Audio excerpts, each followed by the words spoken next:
to be free. Yet, he remains a slave. What more is he to do? Please forgive me. Our judges have been slaves, and they have done everything required by law to be free, yet they remain slaves. So now that you have been appointed Attorney General, I am convinced that between you and the President, you will emancipate our judges. And I want to appeal to senior members of our profession who take it upon themselves to abuse the judiciary. You can't do that. The judiciary is like a mother. And our duty of respect for the judiciary is unqualified. Please. We can criticize the judiciary, but we ought not to abuse it. It is not a perfect institution. It is a human institution. Mistakes are being made. We can correct it not by condemnation, but by encouragement and commendation. But let me say one last thing before I go and sit down. And it is this. It is said that the law is what the judges say it is. The law is what you say it is. Recently, there was an incident in India. 2 women were scandalized. They stripped them naked and paraded them through the streets. And the Supreme Court of India promptly said to the government, said, if you do nothing about it, we will do something about it. That's the Supreme Court. The law is what you say it is. So say it. Your courage should not fail you. Your confidence should not fail you. Say it. The judiciary is the one arm of government with the capacity through the work of interpretation to expand its powers. And I dare say, in appropriate cases, to limit the powers of the executive and the legislature. You can. The law is what you say it is. And it is because you have been saying the right thing that this country continues to survive. I can't say everything. I have only a few minutes. So let me go and sit down. Let me congratulate you. May the Lord bless you. It is the Lord that you serve. St. Paul said, whether you are a servant or a slave, it is the Lord that you serve. And as you serve him, may the Lord bless you. Thank you very much. All right. Good morning, good afternoon, good evening to every one of you right there. I guess everybody can hear me. It's good to be back here again, my people. As you can see that we came out early because we have a lot of things to talk about today. You know, you can see that is our judges right there. Let me say our judiciary.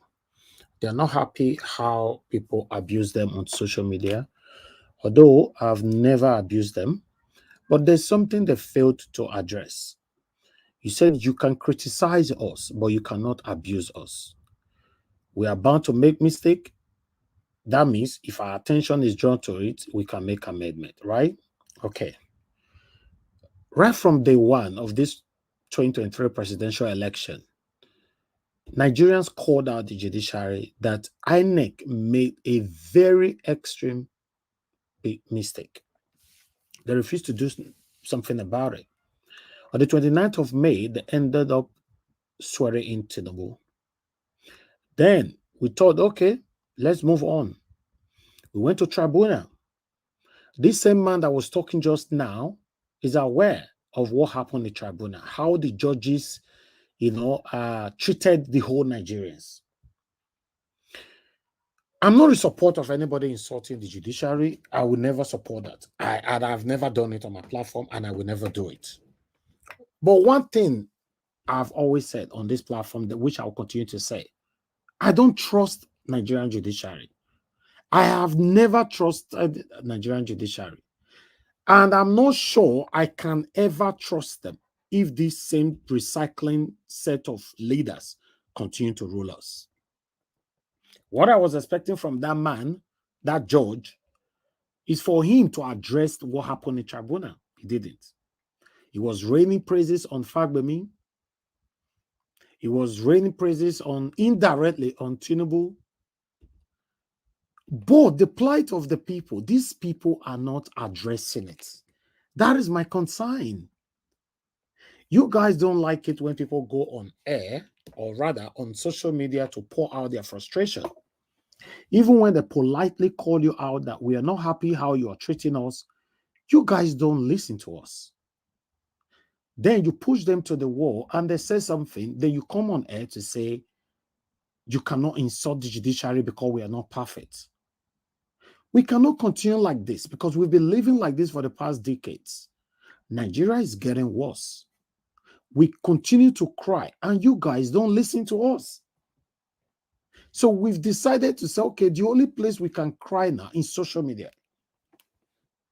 Although, like I said before, I've never insulted judiciary and I will never do that. I listen to myself whenever I'm on air, regardless of how much I'm angry. But I don't trust them. If you listen from beginning to the end, this man did not talk about the people. It was about themselves, themselves, themselves. How are we going to change Nigeria for better when everybody is fighting for the protection of their own selves? They don't care about the people. So I decided to bring that video here. Maybe some of you might have watched it already, but I wanted you guys to see it, to see what we all are facing in Nigeria. Good morning, good afternoon, good evening to every one of you. I'd like to quickly acknowledge people that's right here with us. Mother of all, Mommy Diaspora, good evening to you, Mommy. Thanks for joining us. Mother Patricia Tagujomi, I can see you. Thanks for joining us. May God bless you all. Thank you very much. I can see Bryce Strasser. Thank you very much. Good evening to you. I can see Nikki Oko, Tony South. Thank you. Love of God is my strength. Lucy Eno, CXL, Josephine. Good evening to you all. I appreciate you all. Obiajulu Efo. Thank you very much for joining us. Good evening to you. Chola David is right there. Victor Smart, thank you very much. I can see you. Chris Amenike, thank you very much. Saga Daddy, I can see you. Austin Prince, Wisdom Lucky, Sagovo Kwangai. God bless all my people. Good evening to you all. I appreciate every one of you right there. David Ogba is with us as well. Dixon Idagmo, thank you very much for joining us. God bless you all. Great Mind is right there. Didi Anthony, Discussion Channel TV. Thank you, my people. Kingsley Ogbona, Evie Jack, Madam Ame Bright is right there with us. Miracle B, thank you. Patience Demodiam, Amaka E, thank you very much for joining us. Good evening to you all. And then we have Tonia Maduke, good evening to you. Lucky Yamu, thank you very much. Tanimola Joseph, I can see you. Norbert Ofo, I can see you as well. Good evening to you. Love Maduke. Thank you very much. God bless you all. Oriyomi Abdul, I can see you. Good evening to you all. Now, James is right there. Michael Oganamaro, thank you very much. Ade Adobo, I can see you. Thank you very much. Ola Adewale, thank you. Faceless Babyface, I can see you. Master Freed, thank you. And God bless you, my people. Master Freed, I can see you as well. Then I can see Charlie Prince. Famous Patrick, thank you. Good evening, my wonderful people. Mr. Ezewango, I can see you right there. Philo Yari is with us. Thank you very much. Tony Amanduke once more. Thank you. God bless you all. Washington, Amoroge, thank you very much for joining us. Messi Ago, I can see you as well.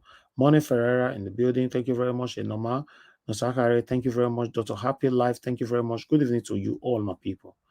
Thank you. Press on the like button. Press on the like button and let's do this together. I have Olowo Saga. Thanks for joining us. Soga, sorry. Thank you very much for joining us. Good evening to you. Then I have again, Constant. Can see you right there. Norman Sakari, thank you very much. God bless you. Bless you all.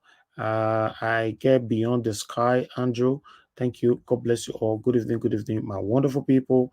And God bless you now. Press on the like button and let's do this together. Yes, we are here today to showcase a lot of things. As you know, we're here talking about the things that's affecting you and I. We are not here to attack the government. We are here to tell the government about our displeasure, about our suffering, about our dissatisfaction. This is what we express here every day. These guys don't listen to us. They don't care because they're selfish. So, my people, please press on the like button and help us to share. I would like us to listen to Raka here. I want everybody to understand that this video that I'm going to play right now is quite sensitive. Yes, it's from Oraka. It's quite sensitive, especially for my Yoruba brothers and sisters. If you are here, I want you to understand that Oraka was not generalizing. He stated it from beginning to the end that it's not here to generalize. you know. So I want you people to know I've defended him so many times that whenever Oraka talk about the Igbo people, he's not generalizing. If you talk about the Yoruba people, he's not generalizing. If you talk about the Hausa people, he's not also generalizing. So I want you to know that every tribes in Nigeria have the good, the bad, and the ugly.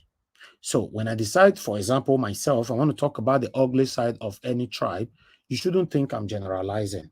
Even though you are not generalizing, as long as the word Yoruba, Igbo, Hausa don't mention or Edo, some people automatically label you that you're talking about their tribe. It shouldn't be like that. Like I said, every tribe, including my own tribe, I be Edo man. We have the good, the bad, and the ugly. So I want us to listen to what Mr. Oraka have to say here. I want you to pay attention to it. If you have a book and paper, put it down. Tell me the truth and the anything you can jot down, bullet point it down, especially for those of you that are going to be joining us later on the panel. And for those of you on the comment section, remember we follow up on the comment section. Anything you write there, you know, if it's meaningful or aligned with what we have or showcase what we are showcasing to you, then I'll showcase it on screen. Thank you very much, my people. Good morning, good afternoon, good evening to every one of you. Today is Wednesday, 27th September 2023. Let's listen to what Mr. Oraka have to say here. Magnus Oraka. In truth, when I was growing up, up till when I got into the university, in fact, my first interaction with the Yoruba people is probably when I was in the university. And before we go any further, let's get one thing clear. This issue of tribalism is in every tribe. Everybody has these tribal tendencies. It's all there. What's tribalism? Tribalism is a state of mind where you form biases on the basis of your tribe. I think basically that's the much I can describe tribalism. So, but let's get it clear that everybody has tribalism in their tribe. The Igbos, the Hausas, the Fulanis, Urobo. There's a tendency to display tribalism in every tribe. Let's get that one there as a foundation. Don't get me wrong. I'm just, for purpose of comfort, I'm just saying Yoruba, but it's not all, because we have the likes of Basanjo, we have the likes of Adebanjo, we have Dele Farotimi, we have a whole deal of them. Some of them call me, and I know how much they've expressed their love for Peter B. But let's not be pretentious about it. There's the degree of tribalism as noticed in the Southwest is another dimension entirely.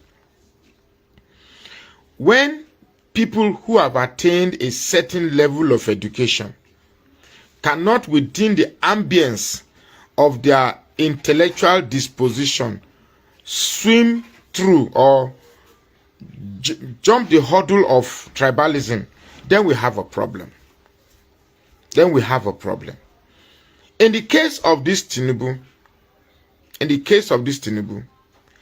despite every evidence, I've seen a lot of Tinubu supporters on social media. In fact, the reason why I'm making this video now is because of the one I just saw.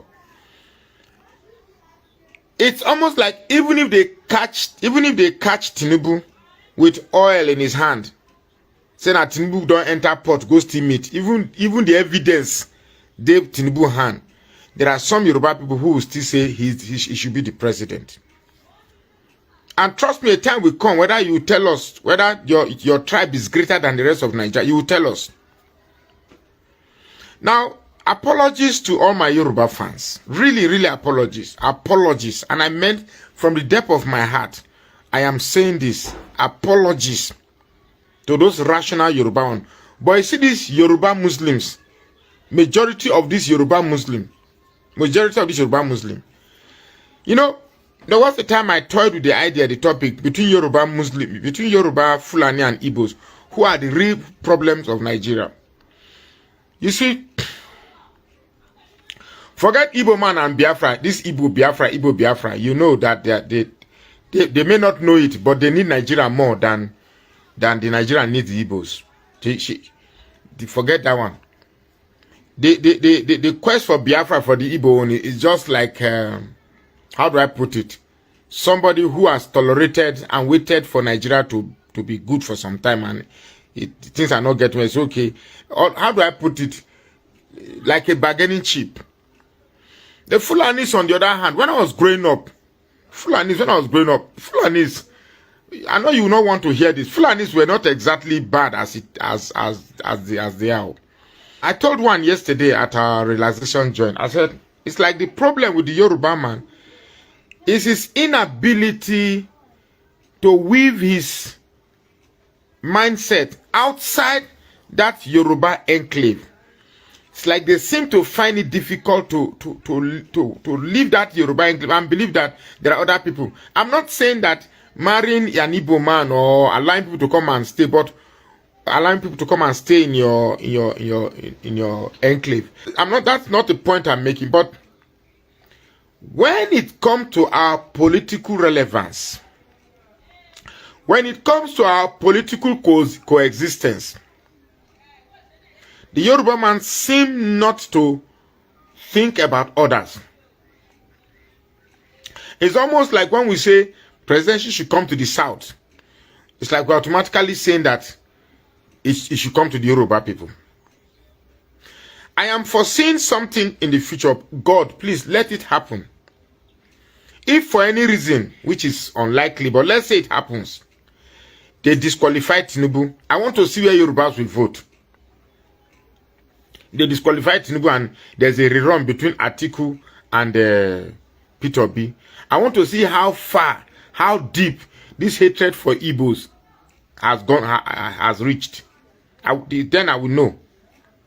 For now, I'm not a prophet.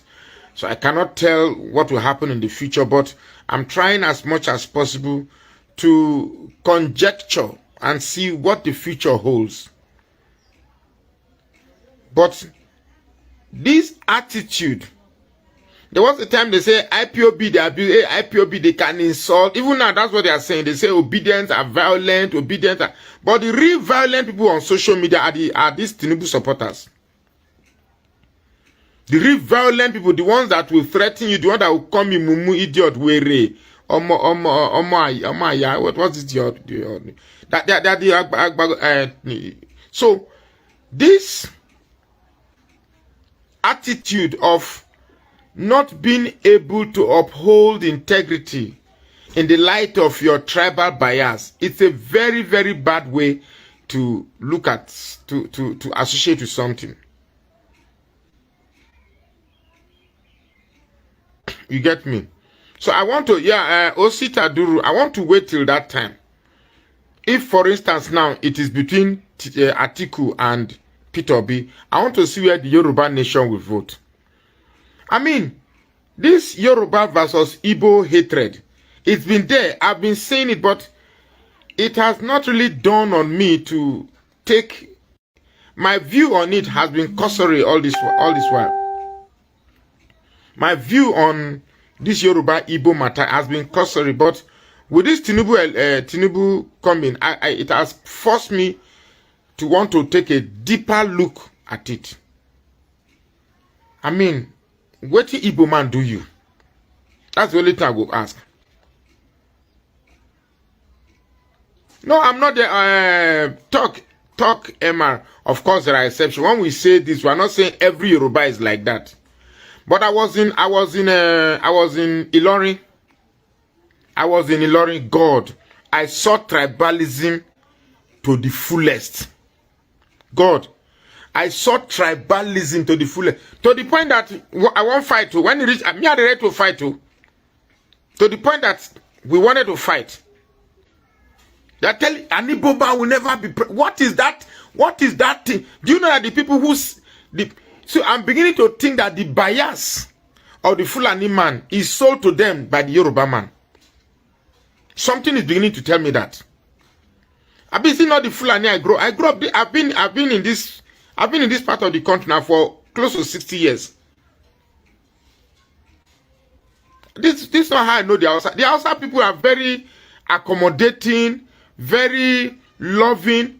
You can, even till this moment now, except maybe when there is a crisis and it is tagged religious crisis, Muslim and Christians are fighting. That's when I know that it's nonsense. But in an instance for like now that is peaceful, even now, you can still wake up in the night and go into an outside community and tell them you are lost. They will even give you a house to sleep, give you food to eat. In the morning, they will even give you money to go to where you are going.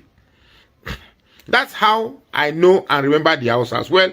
I have not been to Yoruba community, so I don't know how that place is. But with this political distance, since I've been born, I've never seen an Hausa man come on in bold light in polling as a guy. If you're not going to vote for APC, don't come. We don't want to say anybody that vote for APC. If you're not voting for Tinubu, I've never seen a Hausa man like that.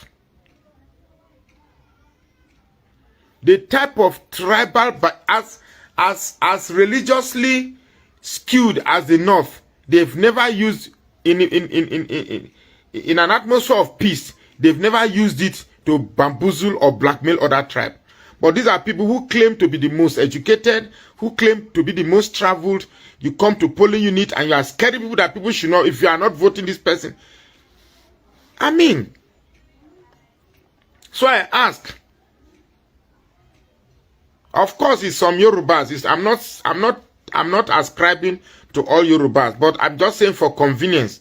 Let me just use the word Yorubas. Some Yorubas. Please, if you are my Yoruba fan, the rational one, oh, only the rational one.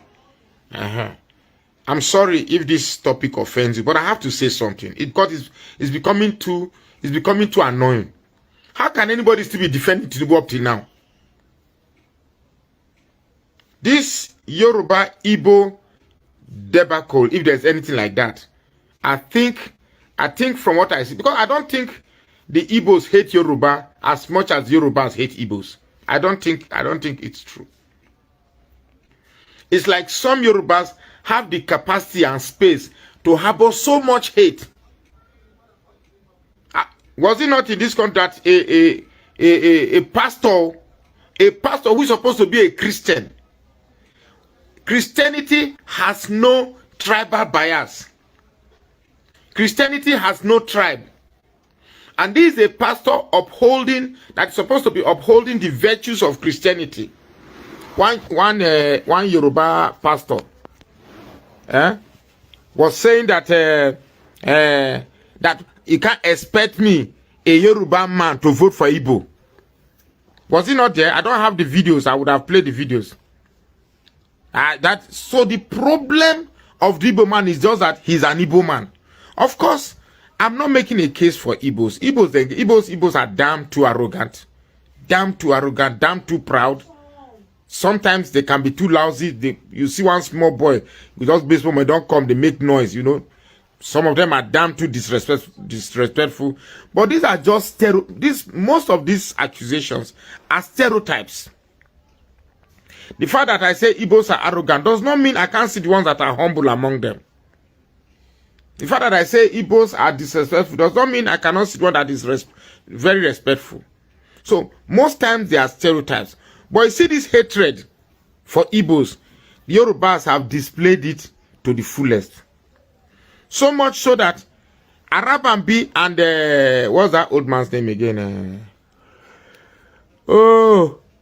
This Babalawe de a Labour Party.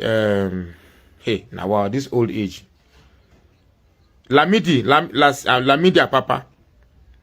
You are in Labour Party, but working for the presidential candidate of another party. So when Igbos are saying that the Yoruba man, don't trust them. Sorry, because this Yoruba thing, this tribal sentiment thing, is only now I'm getting. I know that it's there, but it's now that I'm really getting it. It's now that I'm seeing it. It's now that it's becoming very clear to me. My friend that is doing my stickers, you go there tomorrow, everybody that is working in that business, okay, he does this, it's a printer, he does printing, it's a printer. Every time you go there, the whole people that are working there now Yoruba. Every time I've been going there now for the past 2-3 years. Now ask and say, come on. Now be for this just now let Yoruba put then sabi print now let them sabi the operate printer. Get like 1, 2, 3, 4, about 5 Nosoraka. All right. Thank you very much, my people. Good morning, good afternoon, good evening to every one of you. That was Magnus Oraka. That video is quite long, it was 30 minutes, I'll be 29 minutes long. So I decided to play all because the sooner we all realize that we are the problem of ourselves, you know, I believe it will be better for us because Nigeria is where it is today because the satanic politicians are capitalizing on our own confusion. Yes, because they know that we are good in fighting ourselves. So they allow us to continue to fight while they continue to do what they are doing. Thank you very much. But I would like to add to what Mr. Raka was saying. You know, we have lots of Yoruba people that is fighting for this Nigeria. In fact, that is behind Mr. Peter Obi, for example, Afenifere and many others right there. But I'd like to take on this one quickly to listen to what Afenifere have to say, you know, today. You know, let's take this one quickly before we go on to other videos. I appreciate every one of you right there. If you're just joining us right now, good morning, good afternoon, good evening to you all. God bless you all. Afenifere reiterates support for Obi, backs appeal of tribunal judgment. Okay, I'd like us to take this from here. The Yoruba Social Cultural Group Afenifere has reiterated its support for Mr. Peter Obi and its backing the appeal of the Presidential Election Petition Court (PEPC) judgment that affirmed President Bola Tinubu's election. While Obi, the Labour Party LP presidential candidate in the 2023 election, had approached the court challenging Tinubu's declaration as the winner of the February exercise, the court dismissed his petition and that of the People Democratic Party Atiku Abubakar. Days after Obi filed an appeal at the Supreme Court, Afenifere expressed, sorry guys, I'm outside, so you might be hearing some noise.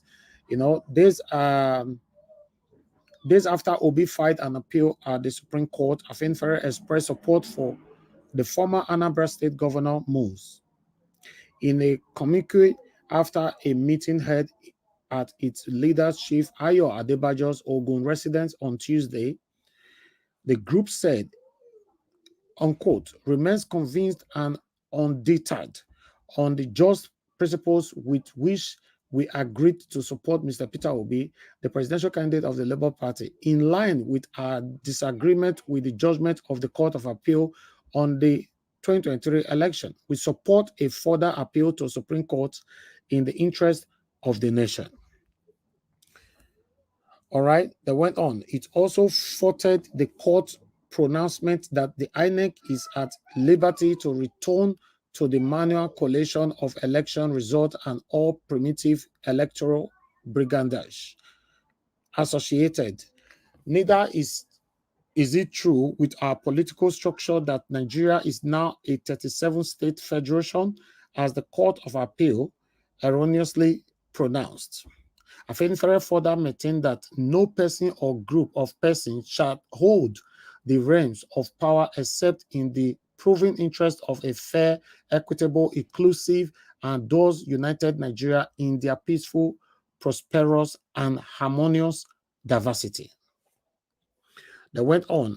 Away from that, the group urged the federal government to heed to the demand of labor unions who have vowed to go on strike owing to the removal of the fuel subsidy and the rising cost of living, amongst others. Unquote, they went on. Government is called upon to look into the plights of Nigerians and listen to the NSC to avert the looming strike in the interest of the already prostrate economy. The communique issued by Adebajo read, government needs to open up to Nigerians and those in power come down from their ostentatious lifestyle, Afenifere noted.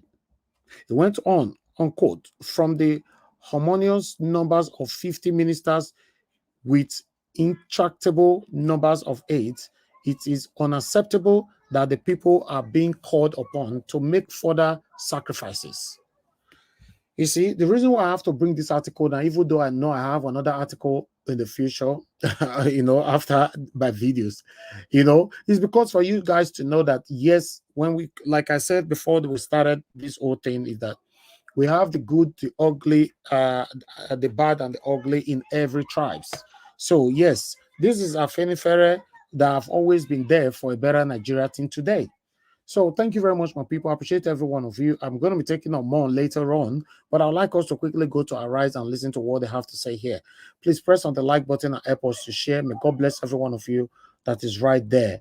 After this video, then I'll post out a link where people can join me that we take the other stuff together. Thank you for your understanding and thanks for your patience with us. Please endeavor to press on the like button, press on the $sign, buy us a coffee, buy me a coffee. Remember, guys, my birthday is on the 2nd of October, which is next week, Monday, right? So please, I would love to be celebrated. If only you genuinely care about me. May God bless you all. Let's listen to this quickly.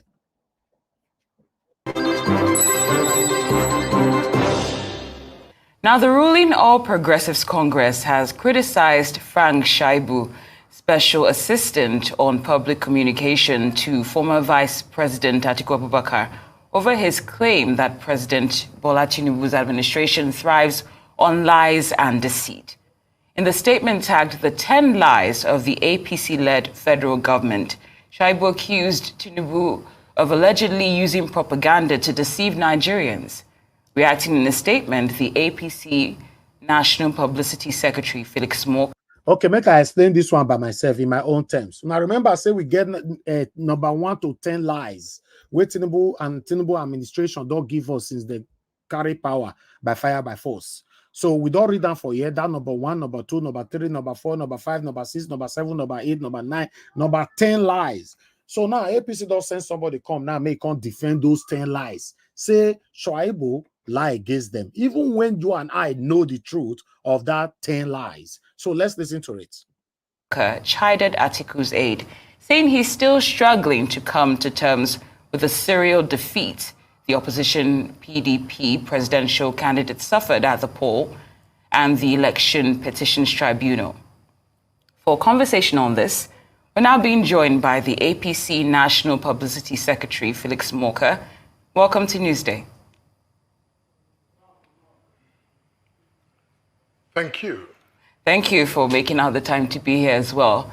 So we've seen some of the points that were raised by Frank Shaibu. Do we expect the federal government to release details of deregulating petrol landing costs to demonstrate that the federal government has not actually secretly paid for subsidies? It was, somewhat irresponsible of Mr. Shaibu to make some of the comments that he made to label very serious national interventions of this government as lies. I mean, what's a lie? You can take issue with a policy. You can, have a different view and, even mount, a critique of a government's decision. But to label it as lies, I think that's just childish.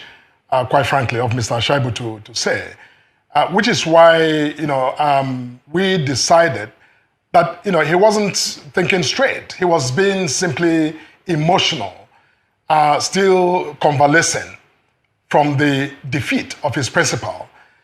So that's understandable, but he doesn't need to come into the public space to make those kinds of claims. But with respect to your specific question about subsidy and whether or not this government has reintroduced subsidy. As I said in my statement, that is not the case. The government is working hard, working with all of the key actors in the sector to maintain some, reasonableness and hold down, the price bracket, not in any way to dictate or enact a price regime, but to, find ways of, ensuring that we don't, needlessly escalate the prices so that people don't, groan more than they already are with respect to that product. But I'm sure that the managers of the, fuel system, the NMPC and the relevant other government agencies will, at the right time, provide, information about the state of both the pricing, the landing costs, and other information that Nigerians, quite frankly, are seeking to know about this product. All right, Mr. Moka, you mentioned lies. According to Frank Shaibu, he has actually itemized many of them. If we were to take some of them, he says that the UAE visa ban debacle was a lie by the presidency, so to speak. He also spoke about the lie, which was the ringing of the bell at NASDAQ, and he also mentioned where the U.S. President and envoy and the Secretary of the State for African Affairs, Ambassador Molifi, was quoted saying President Joe Biden is asking to meet with you on the sidelines of the UNGA. He could go on about this. In his own assertions, these are blatant lies. You might say they were not lies, but it might be down to semantics. But when truths are distorted, for lack of a better word, some people might call it a lie.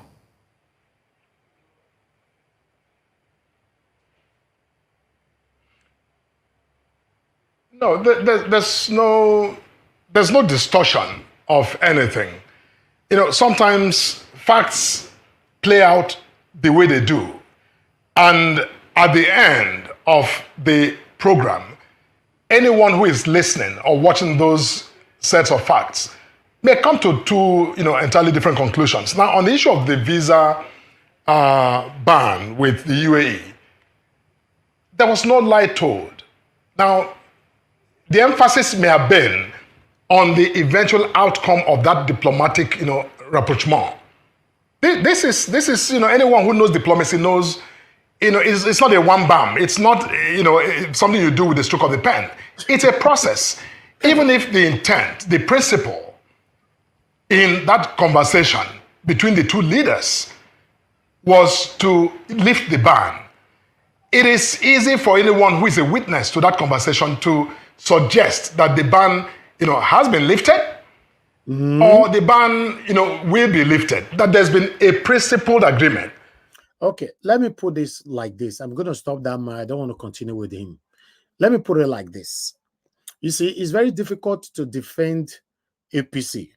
To be honest, it's very difficult. Now, if you take that job, now stress, that go finish you. In case next time, let me help you, sir. Let me help you or any of the spokesperson for APC. In case of next time, the best way to go about this is to, God, I can't believe this. The best way to defend your policy is to accept the observations and your promises that you will look into it and correct them prospectively. That's all. You don't need to spend 5 minutes there. Just say, okay, we've accepted our mistakes. We will correct it. That's all. You are defending lies with lies. It's not possible. It's not. We have a lot of learned, educated Nigerians that is even more educated than you. You can't come on the national TV to defend lies with lies. It's very, very unfortunate. But I'd like us to move on, my people. Let's listen to this one. Let's go to Ojenika and many others, so that we can take it. Okay, let's take this Tinubu certificate first.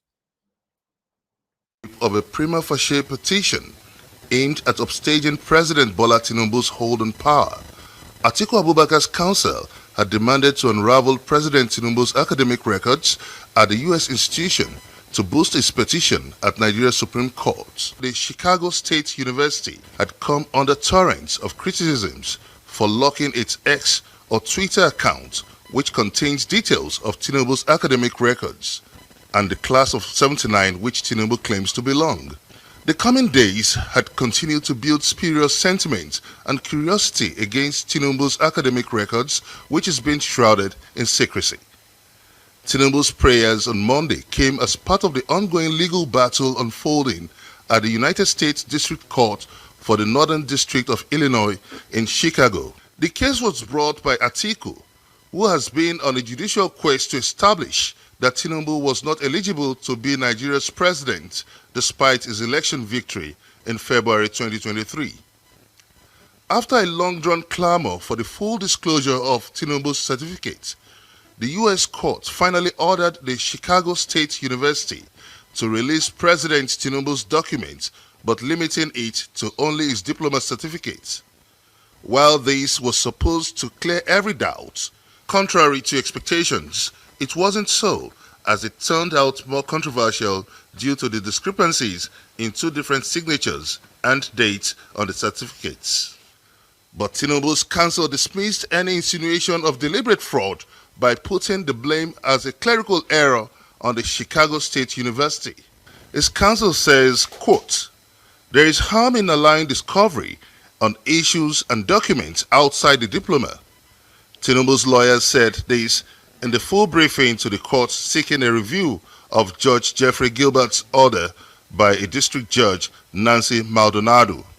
As it stands, the controversies concerning President Bola Tinubu credentials runs deep, with the President's counsel hesitant on full disclosure, especially on the demand for a detailed transcript or gender, even as the Chicago State University remains bound by a privacy clause. The identity of who was admitted into Chicago State University in the 1970s has been a hot issue after college transcripts emerged that indicated the school admitted a female Bola Tinubu from Southwest College, Chicago in 1977. Political analysts say as the issue lingers, the certificate saga still holds more puzzle for Atiku's legal team to unravel, while President Tinubu's team will need to convince the international community of the acclaimed validity of his credentials. Benga Ash NLC and the Trade Union Congress TUC have declared an indefinite strike which will begin on October 3, 2023. In a communique read by the two presidents, they said the indefinite strike is due to the alleged insensitivity of the government to the sufferings of Nigerians as a result of the removal of petrol subsidy. Also, the decision to go on the indefinite strike was reached due to the continuous demonstration of unwillingness and complete lack of initiative by the government. The decision was reached despite the plea by the Minister of Labour and Productivity, Simon Lalong, for more time. The councils deliberated on the continued refusal of the federal government to engage in a meaningful and constructive dialogue within the ambit of good faith, given the 21 days ultimatum and the subsequent successful 2 days nationwide strike of the 5th and 6th of September and other meetings that were supposed to demonstrate the preparedness of the Nigerian workers to push through their decision to embark on an indefinite nationwide strike if their demands were not met. Consequently, the NLC and TUC NEC in section resolved as follows. 1. To, in the spirit of the Independence Day celebration, and to demonstrate our resolve for a truly independent Nigeria, to take our destinies in our own hands and rescue our nation. 2, to embark on an indefinite and total shutdown of the nation beginning on 0 hours, Tuesday, the 3rd day of October 2023. 3, to direct all workers in Nigeria to withdraw their services from their respective workplaces commencing from the 3rd of October 2023. 4, to direct all affiliates and state councils to immediately start mobilizing accordingly for action to organize street protests and rally until government responds positively to our demands. 5, to enjoin all patriotic Nigerians to join hands across the nation to assist this government, put the people back at the center of its policies and programs. Well, for more on the strike declaration, we are now joined by the Trade Union Congress President, Festus Osifo. Good morning, Mr. Osifo, and welcome to the morning show. Morning. Yeah, thank you so much. Thank you for having me. Good morning, Nigerians. Okay, I'm going to stop it right there. I would like to quickly say this, because in case you want to watch the full video, it's right there on Arise. Let me put this through. This is NUC and TUC, Trade Union Congress and the Nigerian Union Congress. You know, both of them, they've come together as usual, you know, to go for a strike, which is going to happen on Tuesday. For me, I don't trust these people. I've told you guys before. I understand that anything might happen within overnight. These same people will come on air to play with our own life by telling us that after talked on that and that and that. Remember, that's what they did back in June. You know, we are in September now, so they promised to go for another strike again on Tuesday. Hopefully, fingers crossed, they are going to keep this to reality. So for me, if you want to know more about that, just move on. Go to Arise. That guy, actually, the president of the TUC, you know, you have more to say. But let's listen to Oji Okpe. We must see the end of this story. Good job, Naira Marley, with that statement. Well, all right. Let's begin what's trending. Former Nigerian President Olusegun Obasanjo, who has been embroiled in controversy over ordering traditional rulers in Oyo State to get up from their seats to greet the governor of the state, Seyi Makinde, was seen in a now viral video prostrating for the Olota of Ota in Ogun State. Let's take a look before we come back for a discussion. It's time to say it, so we want to hear the voice of Baba here today. We want to hear from Baba, very brief one. And thank you, Victoria of one.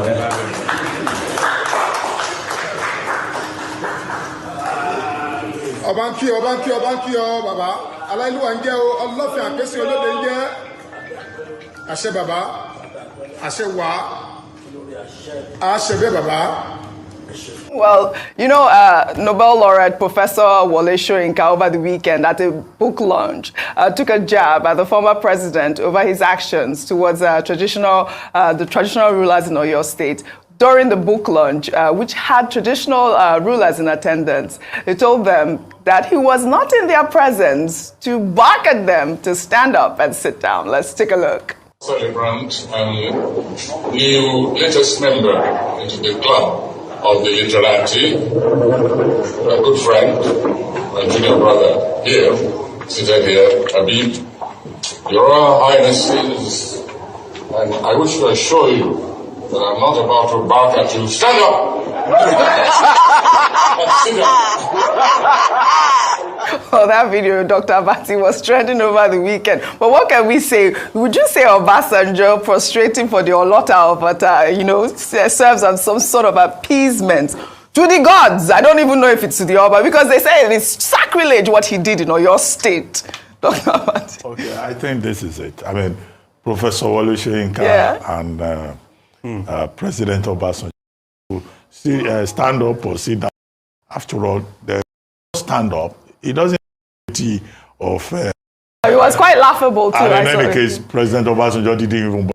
District of Illinois Court in Chicago on September.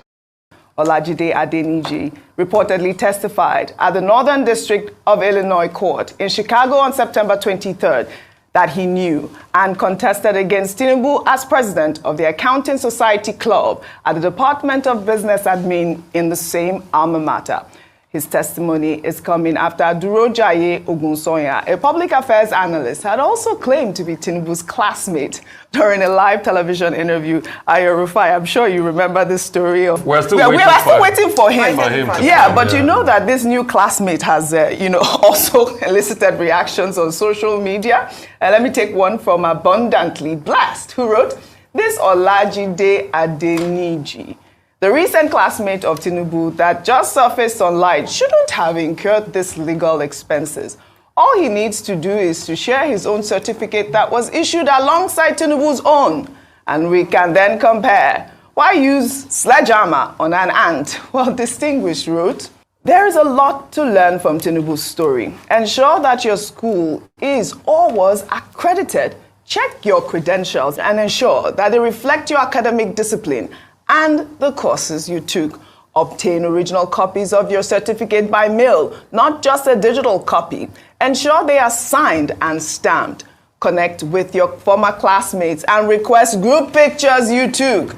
As parents, ensure that you are keeping your children's records safe. Don't dismiss misspellings.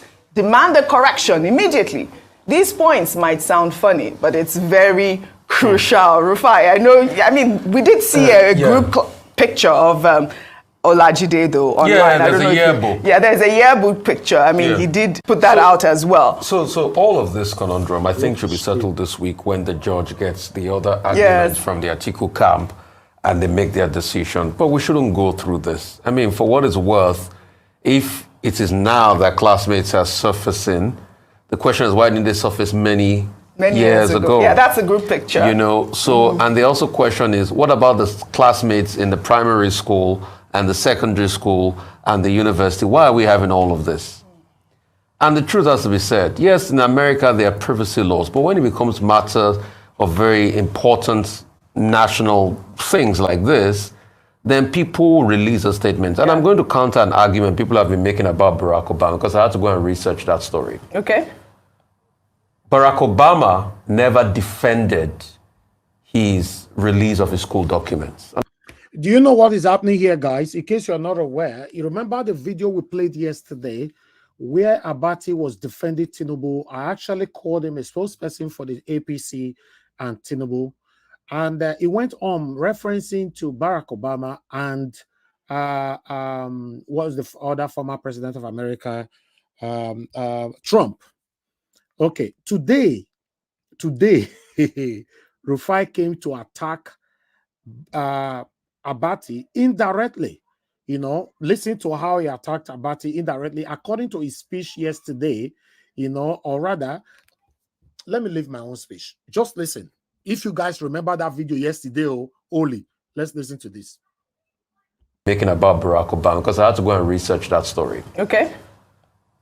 Barack Obama never defended his... Meanwhile, my people, sorry, I came back. When Rufai said immediately he talked about Barack Obama and the school or whatever, make una look the eye where Abati tell look am. Make una just look am. Because Abati was not aware what Rufai is going to be talking about today. So you know fair tell her in advance, this is what I want to talk. So the thing shock Abati. Look the eyes where Abati tell look am. Just watch. Okay. Barack Obama never defended his release of his school documents. And I'll tell you what happened. When the birther movement started in America, you know, the birther movement led by Trump and people that were saying Barack Obama was not born in America, what happened was the fact that somebody from the birther movement subpoenaed Occidental College.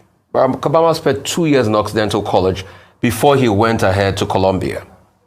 Subpoenaed Occidental College, but the lady did not get her case right. Her case was very frivolous. In fact, the judge did rule that the lady should pay Occidental College $4,000 because the case was frivolous. And that was what happened. So Barack Obama, and it was around that time that the Better Movement was pushing that Barack Obama released his birth certificate to show he was born in Hawaii, because the Better Movement kept on saying that he wasn't born in Hawaii. I mean, so he wasn't born on American soil. And that was what happened. So how about you want to defend this lie now? It Rufai the attacker directly, but although indirectly, but directly on the same table. There was no time he defended anything about, you know, it was the Occidental College the lady was dealing with in that. See, about it, don't start your research. When I see it fall for your hand, I say laugh what came in this afternoon. As we talk, so about it still doing your research as we still talk so. Case. So in all of this, let's wait for the call to roll, but people should put out as much details out there, pure and simple, and let's just get to the end of all of this. All right, Ayo. Oh yes, very quickly. I mean, a number of people are wondering why these classmates are coming out now, and you could have saved a lot of stress by coming out a lot earlier. But beyond that, and by the way, he swore under oath. So if he, and so we take his story for what it is, because if he's lying, that's perjury. But beyond the testimony of him in court, what would also put this matter to rest, what we've been reiterating, calling for again and again, is that there should be no secrecy. There's no need to hide anything. Okay, meanwhile, Tinubu in name, not be Tinubu at this particular time. Indeed, Bola A 2BV, not be Tinubu the right for there, Tibu V, not the right for there, but I'll bring down open just now. We are coming there. I have my own article here with me. Everything's clear. He went to school. The university itself has affirmed that he was a student and he went to university in 1979. So it's really important to take note of these things. He even said that they ran for head of accounting, president, keenly contested, and that's fair enough. Right. Let him have more people come out. And as that tweet said, let's have pictures, let's have certificates that authenticate that. Dr. Abati, was there a particular reason that he actually went to testify under oath? Do you think that there's a the matter is before the court. Don't let us second guess the court. Yeah. And then, so that too many amateurs. No, sir, not be that one they ask you. The topic in the way they table, now they ask you. See, I don't understand. This Abati. Yeah, God. Don't put their, foot and mouth into the matter. And in any case, all of these matters about the presidential election petition will be determined. Absolutely. Latest by November 6, right? And the material location for this, the main locus, will be the apex court of Nigeria. And it's what the Supreme Court of Nigeria decides at the end of the day that will prevail. And I keep saying that people should stop this suspicion of foul play, all this mischief and sentimental responses.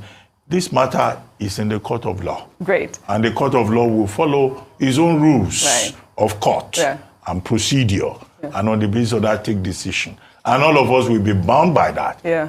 All right, I'll stop that particular one right there. Laugh what came me. Abati could not say. If you notice the body language of Abati, he was down. Because he didn't expect that response from Rufai. So he didn't know what to say anymore. You understand? You can see he was a little bit stammering and all that. So he did believe that Rufai, maybe both of them don't drink coffee together since, so they don't laugh, do everything, but Rufai call hit hard. Say, no, guy, you lie. You see, this part of the things we are saying. There's nothing wrong you saying, oh, Rufai, I didn't know that. I apologize for that. Nothing wrong with that. Just say it. Say it. What are we fighting for? We all have one life to live. Now, wow. No matter bias again. Let me post out a link. I don't see many of them. They ask link. Okay, let's post out a link. Click on the link. Join us here. I didn't prepare it, but I'm just posting it like that. But Rita, I can see you right there, Guy Wanlele, and many other people. Thank you very much for joining us. Sise, I can see you as well. Thank you. God bless you all. Des, I can see you. Thank you very much. Pius Moye, I can see you. Rosie Ayosh. Thank you, my people. Adesua, thank you. God bless you all. Henry Gabriel, I can see you. Gina Francis, thank you. Nobleman, thank you very much. Naomi Bella, thank you very much, madam. I appreciate every one of you. And God bless you. Pat Sans, I can see you as well. Please press on the like button and help us to share. Aaron 014, I can see you as well. Thank you. All right, let's move on with the other video that we have for you guys here. Okay, let me accept my people in first. Mother Rita, that's fine. Mr. Henry, that's fine. Gina Francis, thank you. Oga Felix, thank you very much, my brother. Amashola, thank you very much, sir. Thank you. So I'll accept you people in right now quickly. Then we can take it from here. One moment. Amashola is right there with us. We have Mother Rita there. Gina Francis is with us. Thank you. Mother Patricia in the building. Mother Patricia, we don't see you. Thank you. All right. Okay, let me take it from here, my people, before others join. Okay, let's take on this. We don't take all the videos finished, but listen to this pathetic. Okay, before this pathetic video, let's come to David Uden. The UN. He talked to the UN. I was surprised though. But let's take this. Okay, Black Panther just coming in. Thank you very much for that. Okay, that's fine. Let's see what David Uden have to say here.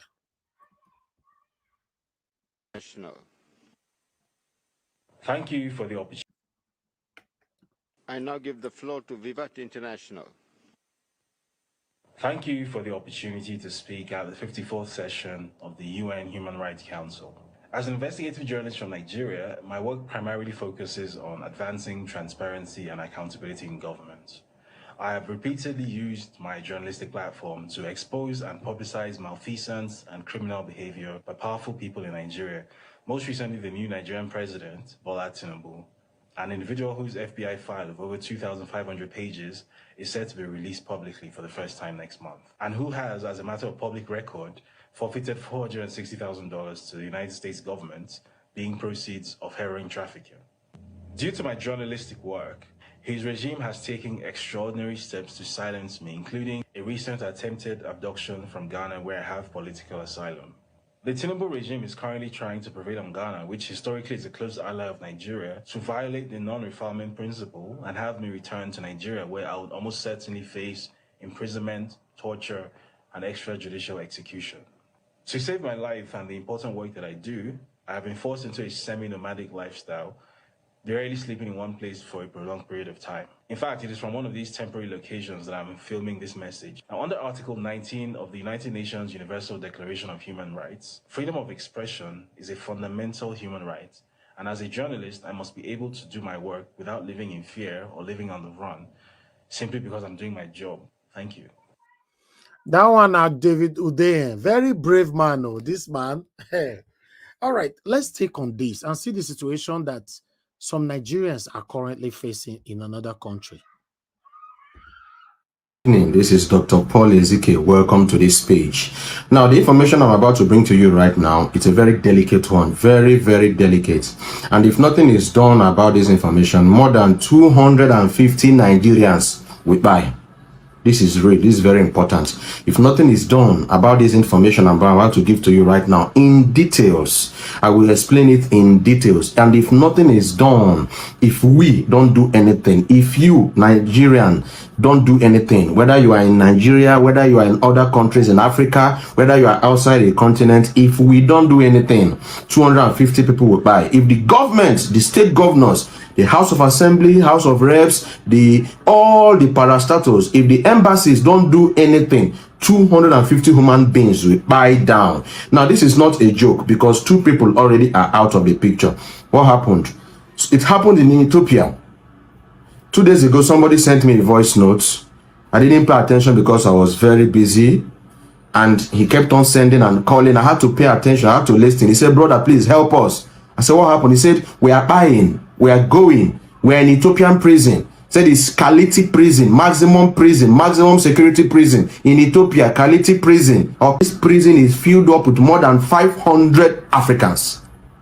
What is the problem? That most of them are people that are traveling.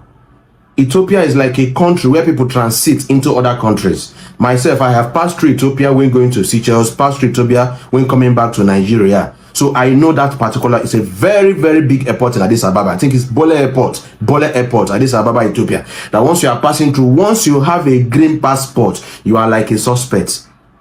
And they will keep you aside. They will delay you and make you miss your flight, get you angry. And once you start agitating, they will tell you, well, you need to pay $5,000 to get another flight again back to your country. And when you don't have the money and you're agitating, that they cost you to delay this flight, they searched you, they found nothing, they delay you, make you miss your flight. And when you talk so much, they will lead you out and say that you are a this and take you straight from that airport to the hospital. They will say, check you. And if they can find nothing, what do? They will put you to prison, from hospital to prison. And while in the prison there, they will come and serve you paper that you are going to serve 17, 18, 20 years in the prison, even without going to the courts. That is a very, very serious issue. Help me to share this video at this juncture, please. That is a very, very serious issue, such that a lot of people have spied this year. I hope you know what is spy. They have spied this 2023. That in April, that a woman in Nigerian spied. What happened to her? That the police was her. And she sustained injury, internal injury in her ribs. They took her to a hospital and injected her. And of course, the injection didn't go well with her body. And she went back to the prison, fell ill again, and she said, no, please don't take me to the hospital. Don't inject me that same thing you injected me before. It's not good for my body. And they forced her to the hospital, forced her to inject her again, and the next day, she gave up the ghost. And they took her straight, she was there for days before they took her to the mortuary. And other inmates, female inmates, had to search her. brought out embassy details, brought out phone numbers, and started calling the embassy, Nigerian embassy in Ethiopia, Addis Ababa, Ethiopia. The job of embassy is to protect the interest of citizens in a country. That is the primary job of embassy. But from what he said, it was a long conversation of more than 2 hours. But I'm summarizing it, that the embassy, Nigerian embassy to Ethiopia, is always support the Ethiopian government and support the Ethiopian police. Now, even when you invite the embassy representative, they will come, I will get back to you that nothing is done, that they are supporting them. And this is very, very wrong. That just last week here, a young man gave up the ghost. What happened? He contacted tuberculosis. And this is a picture of the young man. And when I saw this picture, I told you that this airport looks like Doha Airport, that I think I've crossed this airport before. A very big yellow dollar at the back. That this looks like Doha Airport in Middle East. He said yes, that this young man was passing through, stopped in Addis Ababa, heading to Nigeria. They stopped him, made him delay his flight, made him get angry, exchange was, shoot him to prison, and he contacted tuberculosis. That prison have more than 500 Africans, including sick and mad Ethiopians. How will you put sick people and healthy people in the same room? And you know tuberculosis is an airborne disease. That this young man contacted tuberculosis, and that was how he gave up the ghost. Just last week here, this young man in the screen here, that they don't feed them, that their food is 1 spoon of rice in the morning, 1 spoon of rice in the afternoon, 1 spoon of rice in the night, without spices, without sauce, without spices, without stew, nothing, just white rice. That's what they're eating. Gross malnutrition in Addis Ababa, Ethiopia. No medical care. If you fall sick in that prison, you have to go and work and raise money to treat yourself in that prison. Sometimes they will cut off the water supply for 3 weeks, 4 weeks, telling them that this is your punishment for being here. What is really happening? We need to stand up and fight this injustice in Addis Ababa, Ethiopia. While we're talking of Mobad is one individual. We're talking about over 200 people. They are there from different tribes of Nigeria, Hausa, Igbo, Yoruba, Edo, Jos. Mentioned a lot of people. And they're in that prison that the Nigerian embassy is not helping issues. And he's calling for our help. He told me to do this video. He begged me to help him do this video, to circulate this information, that they need the help of Nigerian governments in Ethiopia. Over 250 Nigerians are in that prison. No food, limited water, no air, no ventilation, no medicals, nothing. And they didn't do anything. They didn't go to the courts, a law court, to be sentenced for anything. That is just victimization because they have a green passport. They are appealing to the Nigerian government to please come to their aid. They are appealing. He mentioned names of governors. Senator Dave Umahi, former governor Yesom Wike. He mentioned governors. Please come to their aid. The House of Reps, please, House of Senate, if there is a way that this can be pushed as a motion to the green chambers and to the red chambers, this is very important. We are the leaders of tomorrow. Nigeria should not play with its citizens. And this young man is appealing for me to help him do this video. So help me, please, by sharing this video. Help me tag the necessary agencies that are needed to sort out this issue. More than 250 Nigerians are in Kilati prison, maximum prison in Addis Ababa, Ethiopia, and they were not convicted of anything. That is the point. Assuming they are guilty of an offense, we understand that people are dying every day of tuberculosis, different diseases. They've turned to nothing because they are Nigerians. And this is very, very, very wrong. Please help me to share this video. In my own capacity, I'm going to tag 1 or 2 people I know that might help. Okulo Randibo, I think he will help. Anybody that can help to see what is really happening. Help me tag people. I can't know everybody. You know people. Help me tag people. Help me share this video. Human rights, the law, anything possible. Let us see how we can go to Ethiopia and how we can rescue these 250 Nigerians. They are my brothers. And they are your brothers, and they're from different parts of Nigerians. If you hate injustice, while you are saying justice for Mobad is one man. Let us fight justice for people in Kiyata prison. It's going to be a hashtag, justice for people in Kiyata prison. I will drop it under the comment section. Help me to share this video. Have a nice day. God bless you. This is pathetic. It's very, very touchy to know that this is where we find ourselves. You see, when we come out every day to talk about that, the injustice, the situation that we're facing in Nigeria, some people think we don't know what we're doing. This is the result. You know, almost 99% of the Nigerian embassies all over the world, Nigerians have negative things to talk about them. You know, this is very, very sad. I'll do my part. I'll forward it to Mr. Peter Obi's WhatsApp immediately. I'm going to be forwarding it to Barrister Michael Zehome. I'm going to be forwarding it to, in fact, the people that I know, even Governor Obaseki, all of them. It's not up to them. I will do my part. It's not up to them to open it or not open it. It's not up to them to watch it on and refuse to act. Just do your part. Just share, let it go far. Do your part, because at the moment, now human beings like you and I, they lose their life, they cry for that. You know, you can see now, this is one of the things I was trying to tell Madam Victoria the other day, you know, when she asked some questions, you know, immediately when I explained, she gets to understand. The thing where they affect us, including the Igbo of the door, they don't restrict everybody, they capture everybody. So, you know, if you use some kind words, even our brother where they talk, I'm not to say fear, not let them use some kind words.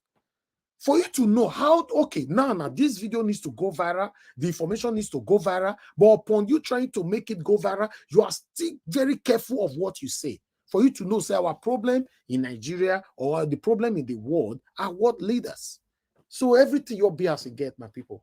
So please do your part. For me, as I play the other video right now, I'm going to be sharing it straight away. You know, I have the main video. I'm not sharing the whole broadcast. I have the main video that I'm going to be sharing, and I'm going to be sharing it on our WhatsApp platform as well for you guys to do your own part. May God bless every one of you. Let's continue to listen to this, another pathetic video right here. Asaloko. Adoration, Holy Ghost is your power. So African youth, this is all we are clamoring for. We left what we were supposed to do at earlier time and focus on religion. By the time that African youth supposed to come together, unite together, and continue to fight on how to get a good governance, they unite themselves together in order to form one of the biggest religion on earth. This is the new one, it's an expressway. The roads are not good. We are on traffic. Nobody moves front, nobody moves back. And this is all we are preaching. There is no God anywhere from any Christianity, any pastor, reverend, that will make your own case to be different. Now I am on traffic here, reverend fathers are stuck here, pastors are stuck here, bishops are stuck here. So the illiteracy that is going on in Africa is abolished. You know, by the time that African youth are supposed to unite themselves together in order to get a good government, they unite themselves together to pray. And they are no longer together again because Catholic Church have divided us. Anglican have separated us. Choosing have separated us. The white man introduced religion to you after slavery, and they took on, keeping on, key into science and technology to develop their land. As a black man you continue dabbling in stupidity, that Jesus Christ is coming one day to save you. This is your land where Jesus is coming to save you. Can you see it? This is Igbo land where Jesus Christ lives, where Jesus performed miracles. But the same miracle Jesus has been performing, Jesus has failed to build our road for us. We left to do the needful and continue dabbling in stupidity or in the name of religion. We cannot use our common sense. We will keep on suffering.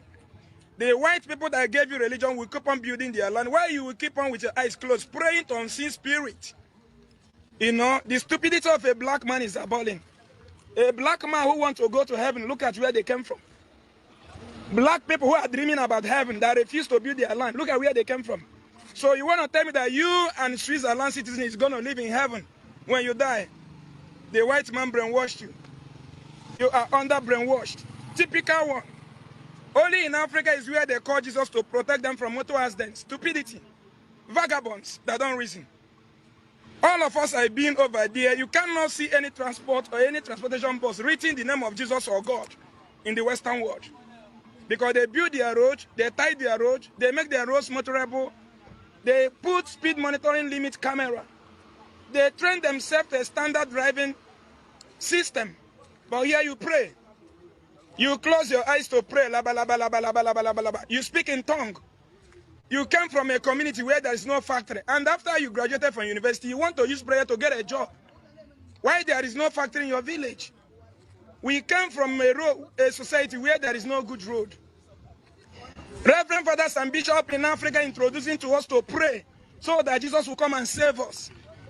Instead of uniting us to fight the government, Instead of uniting us to fight our bad government, they unite us to fight Satan. Tell me Satan that is above our government. Is there any Satan operating in Nigeria that is above our government? We will keep on suffering. We will keep on suffering.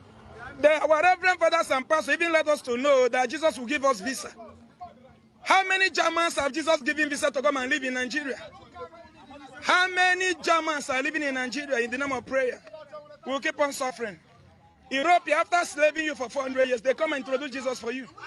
Suffering and smiling. Suffering and smiling. Look at us. Look at where we are. Look at us. In Africa, where we pray so that Jesus will give us visa to go to Europe. And when we go to Europe, we become a cleaner. We become a dustbin packers. Look at us. Look at us. Look at Africa. Africa are building churches. They are building churches. They are building churches every day. They are building churches. A community that have no industry, but they have 10 churches. And after graduating from university, you will be praying so that Jesus will give you a visa. Africa is gone. No, Jesus is coming to save us, right? All of us are trapped here. Being you a pastor, being you a reverend father, you will not pray and you will disappear from here. Unless we follow the due process that control the whole Western world before we survive. Here we are praying. A black man wants to use prayer to get a job, but he came from a community where there is no factory. Africans are doomed. Look at us in prison in Dubai. Look at our youth in prison in Malaysia, in Cambodia, Vietnam, everywhere all over the world. Because we left to hold our government the accountability of our suffering. And we start dabbling in stupidity of religion. You know, a graduate, a youth in Africa will close his eye from morning till night or in the name of night vigil to use prayer to solve their problem. Look at us. Look at where we are living. Our pregnant mothers are stuck there. Those who want to go to the hospital are stuck here. Let us assume that we, the youth of Nigerians, any day we invest the energy we're investing in religion into. This is sad. You see, this is one of the things I talk about, right? Some people think I'm attacking anybody. I'm not, because our backwardness today caused by us. We pray and pray and pray and pray for everything. We pray for everything. In fact, the painful part of it is those of us that live abroad, that have seen lies. Those of us that live abroad that support the satanic government, those of us that live abroad that is praying for people back home, they refuse to go join them in this suffering. They will be systematically praying for people back home. Look at us. Tell me what is going well for Nigerians. Just say one thing. I've said it before. Tell me one thing that is working in Nigeria created by the satanic government that have been ruling us since God knows when, till now. Both the past and the present. Tell me one thing. Just make sure you say, guy, you dey lie. This thing where we dey enjoy today, now government give us. Talk am. We don't have any. Then we have somebody in abroad that will come to be defending these people. Then we have somebody in abroad that will be calling our platform, be telling us that we just need to pray. Some people have popular saying, now only God will help us for this country. Kai! After a daughter of it, they could say that only God will help us for this country. This is how they structured our mentality to be. They've arranged, they've weaponized the confusion. Even before we were born, that weaponization have been there. So our forefathers carried that mentality. They put it in us. They brought us to this world through God. They put it in us. You and I continue to carry the same mentality. Then we end up giving it to our own children. How will they end here? For me, I'll continue to tell you guys, I'm a true Christian and I pray every day. Nobody listening to me right now, you don't pray more than me. But God answers my prayer more when I pray in my bedroom. I don't want to be confused. I don't want to be praying to forget the realism of the situation that you and I are facing. We are deceiving ourselves. Look at these two pathetic videos that I just played right now. It's the realism of the situation of Nigerians all over the world. Thank you very much. I'll leave it there. Let me quickly take on this article so we can start talking. I appreciate every one of you right there. This is Asari Dokumbo there. I was poor while I was a Christian, but when I converted to Islam, I become rich. Now, only that one, I don't want to continue. Only that headline, I just want to give you now. Why you can see this is Wole Soyinka, Professor Wole Soyinka, you know, fraudulent academic claims Wole Soyinka exposed. The claim by Professor Wole Soyinka that he obtained first-class bachelor's degree in English literature from Leeds University has been challenged. However, Professor Gibbs told Today in an exclusive interview in Accra, Ghana, that the claim was also a blatant lie since Professor Wole Soyinka had duly completed his MA program in English literature but failed in the autumn of 1957. You see, when you talk anyhow, people will dig you out. That's it. It's just like Naira Marley coming out yesterday to say, no, I'm not a cultist. I never beat mobile before. I never do this. In your they drop, I never reach 5 minutes. People begin to bring all video evidences out. That's what life is all about. It's just like that satanic APC spokesperson just now, you know, using lie to defend lies. So that's what we get. Let's move on. Then I have another one here. Nigeria takes the bottom spot as a country with one of the 20 worst passports to hold in 2023. I was surprised today when I saw this article. My heart breaks, although I was expecting it. Our passport ranking isn't just a number. It is a reflection of Nigerians' access to opportunities and freedom on the global stage. This also isn't just about travel. It's about the fundamental right and dignity of our people. It is a disaster that a nation of over 200 million filled with some of the brightest and most talented individuals in the world is stuck in this unfortunate position. The government must now declare an emergency to begin to strengthen diplomatic ties with other countries. We young people demand better. Nigerians deserve better. Nigerians deserve better. That is it right now. That actually came out today. Then let's take on this one here. This Oyibo man, Dr. Jeffrey Guzman, he came out again 6 days after departing the UN summit in New York. Tinubu is here to arrive Nigeria. I don't know what Tinubu do this man, shall this white man. But meanwhile, before I continue with reactions from people, I would like to put this one here. Let me take this one to tally it up with this specific article that I put it right there, so that everything will tally properly. 1 minute, my people. Let's take this together quickly. Let me remove this here. Okay. As you can see from here, this one is People Gazette saying that 6 days after departure on UN summit in New York, Tinubu yet to arrive in Nigeria. So let's take it here. 6 days after leaving the New York in the United States, where he attended the 78th UN General Assembly UNGA, President Bola Tinubu has still not made it back to Nigeria, leaving Nigerians wondering about his whereabouts and stalking rumors that the president does not consider himself as being accountable to the people he was elected to serve. Then, Mr. Tinubu arrived in New York on September 18 and departed the U.S. last Thursday around 8:25 p.m. local time using the JFK airport, but he has so far failed to communicate his itinerary to Nigerians, a pattern all too similar to that of his predecessor, Muhammadu Buhari, notorious for extended stay outside the country.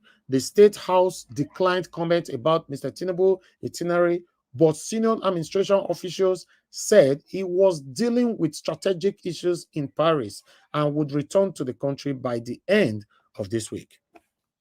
So let's listen to that, unquote. We understand that President is tending to important matters and holding strategic meetings in Paris, and he will be returning to the country before the end of this week. A senior official familiar with Mr. Tinubu's itinerary told People Gazette on Wednesday the State House deliberately failed to reveal when the president would return after his trip to New York to attend the UN General Assembly. There was no mention of his plan to linger in Paris for over a week after concluding his assignment in New York. Mr. Tinubu lacks communication might be perceived as a lackluster attitude that mirrors that of Mr. Buhari, the ex-president, who did not see the need to explain his whereabouts and brazenly gallivanted around the globe, leaving his media aides befuddled and scrambling for the best way to defend their principle to the public. Mr. Buhari's frequent and prolonged overseas trips made critics deride him as a remote president. I'll leave that right there so that we can take another one quickly. Okay, now let me continue with my continuity here with this one. Okay, they are responding to the both article that I read just now. Okay, this response. He must be surprised that he hasn't been removed. Nigerian citizens have the power to get rid of this guy, but I don't think that they are ready yet, or may not even be aware that they have the power. Then I have Michael here. Bola Tinubu is the most crooked politician we have ever had in the history of Nigeria. Bola Tinubu has taken what does not belong to him and he refused to release it because he's an imposter. He's a very shameless man, and we drag the image of Nigeria down with him. Then I have another person right here, Madam Haley, sorry, I've added you in now. Thank you. Okay. Kendo said, sooner or later, Nigerian army will step in and do what their counterparts in Niger, Burkina Faso, Mali, Guinea, and Gabon did. We don't pray for that. But if the Supreme Court decide to do exactly what the compromised and corrupt Court of Appeal did, then they will get it. Then I have another person here saying, Omar Laje, he said, a tribe full of enmity and an evil enclave region. Make una continue. Una cup go full. One day, that day is very near. What goes around comes around. The way you lay your bed, so shall you guys sleep on it. No cap, but I know for sure what you sow, you shall reap. Niger, sorry for cutting you. Check if there's a breaking news. From where? From Chicago. If you have any, forward it on a private chat. I'll check it just now. Let me finish with this. Because I'm getting some things like that. Okay, if you find any, quickly forward it, but I'll check it right away. In Paris, Mushud said, in Paris for his health, when he said he will continue from where Buhari stopped, they were laughing. Anyways, Nigerians don't have president, just a placeholder. Thank you very much, my people. I have just one article left to take right here, so we can move on. Upon all the suffering that we all are suffering right now, we have APC people left us with this article that I'm going to put here to show that these people are heartless. They don't care about the situation of the country. All they care about is to retain their power. That's it, nothing more. And that is it, So let's take this. Article Peter Obi supporters chases shadow over Tinubu's Chicago State varsity record. Ananuga. Now talking.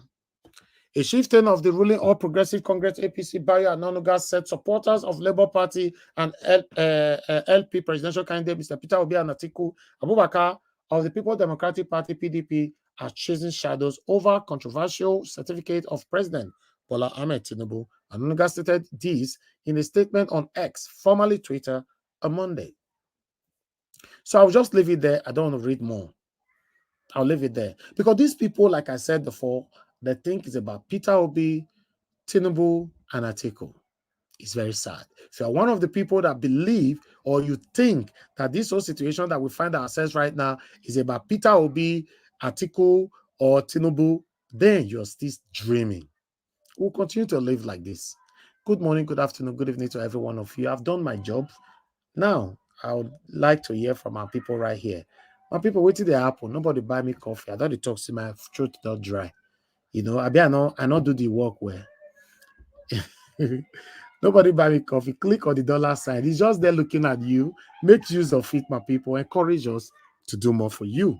God bless you all. And for the likes, help us to press on the like button, my people. May God bless every one of you right there. The first person we have on the panel today, is Omashola. But Omashola, I'm not going to call you yet. Let me prioritize somebody from Nigeria, which is Madam Ellen. Madam Ellen, it's good to have you here. Good evening to you, madam. Please, I'd like you to talk to us. You have 8 minutes. Thank you. Good evening, Mr. Elvis. Good evening, everyone. Good evening, people at the comment section. Mr. Elvis, thank you for the opportunity.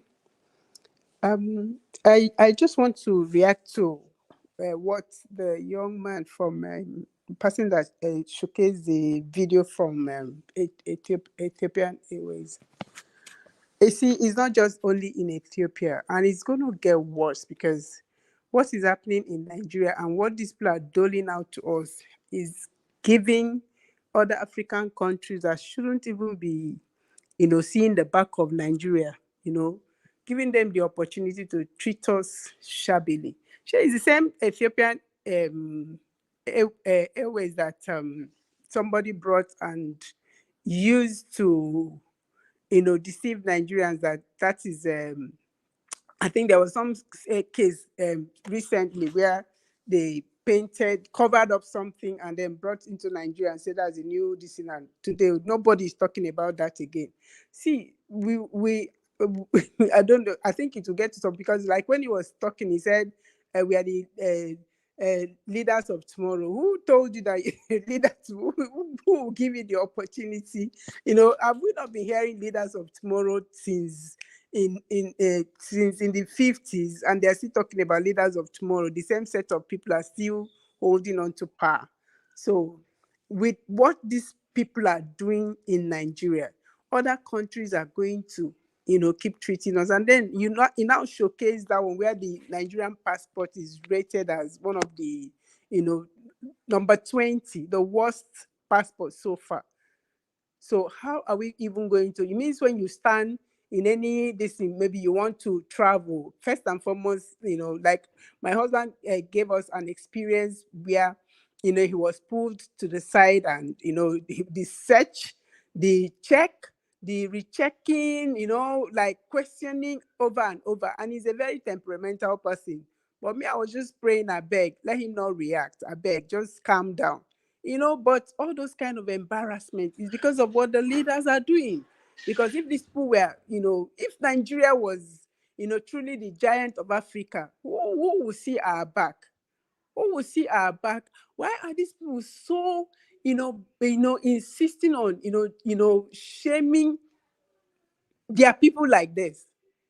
What's the big deal in just saying, okay, I made a first class and I was the best? You understand? What's the big deal? I mean, when you go to look for a job, you submit your credentials and they go to verify to be sure that your credentials are, that they are original, that true, what you submitted is, correct. That you didn't. I remember then when I was, when we were graduating, I had a couple of people in my class who had WAEC results that if you look at it, if anybody tells you that they are fake, you will say it's a lie. And when we're in our final year, time to graduate, the school, of course, must have gone to do their check and then verification and all that. And these people they didn't graduate because they came with fake WAEC results. You understand? So why is somebody bent on hiding this thing, apart from the fact that they are not real, they are not his own? And we, as Nigerians, we are treating this, so casually. Like, I mean, it's nothing. And people like this man will sit on national television and, defend it. People will actually come out and defend this broad daylight robbery. Why are they bent on rubbing our faces in the mud? What is wrong with us at this time and age? Like that man was talking. I don't have mouth. I can't even defend my I can't even defend my faith because of what most of the so-called men of God, what they have done. I don't have mouth to talk. That's why most times when the moment such this thing comes up, I run. I don't have mouth. I can't defend. I can't even say, no, don't talk about this because of what is happening. It's as if everybody is failing everybody. You know, like this young man that has spoken to UN, I am so happy that he has gone that far, because that's how we would have been pampering one day like this. We'll now hear that he was dragged back into Nigeria, and before you know what is happening, no do. You won't even hear about him again. Story. And one day you now come and, eventually when somebody's ready to dig up that, you now hear that some time ago he was spied. I thank God for the steps that he has taken. He's a very bold young man, and I thank God that he's doing what he's doing, because, he's crying out for help, but I don't think that help will come from anybody in Nigeria, because he has cried out. But who is talking apart from you, Mr. Elvis, that keeps bringing up his case and getting people to talk about it? This is what we do in Nigeria, and we've kept quiet for so long that it has become, normal to lie. Do you know, growing up, if you tell me that an elder can lie, I will bet my life that an elder can't lie. But I have been seeing elders lie. They lie to your face. Something that you know that they did, they open their mouth and tell you something different. So it's so shocking. It's so shocking. I don't know how we are going to do it, but we just need to do something. Let's start from somewhere. Honestly, this is not fair. This is not fair. It means what these people are doing, that the children that are growing up right now will not even have space in this country, and they won't even have anywhere to run to. People that are jackpine right now, I'm sure, what they are even experiencing out there. They are just, they are caught in the middle. So you find out that even the jackpine is not even a way out.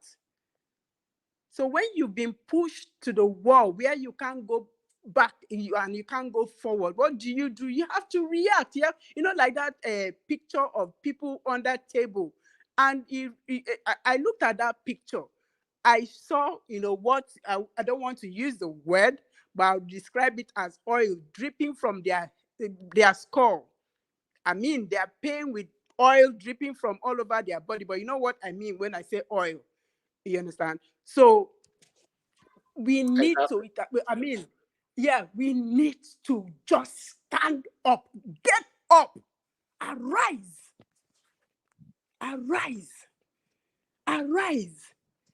What's the worst that can happen that has not happened? What is the worst that can happen that has not happened? Right now, there's a video I was watching on the, a group, this thing, where a man was, I don't know whether that's correct word to use, and in the presence of a little child that was crying. I want to believe that somebody is taking, the frustration on the wrong people. That woman is just a victim. And the man too is also all of us have become casualties. Casualty of what we did not bargain for. Casualty of what we got up and made up our mind we want to change. And suddenly, this was snatched from, right from us. Taken just like that. Because one person wants to be president at all costs. Doesn't matter what happens. And people are coming out to defend. People are coming out to say I was classmates. Is that what we are asking for? I don't even think that's what we are asking for, classmates. We are not asking for classmates. Give us what made you that, what qualifies you to be that classmate. Is it so hard? Why is it so difficult? It's not so difficult at all. It's just like me now. I tell you that I made a 2-1 and then you say, go and bring your this. And I'm proud to bring it and present anytime, any day. And I'm proud to tell you, and I say, call so and so person. This person was my classmate. Speak to the person, and then the person will tell you what I have said. It won't be different from what I have said. Why do we need to lie? Why the secrecy? There's absolutely no need for the secrecy. Thank you. Thank you so very much, Mr. Elvis. Thank you very much, and Ellen. Thank you so much for your submission. All right. Thank you, my people. Thank you, Mr. Ike Jude. Thank you. God bless you for the super chat. You said countdown to my birthday. Yes, my birthday is on Monday, 2nd of October. Thank you very much, my people. Put it down. Put it in your jotter. Thank you. God bless you all. Thank you, Dr. Gomez. I can see you right there. May God bless you all. Thank you. All right. Let me call on Marshall. Are you there? I'm here. I'm here. I greet the house. Thank you, sir. Good evening to you. Thank you very much, sir. Good evening. I greet Nigerians. We have a lot of topics to talk about today, so let me pick it one by one, what I can do under my 8 minutes. For David, I'm so happy he's gone this far, hearing his voice to the UN. And I think I will just, let me say, David Udeyin is now the new Delegiwa that they can't hold. He's a bone in their neck right now. And this bone will surely hurt them. But the fact they're trying to even eliminate him in any way, we are Nigerians, we care about ourselves. If this man hasn't come out to say, to discover all this information and give to the public, we will all be just there. He has won, there's nothing we can do. But God has just given us this gift of David to dig out what we can't dig out. We have journalists in Nigeria, and majority of them can't just do, they can't even do a quarter of what this guy has done. If every journalist in Nigeria is doing this, and you are picking every politician one by one, by now, some of them that have conscience will resign. I do not know what Tinubu is waiting not to have resigned by now.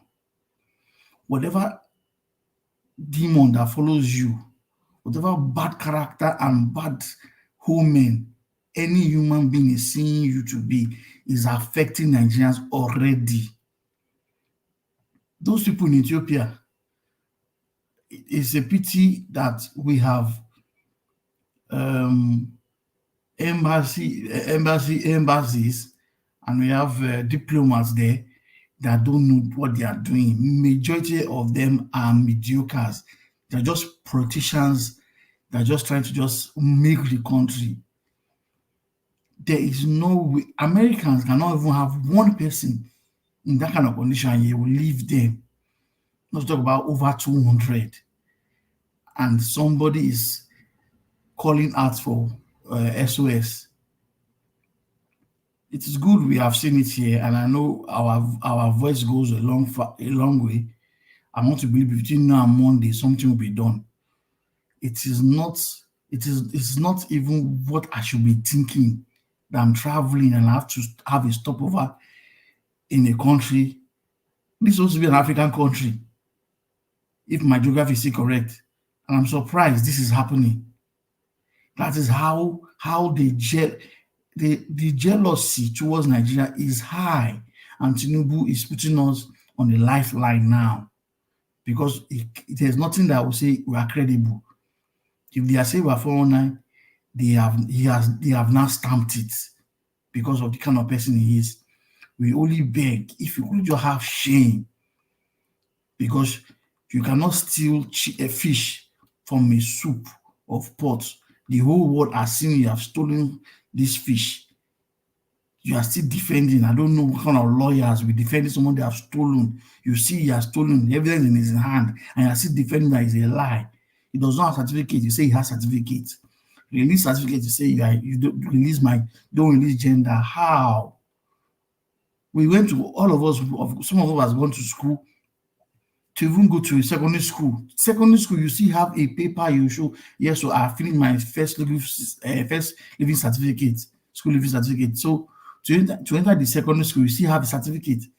So is Tinubu telling us now he's gone through school without any paper anywhere? And you have gone to school, you do not have paper to show that this is how I got into that school. And we're trying to reveal it, and you're just going left and right up to the point of trying to meddle into the judiciary of the Americans. You want to start bribing. That's what you know, illegal things. It's a pity. We saw that picture, that video in Nigerian road. I even like what that guy said. We pray for everything. That's the height of craziness in Nigeria. Everything you want to pray for. You pray for food. God, give me food. God, I'm going now, take care of me. God, give us light. It is madness. It is madness. Is it that let me even leave Tinubu alone. Senators, is it that you cannot say something? Nobody can write any paper and say, President, this is what we want now. They are representing Nigerians. You people can't just gather and say, this is what we want now in the next 3 months to be done. The roads are terrible. We're having roads cut into two. There's flood everywhere. Governors, I don't know what you are doing.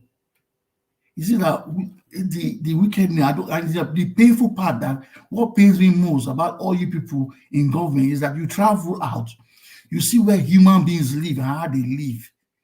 Is it that when the plane is coming towards Nigeria, there's a demon that blocks their brain? How can we be so wicked? How much will it cost to do a simple road? How much will it cost to just say, okay, the federal government is going to take 4 states lights 24 hours, one by one? If it's yearly, we won't be where we are today. I'm talking of development. And that's coming out as that classmate. You went there as an individual. There was never a classmate before you go to that school. So I don't understand why we need to see your classmate. Your classmate is not your certificate. We are asking for certificate, not your classmates. Bring your certificate, show us. If it is even dot class, whatever, if it's even pass or 0 you got, bring it. Let us see that you went. Let your name be on that certificate. Hey, this is your name. You pass with. If it is okay, Tinubu, Chicago State University, you pass fully. Let us see it. It will be that yes, okay, you went through the school didn't pass through you. We will know that yes, you have certificates. Government officials, you are not there. We didn't vote for you, but you are appointed. The governors voted for them, no problem. If you people have conscience, if you have conscience and you watch this program, you watch this channel, and you see road, because you don't need to watch it, because you pass through it, you see it. You people should do something fast. Senators, especially senators from Labour Party senators, start discussing it now. Thank you. Watch. I leave it here for now. Now, God bless you, my brother. Mashallah, thank you so much for your wonderful submission. May God bless you. Thank you so much. All right, let me call on, before I move on, let me quickly appreciate Peggy Modi. Thank you very much for the super chat. May God bless you. I appreciate this. Please enjoy a cup of coffee, and you are highly appreciated, sincerely, and God bless you. God bless you too. I appreciate you too. May God bless every one of you right there. Please, guys, press on the like button. Currently, we have only 242 likes. It's not good enough. I'm sorry to say that it's not good enough at all. If you can hear my voice, press on that like. Let's take it to 400, please. Thank you very much. All right, let me call on Madam Rita. Madam Rita, thank you very much for joining us. Please, I'd like you to talk to us. 8 minutes.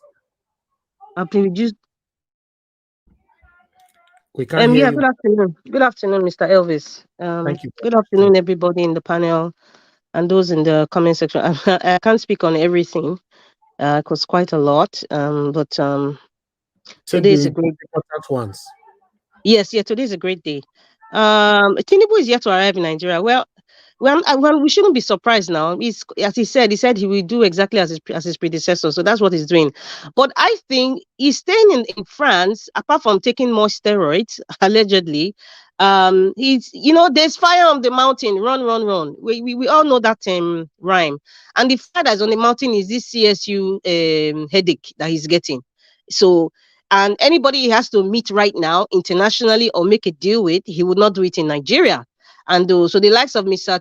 Chaguri, the Jewish lawyer, definitely he would pay his private jet of first class, like, come and meet me up.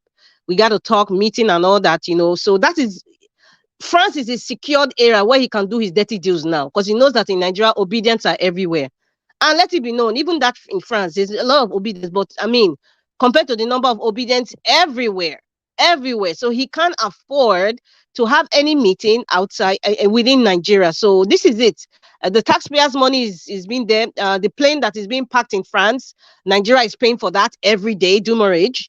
So he's meeting in France. He's to meet the ones who can cover up this CSU. He wants to strategize as a drug don, alleged drug don, and say, okay, this is what it is. Look for the yearbook. Find out anybody who can compromise. See, everybody has a price. That's his mantra. Everybody has it, and that's why we have this person now coming out. He's probably giving this guy coin. So he has brought the books to say, okay, let us sue any Niger person. Coincidentally, it's another Yoruba man, Mr. Yekini or something like that. Abi Ayeni, that has come out and, he's saying that he was his classmate. But saying that your classmate is vague. Show your certificate. It's simple. It's not rocket science. Show your certificate. Let's compare it with the one from Pinterest that Bola Tinubu presented. There's so many ways to prove that, okay, you went to this school. It's not just the picture ops. And I think even the spelling of his name, it was deliberate. This is what I'm thinking. And I can take it to the bank anywhere. That name, the Tinubu, the misspelled name or the distorted name, the distorted name, it was deliberate, because when somebody goes under a different identity and you get to a point where you need to put your name somewhere, fast forward, not thinking that over 40 years ago that this issue is going to come out against him because of his desperation for power, it was distorted. So it won't be suspicious that, okay, perhaps this might be a woman. So that name, Tinubu, might not really ring a bell and say, oh, this was a woman. No. So it was deliberate. It wasn't any clerical error. How come that everybody who graduated for that yearbook, none of them complained? As a matter of fact, the other Yoruba man, his name is even more complicated with so many E's and I's. It was spelled correctly. Then Tinubu, that is a very easy name, that they misspelled. Come on now. Haba, come on. I mean, we all know the tricks, but you know what? We know the tricks, but there's no shame, because he has no shame. A criminal has no shame.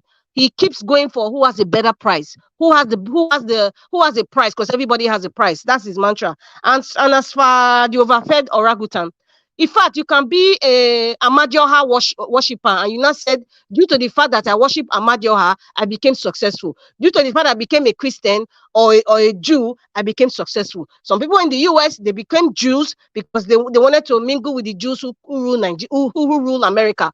If he's sitting down there like an overfed orangutan, as Ari Dokubo I'm talking about, and says he became a Muslim and things changed for him, well, kudos to him. Who cares? We don't care. The woman in the market doesn't care whether you change to a Amadioha worshipper or you change to Islam. We don't care. I don't care. So that's just about it for that one. Now talking about the guy about that video about religion, Mr. Naja, maybe another segment I might join to talk about that one, because I can say for a fact that many of us who came from Nigeria within the past, let's say 10 years, because I'm saying this as a reference to, there was a lady, a very nice lady that came to the show, and she talked about how when she came to Canada and, talking about how she was healed or something. And then I remember I called, and some people thought it was offensive. I said, listen, we cannot make a mockery on the body of Christ. If you say these things happen to you, give us the full details. When you talk in vague, it makes other people who are not believers believe what you're saying.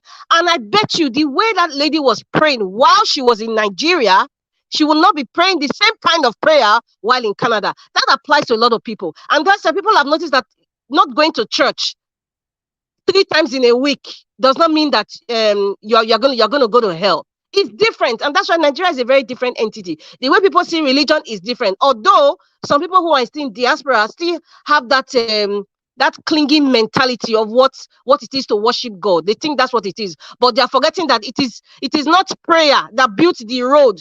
The main express road in Canada is 401. I know in the UK, I think it's M4.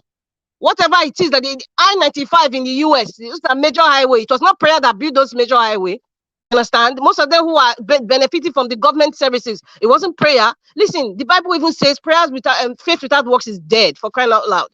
Faith without works is dead. Why don't you apply it? So what that man was saying is basically what I just said. Faith without work is dead. It's not by gathering and say, let us pray. You're graduated from school. You're not thinking to be creative. What can I do for my country? What can I create? But what you're doing now is either you want to be a pastor in one cell, one branch for RCCG or one of these Hallelujah churches. You want to be and you say that is your work. Come on.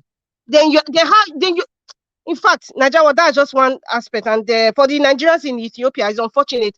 I'll be very glad if you send that video, Mr. Elvis, to the WhatsApp group, because on my Twitter account, if anybody has a Twitter account, you should hashtag Abike Dabiri. I don't know if she's still in charge of diaspora.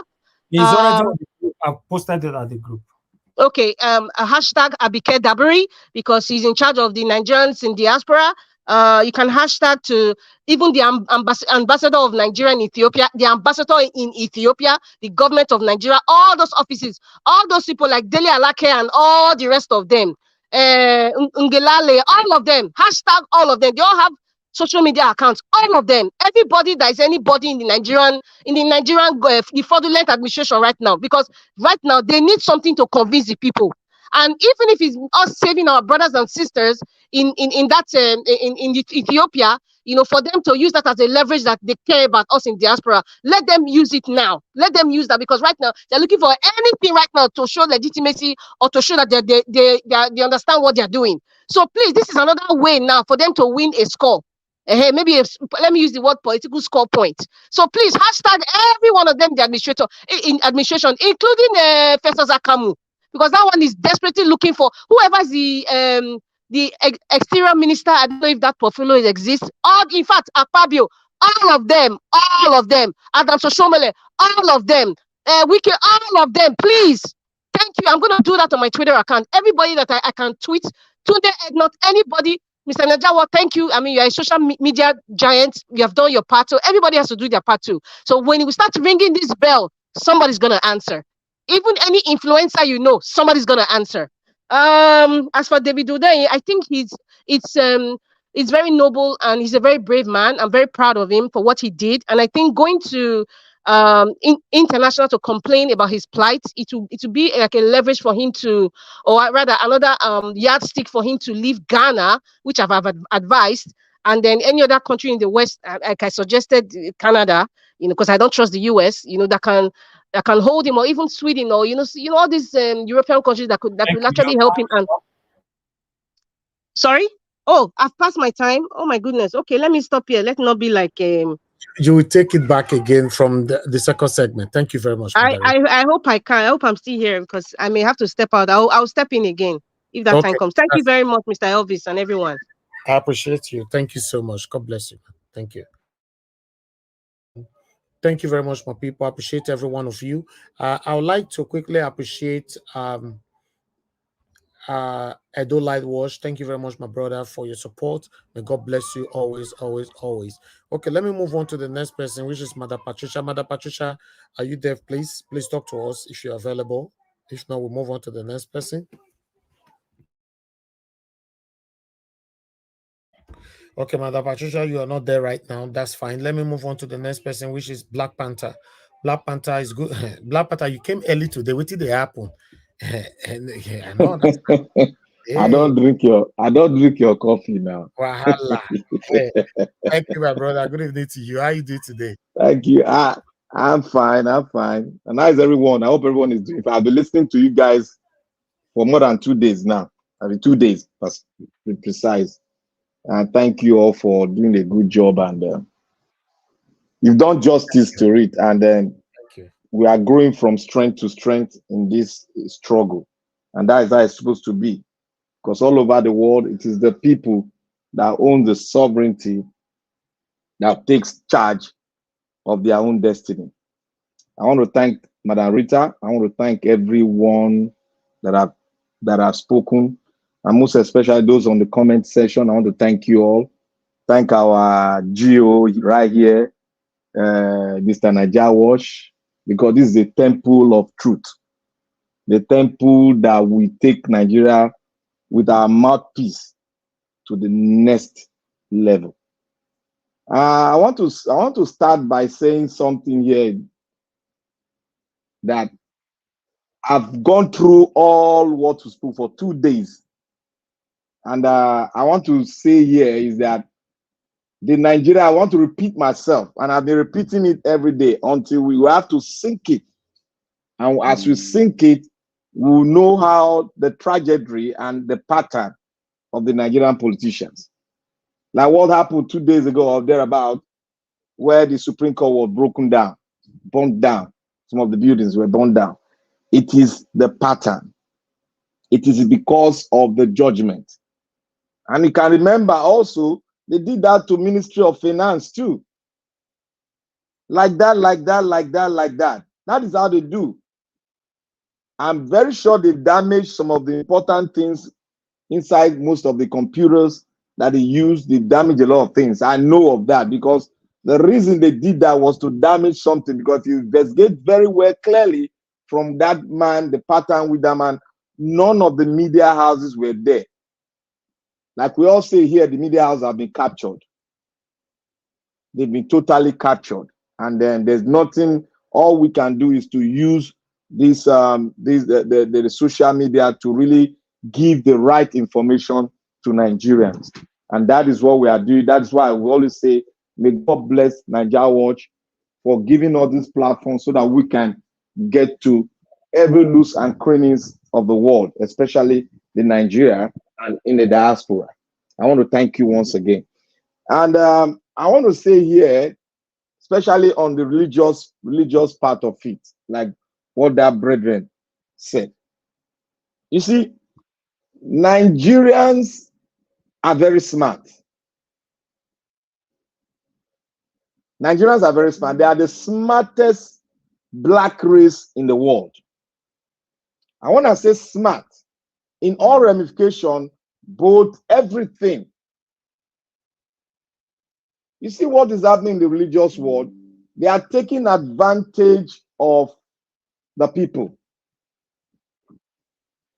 They are no longer, if you watch it, they are no longer ministry what they are supposed to minister. Rather, they are just talking on prosperity, talking on your clothes, talking on what you wear. Anytime they see anything that happens, they would like to go the other way just to make sure their voices are heard.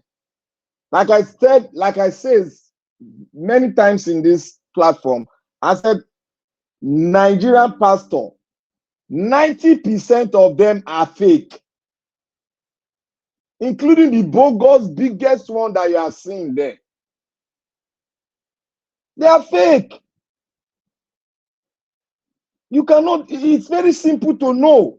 That is why when you study the Bible itself, you have to, the Bible does not make Christian to be mumu. The Bible makes you bold. Bold to confront anything. You are not like those that see and say, no, it is not that. You are like those that boldly come and confront every challenges, no matter what the challenge might look like. You boldly confront it because it is bound to happen. It is not something that is meant for one particular person. It is meant for everybody. I believe in God, but I believe in God, and it's a personal issue. You have to grow yourself. It's like growing yourself while you're in school. You have to equip yourself. You have to grow yourself in the things of the scripture. You don't have to wait for your GO to say this before you know the standard, because the standard is in the scripture right there. You don't have to load your GO. You don't have to load them and make them a symbol of your God or a prophet that can speak to God. Like the other one said, I drink tea with God. That is a blatant lie.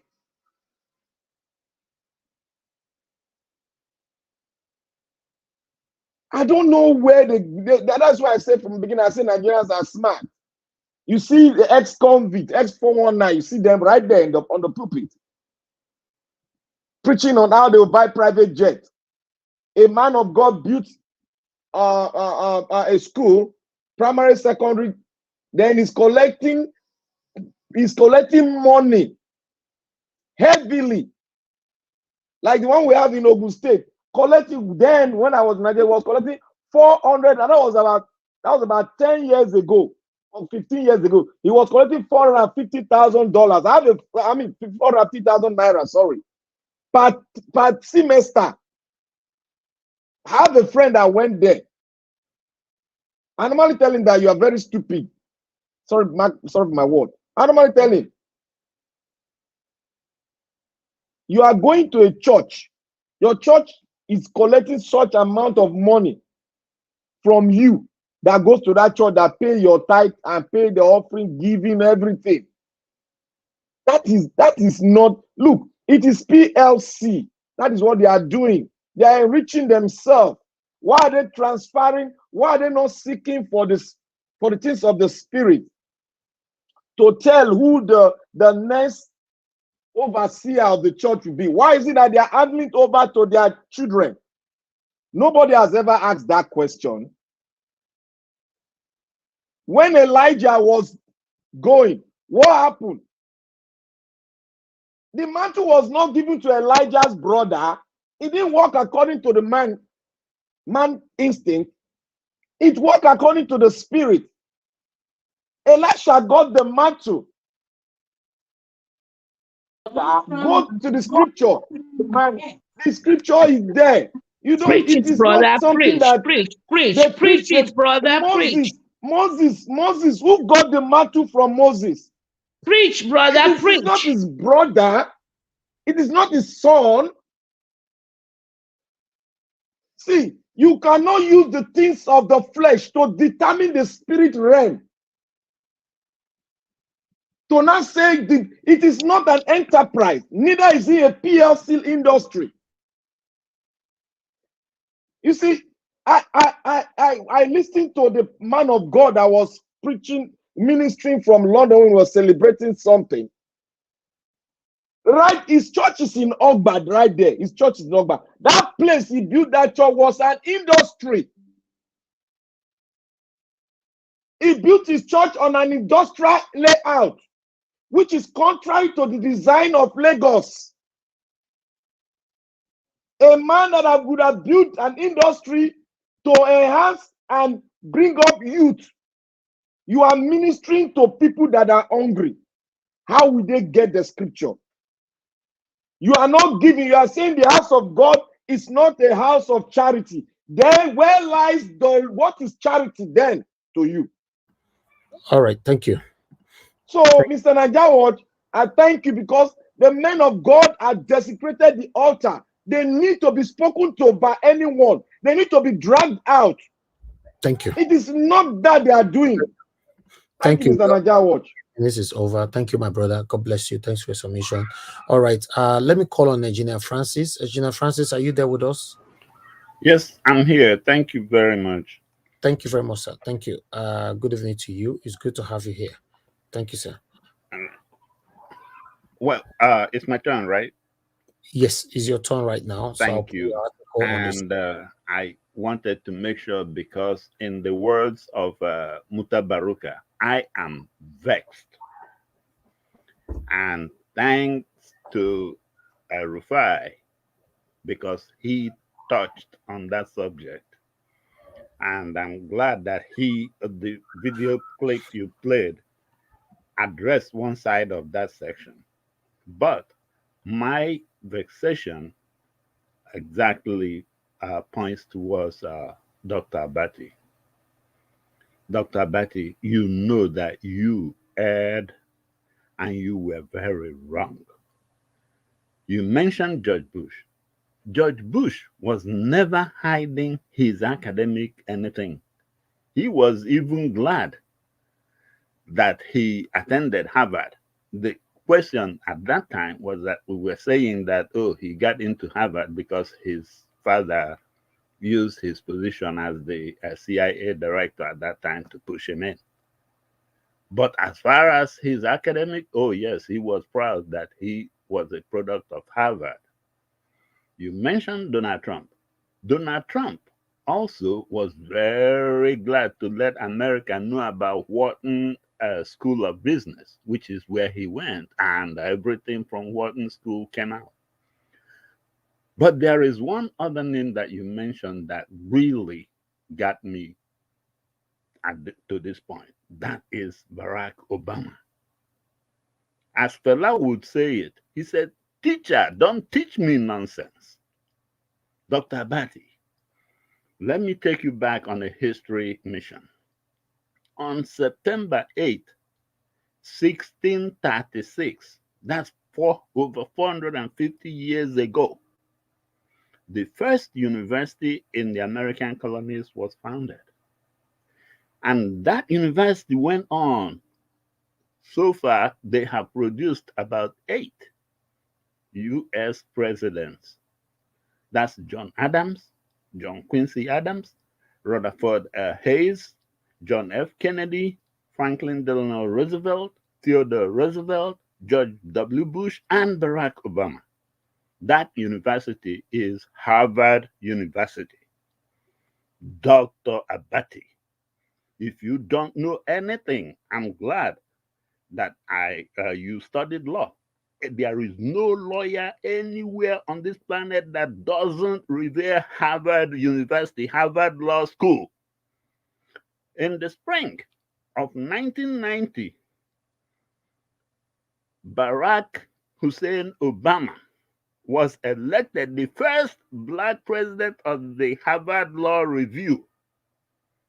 That's over 450 years of white dominance broken by Obama. Is this the man you're saying that was hiding his academic whatever? How dare you, Dr. Abati? How dare you imply something like that when you are talking about somebody that broke a 450 years chain on the Black people? You are saying he's hiding it? How dare you, Dr. Abati, try to put him in the same basket with Tinubu? How dare you? You know, sometimes when you talk, you have to measure what you are saying. But Barack Obama graduated magna cum laude from Harvard Law School, 1990 of 91. How dare you compare him with a ghost student from Chicago State University that goes in as a woman, comes out as a man? How dare you even bring him up in the same room as what we have, what we are dancing with? How dare you, Dr. Abati? For this information, Dr. Abati, please, I'm glad that Rufai felt it too. Because when I heard you say that, my ear was like, I'm like, no, my ears are deceiving me. That somebody will bundle Barack Obama in the same basket with Tinubu? How? Let me give you an idea. What as a president of the U.S., there was one of these first interviews Barack Obama had, where they asked him how he will handle the race relationship. That's the white and Black race relationship in America.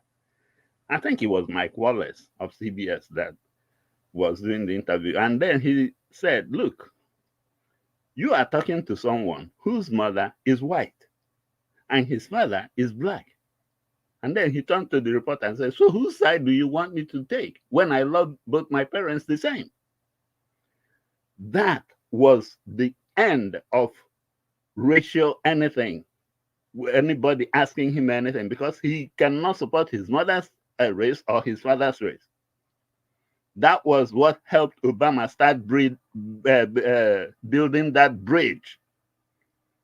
And that is similar to what Peter Obi started in the campaign to build the bridge between Hausa, Yoruba, Igbo, Muslim, building the bridge.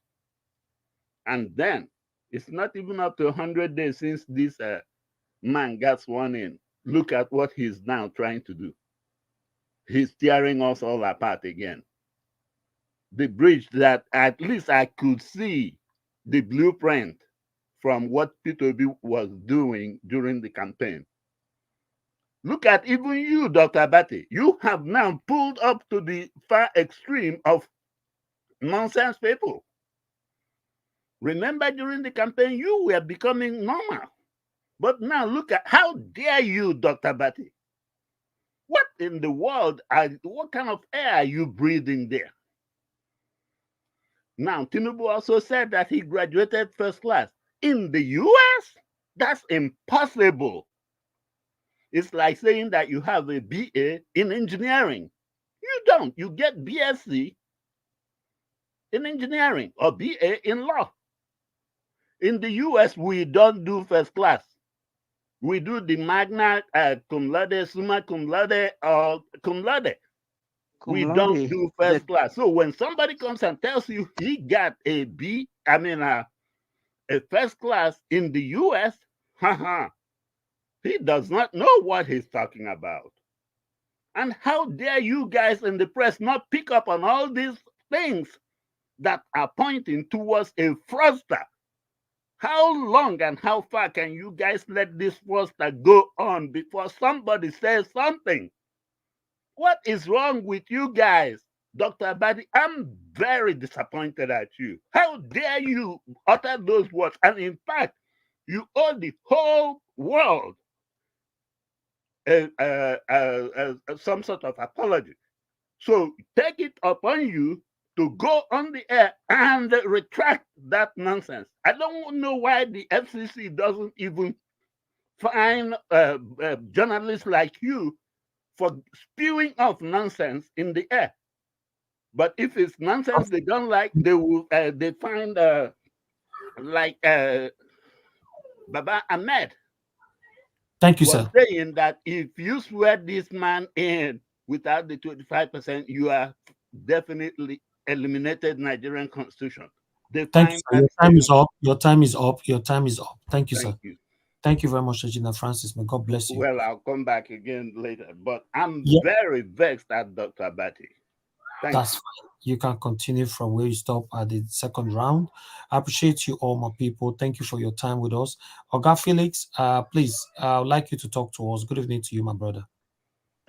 Good evening, my beloved brother, Oten Oga. I greet everybody. Thank you so all much. The beloved panelists, Nigeria Watch family, our comment section, viewer worldwide. I greet everybody. Nigeria matter. Every day, different news. Where I go start from? Let me start from Asari. According to the narrator, Asari enter house. Because anything you say now, you have said before that we say in future, not relevant to us. It's of no use. Nigeria government. Thank you, Mr. Uday, for the step you took. I appreciate you for that. Thank you for what you have done to us as a good Nigerians by revealing many secrets of the wicked political dealers. I appreciate you for that. Let's talk about our beloved brothers and sisters who are in the prison in the same Africa country, in the same continent we came from.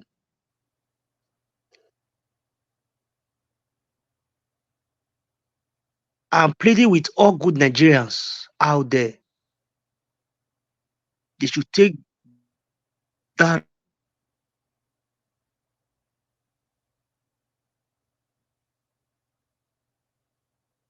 responsibility to look after them.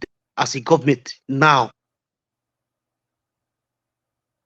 I don't think they will even move an inch to speak for them.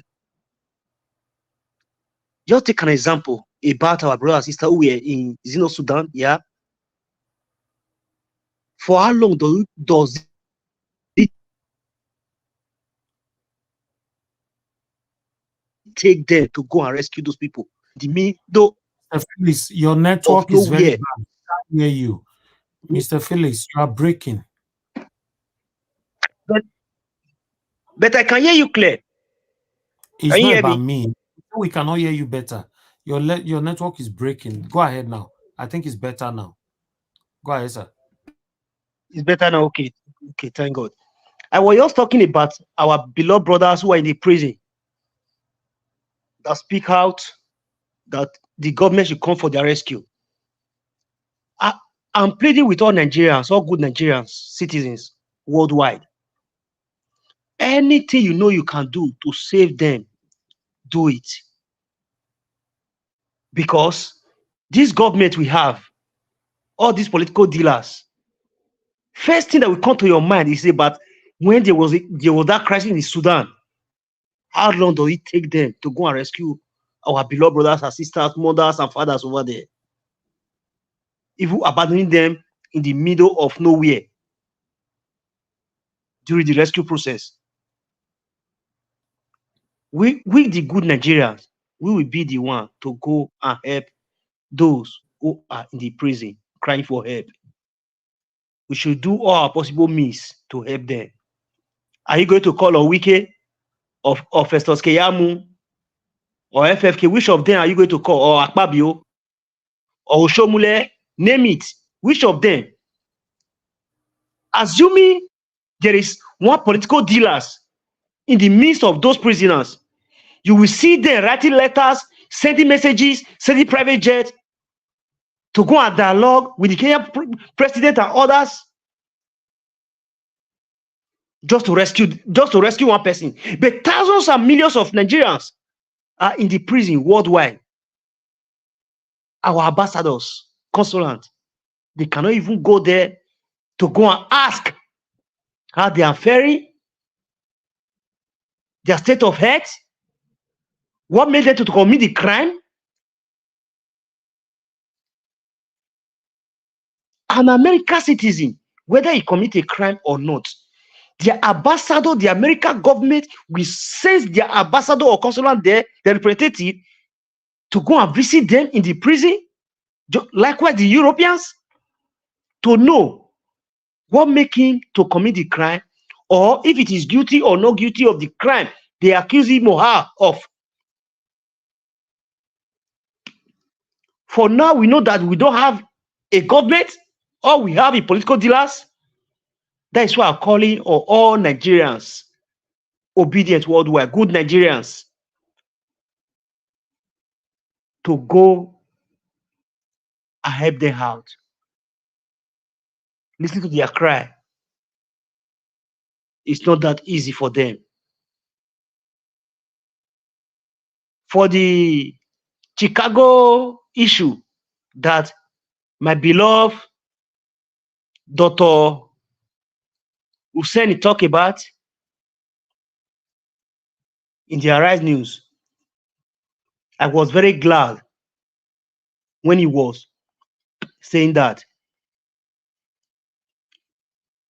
Abati, hide your face. Why? Because what you said yesterday, you never knew Hussein we went to go and do his own research. Look at your statement. This, that. You have to do a good research according to Nigeria Watch. You have to verify any statement before presenting it in the media. Without verification, you don't have to present anything. I know you are one of them. You are on their payrolls. Because the way you talk, I can't say it is alleged. The way you are, you always talk day and night, every time you come to the studio. It's very crystal clear that you are among them. You eat and dine with them day and night. Let's keep our finger crossed. At least they say clear conscience, fear no accusation.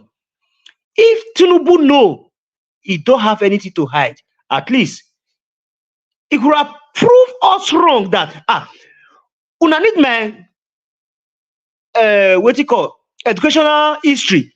I beg, now he was the one that was supposed to release his educational history to prove us wrong that what we have been saying, talking day and night. See it. I graduated as this. This was my academic session. This was the year I started. This was the certificate I used to of entry to the university. This, that. You should be proud that you are a first class student as you claim to be.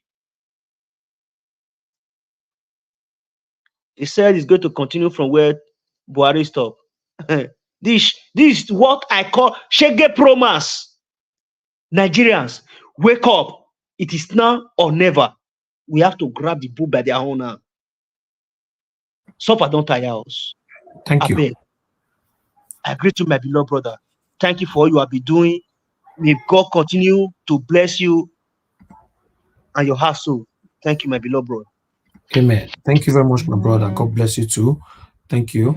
All right, let me pick a call before I come back to the next person. Thank you very much, Mother Joy, for calling in. Good evening to you. Please talk to us, Mother Joy. Hello. Hello, Mother Joy. Good evening to you. Thank you very much for calling in. Talk to us. Oh, hello, my people. Hello, everyone. Always excited and glad to lend my voice in this wonderful, extraordinary forum that, Mr. Niger, what you have made available. Raising voices for the voiceless, amplifying the voices of those that ordinarily nothing could have happened.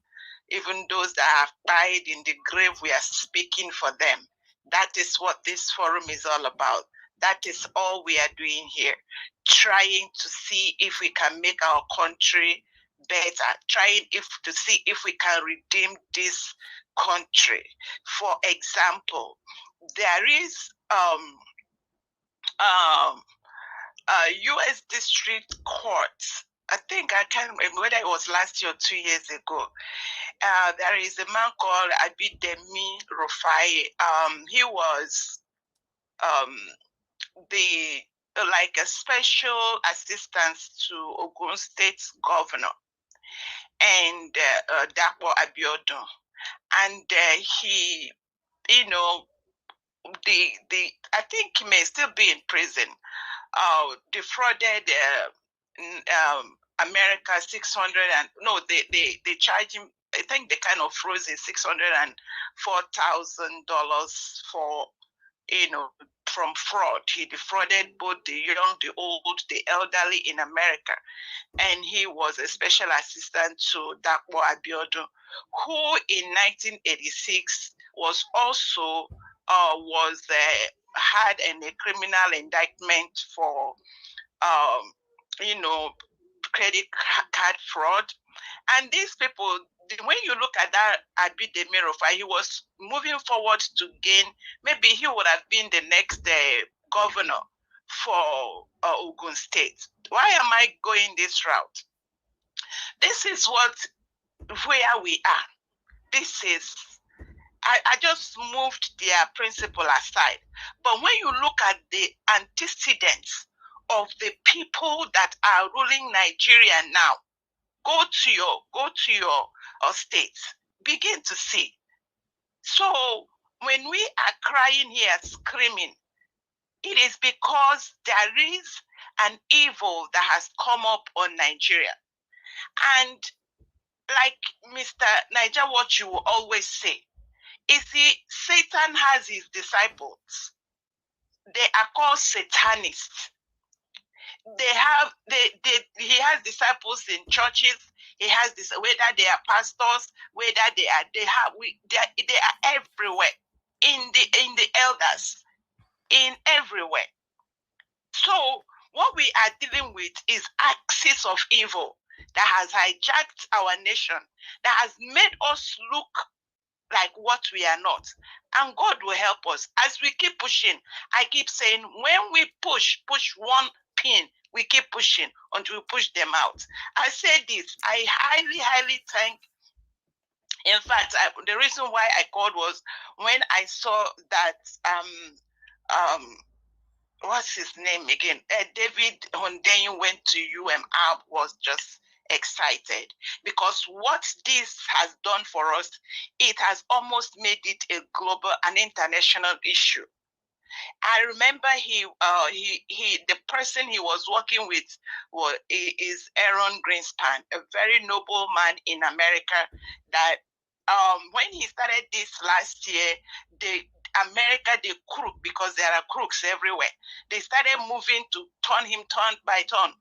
And somewhere he said no, he doesn't know where that person came. And this, what is going on, what I want to say is, what is going on is beyond Nigeria. And I want us to come here every day, strengthened, knowing that we are not alone. All the people that their children are died due to drugs, we are raising their voices. Maybe they are going to come and join us in this fight. All the people that have lost their loved one through drugs, maybe they will wake up and say, we will join with these people. We must move evil out of our society, because it looks like the evil ones, they have all the money, but we have our voices. We have resilience. We say we are not going to give up. And that is where we are going. God bless everybody. Thank you, Mr. Niger Watch. I don't take this your opportunity for granted. God bless you. Thank you very much, ma. God bless you. Okay, thank you very much. Let me go back to the panel again. Okay, I'd like to call on Madam Victoria before give us a mandate. Madam Victoria, thanks for joining us this evening. Good evening to you. Please, I'd like you to talk to us. Good afternoon, everybody. I don't even know what to talk about. It's a shame that Ethiopia is torturing Nigerian people. That's a big shame. Because they know we don't have government. They do, yeah. The Ethiopian land, you know, shebi tí ìyá ńlá bá gbé ní ṣánlẹ̀, kékeré a máa gorí ẹni. Ethiopia, of all countries, how I wish all the people in the jail in Ethiopia, they are all APC. My brother, I really don't have much to say. I think there was a guy that actually touched on the aspect of religion very well. So I don't need to repeat. Everybody that knows me knows my stand with religion. Religion have brought us, you know, into this mess. In fact, religion has brought us into this mess, and he has really, you know, really talked about it very much. I have spoken to the Obidati, and I will keep you posted on that assignment that you gave me.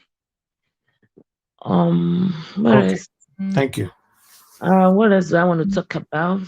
I think that Dr. Abati, you guys have talked about him. There's really nothing much to say, to be honest. I was going to talk about more religion, but he has dealt with that really, you know, extensively, and I'm very proud of the sermon he gave. So maybe next round I will think of something to talk about. Yeah. Thank you so much. I would like to pick this call because the call is coming from Abuja.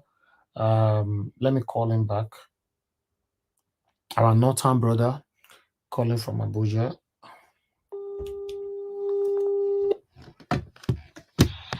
Hello, good evening to you, sir. Thanks very much. I missed your call. Go ahead, talk to us. Yeah. Okay, good evening, Mr. Najawat. And good evening, everybody in the panel.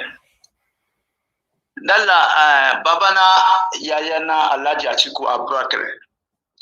Dalla da ne bi ina roke ka. Ina da kai ka da sunan Ubangiji Allah. Ka ci gaba fada da kana yi din. Kana yi mutane Najeriya fada ne. Ka ci gaba da fada da kana yi mu. Kana yi fada kai mutane 200 million Nigeria people. Ka yi fada nan muna goye bayan ka. Muna bayan ka. muna gabanka tun mutanen Najeriya su yarda da kai ka ci gaba da fada nan dan Allah da Nabi kare ka sware duk wanda ne ke roke ka wanda yake roke ka manafiki ne suke shegu ne dan banza ne wanda sun bai so Najeriya yi kyau ne ka ci gaba kare ka bari fada nan mutanen Najeriya ka doka fada nan kayinka ka yi fada kai mutanen Najeriya ne ka ci gaba da fada nan mu yi da Justice Samani and all 5 judges of tribunal, you people should go and bury your head in shame. Shame on you people. Shame on you people. Now, you gave a judgment to 200 million Nigerians, and are not happy with you people. And you will think you'll be happy in your home. You will not be happy everywhere, every one of you. 5 judges, you will not be happy in your home. Your family, there will not be happiness there. You will find sorrow all the days of our life because you give them we Nigeria sorrow. You will get sorrow in all your life period. You will never enjoy your life. Dukanku, then Shogune, you give judgment to us. We are not happy with you. That judgment you give, there are still a lot of Nigerians. Or a lot of Nigerians are going to pain today and suffer today. They cannot eat in their houses. We vote for someone. You give judgment that the vote was not the person. We vote for Mr. Obi. We give the vote for him. If they even Abuja and everywhere here, you turn the judgment. Allah going to the Badaka Jida Junior number. Allah said, Sine Kutu na Jokeke. Allah Sine Damaku. Allah Sine Duka Kuke Baka do Sharia now. Mama Daddy Komai. Zakuaka. The Montan Nigeria. Montan Nigeria so shawala. I can't stupid judgment. Stupid judgments. We are not happy with you. You will not have happiness in your life, in your home, around you, in surround you. That money people collect, you never enjoy that money. In the name of God Almighty. Thank you. Tukanku. Thank you, Mr. Naja. Thank you, sir. Thank you, sir. All right. Thank you very much, my people. For Mr. Evie, sorry. Submission. Mr. Evie, sorry to interject. This our beloved brother just called. If he can be able to come to the panel, I can come down for him. No, he cannot. He's a private person. I don't want to reveal him. No problem. Yeah, he can only call in. So no problem. I just wanted to. Thank you very much, my brother. Yes, no problem. Thank you. Yes, I appreciate every one of you right here. May God bless you all. Thanks for your time with us. I bet make una press on that say earlier on I asked me to take and go 400.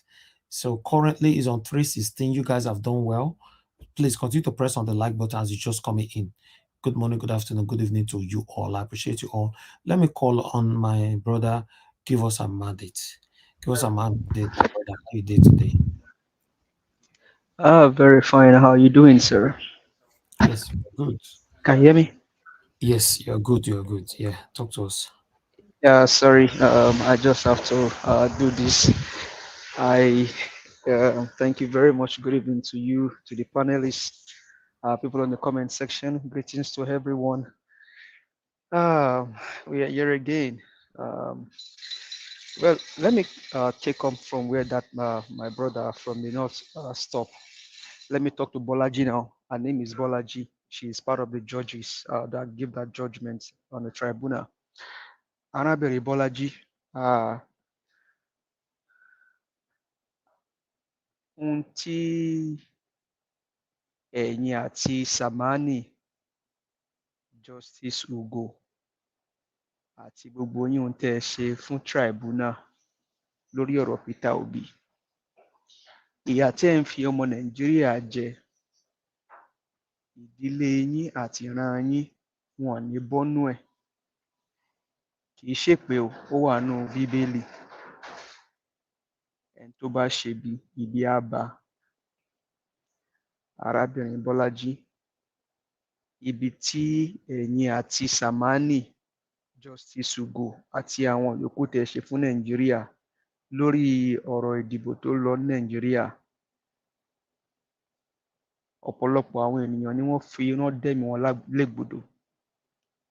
Àwọn ọmọ yín, àwọn ọmọ yín, ọkọ yín ni, ẹbí yín ni, ìdílé yín ni, ìran yín dé ìran kẹrin, wọn ò ní bọ́nú ẹ̀. Ìyà tí ẹ̀yin àti gbogbo yín tẹ́ fi ọmọ Nàìjíríà sí, ìran yín wọn ò ní bọ́nú ẹ̀.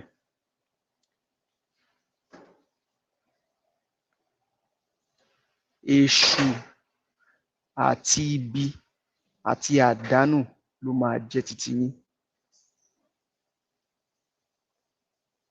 Ó ń bẹ nínú Bíbélì, ó sì ń bẹ nínú Kùránì. Torí pé ọ̀pọ̀lọpọ̀ yín tẹ́ ẹ jẹ́ adájọ́, ẹ ti gbàgbé tẹ́lẹ̀ lọ́wọ́ àwọn òṣèlú ajẹgúdújẹrá. Ẹ ti jẹ lúrú, ẹ ti jẹ ṣàpà, ẹ ti jẹ ilá, ẹ lè sòótọ́ mọ́, ẹ ti jẹ dòdò, ẹ lè sòdodo mọ́. Àti ẹ̀yin àti ìran yín, ẹ ní bọ́nú ẹ̀. Thank you very much, Mr. Elvis. I think to what David Adeoye did at UN, it gladdens my heart. I rejoice with it. I'm so happy. And should in case David is listening to us tonight, his generation is blessed, his house is blessed. It just shows that we still have some dedicated youth, people like Nigeria Watch, Dr. CM, Madam Rita Omoye, Mr. Harles. We have vibrant people. I will not call Madam Victoria Youth because these are the mamas, they are the elderly ones behind the young ones. So David did a great job at UN. He did a wonderful job at UN, and it just shows. Now, if you put David beside other Nigerian youth, the ones that have their datas, but they spend their datas on Big Brother Africa or to go and sit at lounge, Nigerian youth should take a clue from David Adeoye and see what he's doing. They should come and take a clue from Nigeria Watch. How we come here every day to come lend our voice. People are working, they are still contributing. I heard about a story of Jimmy on Violence Space. That guy loses his job because of this matter. But you know what? Posterity will not forget us all. Names are being written on gold, but time will tell. Now, going to Tinubu's matter, I think Dr. Francis said something. Over in the United States, there is no first class, second class, or third class. You have summa cum laude, you have cum laude, and then you have some other categories. So that means that itself should tell you that Tinubu did not go to school in the United States of America.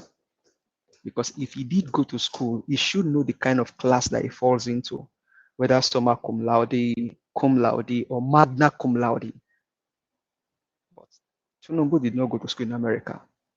Now, people like Ruben Abati speaking on behalf of Tinubu, they are only doing that because of their belly. And I don't think I want to give them credibility. Thank God, I have a doctor in Arise TV called Dr. Rufai Husseini. Now, when people speak, they said Rufai speaks with emotion. Everything that we do as humanity, there is always a side of emotion to it. Is it about the election? Over 88 people were pied in the election. A 19-year-old boy pied himself in Plateau Jos because he felt that his destiny was taken. That is emotion. Werewike, Dele Alakori, and the like of them, they also have emotion. So people saying that Rufai speaks with emotion because he's a patriotic Nigerian. It's not like Ruben Abati. And so Nigerians should know that we have doctors and we have doctors of doom. Ruben Abati is a doctor of doom. He's a doctor of doom. I know Ruben Abati. I know him when I did my IT in Guardian. You see this man write column in those days for Guardian newspaper. People are willing to read his columns, but today he has sold his conscience. But I'm not surprised because Abati was going to his own running mate then was Kashumo. Kashumo was a drug dealer too. Kashumo was a drug dealer. So you cannot a fruit doesn't fall far from a tree. That's the story of it. That's how I can liken Abati to be. But whether they like it or not, with what is happening today, Nigeria will be liberated. Nigeria will be saved. Nigeria will be liberated. Now going back to all of the evil that is happening in the country, how can a president leave? You left your country 6 days ago. You came to the United States of America. All of a sudden, you check into France. That means in that country,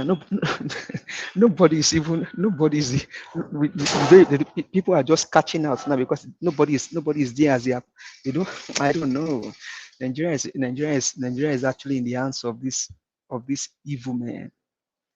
But we need to decide what we want to do. We'll see how the whole thing plays out in Supreme Court. But I think everything happening in the United States of America is just showing that Tsunami, Bolaji and Ogwan, the remaining judges of the tribunal, and their generation should go and bury their heads. They should bury their heads in shame because they sold Nigeria. They sold the country to a drug baron. But all well and good. Now, going back to the Nigerian passport, our passport now has no value in the world. Your time is up. But okay, thank you very much. Yeah. I will just leave it there. But thank you very much. I didn't see my computer because I had to separate from my computer. So, but we'll be here listening. Thank you very much. Your second lapse. Thank you very much, my brother. I appreciate you. Thank you. All right, my people. You see how quick this was. We finished. Everybody on the panel have spoken. I appreciate every one of you. So we're gonna have the final submission right now. With everybody. But before that, I'd like to appreciate those of you that just joined us right now. And God bless you all. I can see Tony Africa right there. Cassava Junction, thanks for joining us. Dr. of Zion, God bless you all, my people. Please, at this was I can see you as well. Press on the like button, my people. Press on $sign, support what we're doing here. Thank you. All right, I would like to call on Amashola. Amashola, we are finally back to you. Watch. Yes, sir. About yesterday, get 3 sessions. Today, give 2 sessions. And today, now 2 I want to give. You see, an autocratic government. We'll not continue. Now 2 I want to give. Abi, you want to carry me go court for that one? If court there, I go carry you go now. But we don't see any court where they there. We don't get a studio court or what did they call it? Okay, all right. Okay, more get to this session. But if I try to do like about 4 sessions, not we have somebody that went to UN today. All right. More do 3 sessions. Thank you, my people. Don't worry, I'll stick with the 3 sessions. This is a black pattern. Last so you problem your B. This man. I am a progressive now. Amashola, talk to us, sir. Amashola, 8 minutes. After you bring Madam Rita, since she doesn't come back now. Talk to us again, 8 minutes. Okay. Thank you very much, sir. I want to talk to Nigerians concerning the way we have taken religion so strong and things are not working for us. My dreams, I only have this funny wish. How I wish one day, one Sunday morning, the churches are empty. So that Nigerians, if it was just by chance, by any grace of God, something just happened and you forget today is Sunday and make it Saturday and you didn't go to church on a Sunday, and see what your GO and Mama GO will feel not paying tithe on a Sunday, just one Sunday. You will know how wicked these people are. I'm in abroad. Sunday morning, you come out, I don't see crowd dressed up, rushing to somewhere to where we don't know where they are going to. It's only in Nigeria you do not have food. You did not eat yesterday night. You will still dress up, squeeze the small change you have, stroll down to the church, and go and listen to the pastors. Let them brainwash you again. If you pray from Monday to Friday and you're in your house praying, food will not come and knock at your door. The earlier we start thinking like human beings in Nigeria, the better for us. If you pray from Monday to Friday, your account will not get alert. If you don't work, you don't eat.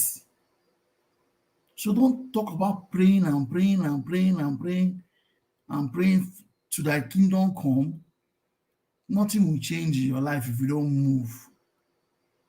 And Nigeria will not move until we stop this attitude of that the Jew, let us pray for Nigeria. Nigeria does not need our prayers again. Nigeria needs action. They have prayed. Ever since they have been born to this world, Nigerians have been praying. Nigerians have been praying. My late father says something, I cannot forget that word. He tells you, if you meet a Nigerian police officer, instead of asking, can I help? If you ask him, how can I help you? It's how can I cheat you? That is what runs in their brain. An average Nigerian has that mindset. How can I cheat you? But you come to where human beings live, which is Europe. How can I help you? Everybody wants to help you. I stay here, I say, good morning, sir. They'll tell you what's good about the morning. Their way of thinking is different. They want to help you, they want to assist you. In Nigeria, it is how to rip you off and just make you miserable. The more we sit down in the house, just one man has been fired last week. The police resort is going to be thy kingdom come. We are still in our house. The candlelights are over, I guess. They're not coming out for candlelight. The real candlelight is candlelight for justice, for the poor, for people suffering, people that have not eaten, school children that can't go to school again. Candlelight for them, Nigerians. They don't have to die before you come and bring candlelight. They don't have to buy before you bring candlelight. We are living now. Bring the candlelight. Let us shine and live. The man said the mole is his name. If you know so much you value that guy, bring down the next set of candlelight and say justice for Nigerians, justice for our elections, justice for everything that is wrong with us, justice for those who have been trapped in a jail in the country where Nigerian government have forgotten about them. There's justice. Everybody needs justice everywhere. So it's not only just justice for Mumbai. We need to come out now with more candles. People that are producing candles, let them be in business. Those selling candles, let them start selling candles. Because Nigeria needs to see light. Since they've not given us light, justice for NEPA, PHCN. We need light. On candle, justice for light. We need light. We need job. Come out and shout. Not sitting down. Nobody must cry again. If you all listen and our voices are being heard, this is not time for us to sit down in the house and wait for Supreme Court to come and give the final judgment and then want to come and remedy the issue. It is now or never. Thank you.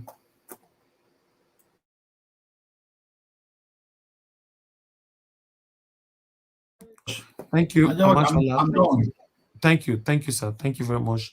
God bless you for your submission. Okay, let me come to Madarita. Madarita, if you're there with us, you should be the first, but you left. But now that's fine. You can go on your second segment now, which you have 8 minutes. Thank you. Okay, Mr. Najawa, thank you very much. I don't want it to seem like I'm getting some preferential treatment, because I know that I think yesterday somebody left and came back and the person went down to the bottom of the poll. So I am going to dedicate to say I should fall in line with how I came now. I know you're trying to follow what came in the beginning, but let's just Okay. I would volunteer to like follow how I came in now. Okay, Thank you. that's fine. Thank you. Thank you. Thank you very much. Okay, let me call on the way it is on the board.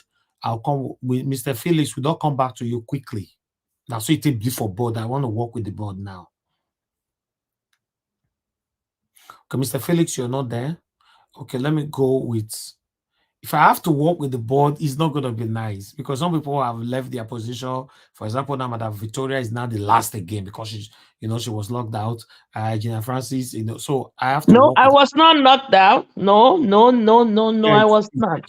Yes, you did. Yes, you just came back. Yes, you did. I don't know if people normally know that. No. I did not knock out. No way. No.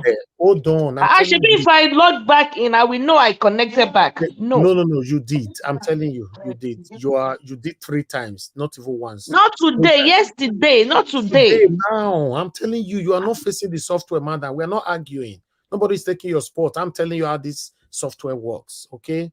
You've been out now 3 times and come back again. Gina Francis, I'll be out now 6 times and came back again. So, and you leave 2 seconds, it brings you back again, and then you lose your spot. I don't know why it works like that. I did not reconnect from my end here, Sha. Yeah, you might not know, but as I'm telling you right now, it puts you, okay, for you to know that it put you on the backstage. I don't need to prove that. There's no need. You are the last right now, which you don't supposed to be. It's because for that to happen, it means that, okay, for example, now Madam Patricia, there's a glitch in the system now. There's a glitch in your system. No glitch, no an glitch. Madam Patricia now is now second to the last, close to you, which it doesn't supposed to be, because she was also logged out for 2 seconds. She came back. P-Soft is okay. We have P-Soft says he never talk at all, so I'll prioritize P-Soft since we have a new person with us. Okay, thank you very much, my people. Watch. Yes, sir.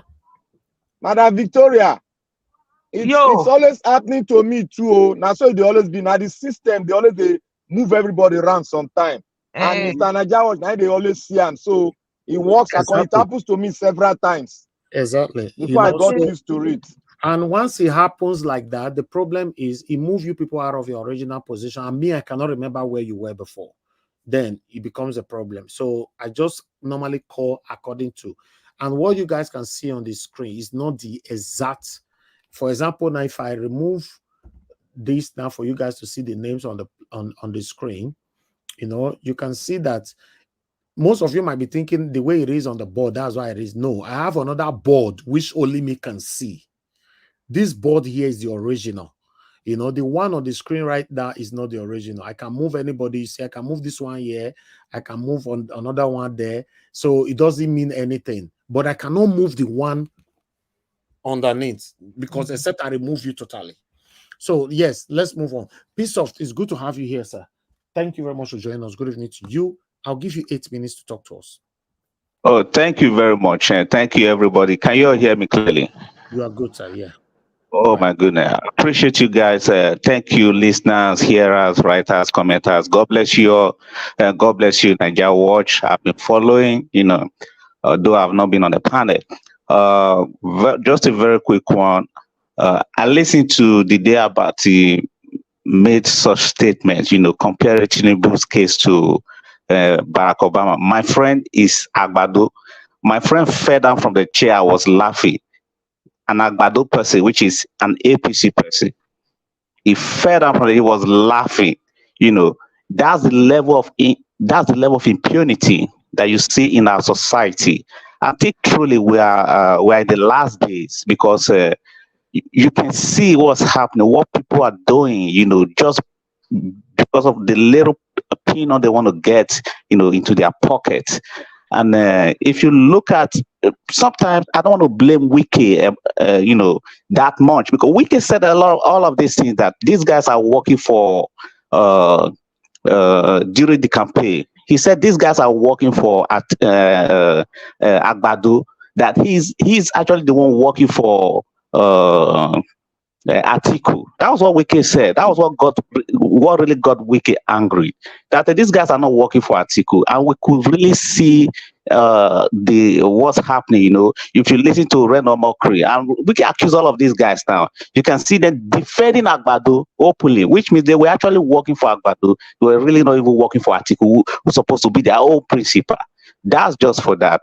Now on the CSU, you see, there's no way Tinubu is going to escape this, no matter what he's doing or no matter what he does, because the school itself is in a bad shape right now. The school itself is under investigation. Like when we spoke some time ago, we talked about the lady handling Atiku's case in Chicago. She's not just an ordinary lady. If you understand how the court system in the United States and the lawyers in the United States, if you understand how they work, believe me, first and foremost, if you bring a case to them, they will check the case. They will go and do what's called a background check to know if what you're presenting today, they're going to be able to, push that case through or not. All of this has been done. They all have the document, including the FBI, everything. They already have everything with them. So no matter who is coming up to say, oh, I attended university, the same class, or I was in the same school with Tinubu. Who cares about that? You were in the same school with Tinubu. Well, document will show all of these things if Tinubu actually attended the state university. Document, we don't need you. We don't need to come tell us that, oh, I was his classmate. I don't care. Someone like me, I don't care about that. You know why we all went to school? We went to school so that we'll have a certificate to show to the public that this is what we earn going to school. Why should someone who is who is a #1 citizen of a country, why should he be refusing? Why should he refuse to present his own certificate? Or why? Okay, the one he presented, where did he get that one from? So now he say, oh, do not release my certificate. Okay, the first one you presented, where did you get it from? You got it from the sky or from where? How? I mean, people are not looking at these things. You already presented what to the Nigerian people, to our court system. And now you are the one writing that your certificate should not be released. I don't get it. Who presented the first one? You see, all of these people, believe me, they're gonna go down. I read one of the comments you showed them, where someone says that the military will take over. Believe me, that's where we are headed to. You can see all the judges have been given, since this whatever court tribunal decide to destroy their legacy. You can see every judgment that happens in other states. You can see they all follow that legacy. You see that? Which means forgery is no longer a crime in Nigeria. That's what our judges are telling us now, that forgery is no longer a crime in Nigeria. And I do believe that the military, they are taking note of these things right now. Forgery is no longer a crime in Nigeria because our judicial system, they are legalizing illegality right now. That's what we're seeing on the street of Nigeria right now. So everybody is watching, we're watching, and we will just hope that they do the right thing. Of course, I know that the Supreme Court, they're not going to do anything different from what the, appeal court already did, but we're watching it. We just hope that they have a change of mind and then they're able to do a lot of, and I love the other guy for it, that countered Abati Rufai, no matter whatever system he used to counter Rufai, Abati should be ashamed of himself for not doing a research and going on a national TV to make such claim. Imagine people making such claim on a national TV, and he sat down there. And even Abati's certificate should even be investigated. Even me too. I'm saying that his own certificate should be investigated because this is just too obvious. People are trying every means to cover up for Tinubu. There's nothing. Not even NJ can cover up for Tinubu right now. Not even NJ can cover up for Tinubu. Everything is going to be out. Thank you very much. I appreciate you guys. I don't want to take more time, just want to drop in that. God bless you guys. Thank you, sir. Peace of God bless you. Thank you. Okay.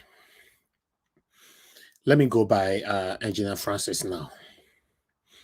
Let me do it this way. Engineer Francis, please, if you're available, talk to us at 8 minutes again. Thank you very much for this opportunity. Thank you, sir. Well, I still have a little bit more left to remind Dr. Abati. Dr. Abati, you always jump in that your forum with the word context. Dr. Abati, when you tried to impugn Obama's image or reputation by bringing in Tinubu, have you forgotten that Barack Obama is also a Nobel Peace Prize winner? Who will give Tinubu that? And please, when you do certain things, please try to at least abide by the truth. Because anytime, any year, it will always get you free. There is nothing you are going to gain from this, your new camp with Tinubu. Everything he touches messes up. So if he has touched you, I'm sorry, you are now messed up. So Dr. Abati, tell Tinubu's people that Nigeria, tell the court, tell anybody you can, just say it out there on your stage. Nigeria is a country that already has its image tarnished by all these 419ers. You call them Yahoo Yahoo boys or whatever. But that is people that represent the untruth.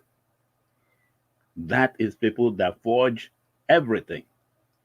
How in the world can that country's judiciary now jump into that sea trying to condone forgery? How will you attract investors when they know that first it was the Yahoo Yahoo boys doing their forgery and all those things? Now it has become official that even the government is filled with forgers. And then even their court is now accepting forgery as the end thing. Those are the areas you guys in the media should be hinting, not hinting on us accepting somebody that doesn't. I can bet you, Tinubu, yes, he came to the US, but he did not come to educate himself. He came and he did his drugs and was hiding under one identity or the other. I bet you when the FBI starts releasing his records, you will see where we all got it wrong. Look at even this one that they were showing about Chicago State yearbook. The name there is not Tinubu, is TV or TV what? So this man has been forging everything in his life. Right now, I'm even confused whether he's a man or a woman. And you guys look at these things and just brush it over and accept it. It is wrong. It is wrong. At this point, Nigeria is supposed to be talking about how to improve the country, not talking about this man. And look at what he's doing. He's dragging the country into the mud. Everybody is now ashamed, and it's not good. So please, thank you, Rufai, because that other section about the Colombia issue, I was going to address it, but since you already covered it, that's why I left it, to point out things that should not even be very close or closely put together. So, Dr. Abati, if you want to be put in the same basket with Tinubu, good for you.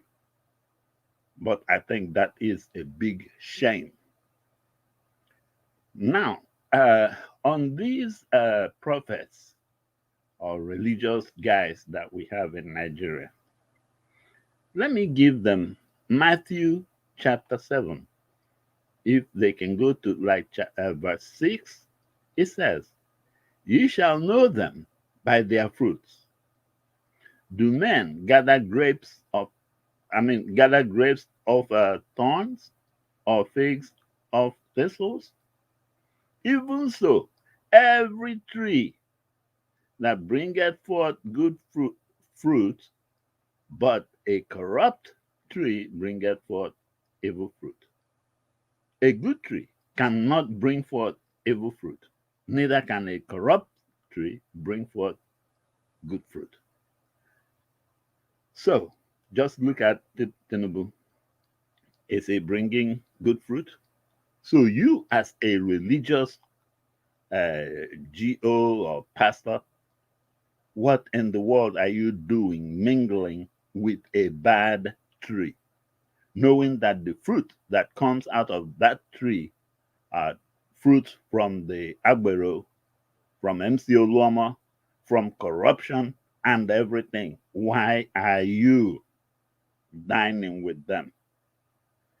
Be careful so that you not be among those that Christ said that in the last day will come and say, "Oh, Master, didn't we preach in your name? Didn't we do miracles in your?" And he would tell them, "Go thou beside me. I know you not." So when you see, that's one thing about bad. Whenever you step your foot out to support bad, believe me, you are going to be hurt. I don't see how it is very difficult for you guys to see. And I don't even know why those people, especially the religious leaders, will even be doing anything that is either tribalistically pulled to one extreme or the other. Whenever I hear things like that, especially from men of God, it pisses me off, because it's like slapping God in the face. God is not stupid. God, when he created white man, black man, he's not stupid. God, when he created Igbo or Hausa or Yoruba, he's not stupid. Thank you. Don't slap him in the face by pulling to one extreme in the name of God. Thank you. Thank you. God bless you, Engineer Francis. Thanks for your submission. Okay, let me move on to the next person quickly here. Now we come to, please, everybody stay mute. Stay mute. Once you finish talking, just stay mute. Thank you. Okay, let me come to Mother Rita. Mother Rita, please talk to us. You have 8 minutes. Thank you very much, Mr. Elvis. I'm going to talk about the Afenifere support for Peter Obi. That's very commendable. We need to see social groups like this, that can speak up, speak truth to power. And I expect Ohanes and Ndigbo to also do the same.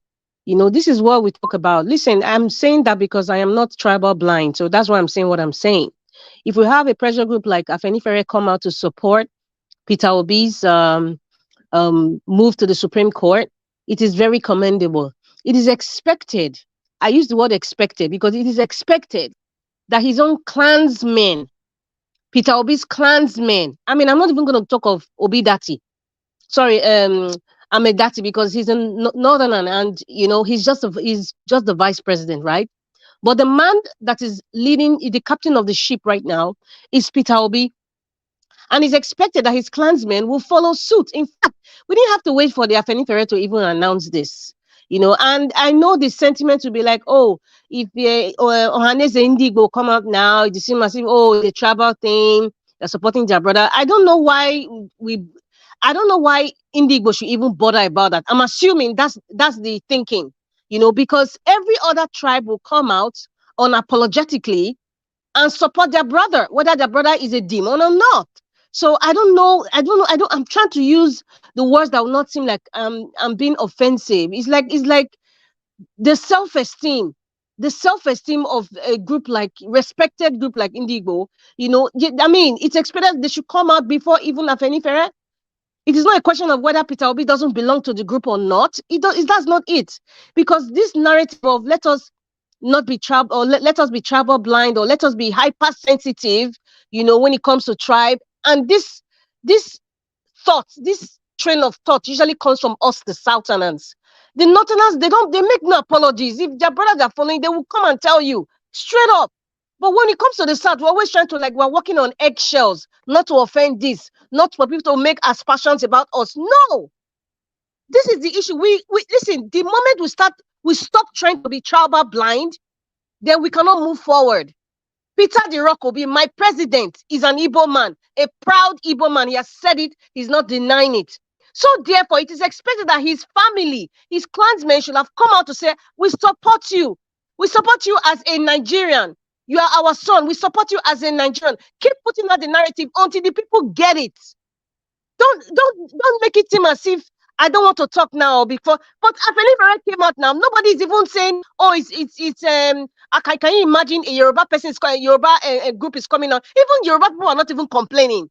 So why is it that the Igbo people cannot come out straight, respectfully, and say we're supporting our brother? It's not about tribe here. We must not be tribal blind, and that's why we have to identify that we belong to a particular tribe, and we are supporting our tribesman, not because he's our tribesman, but because we believe he can change Nigeria, because he's a Nigerian.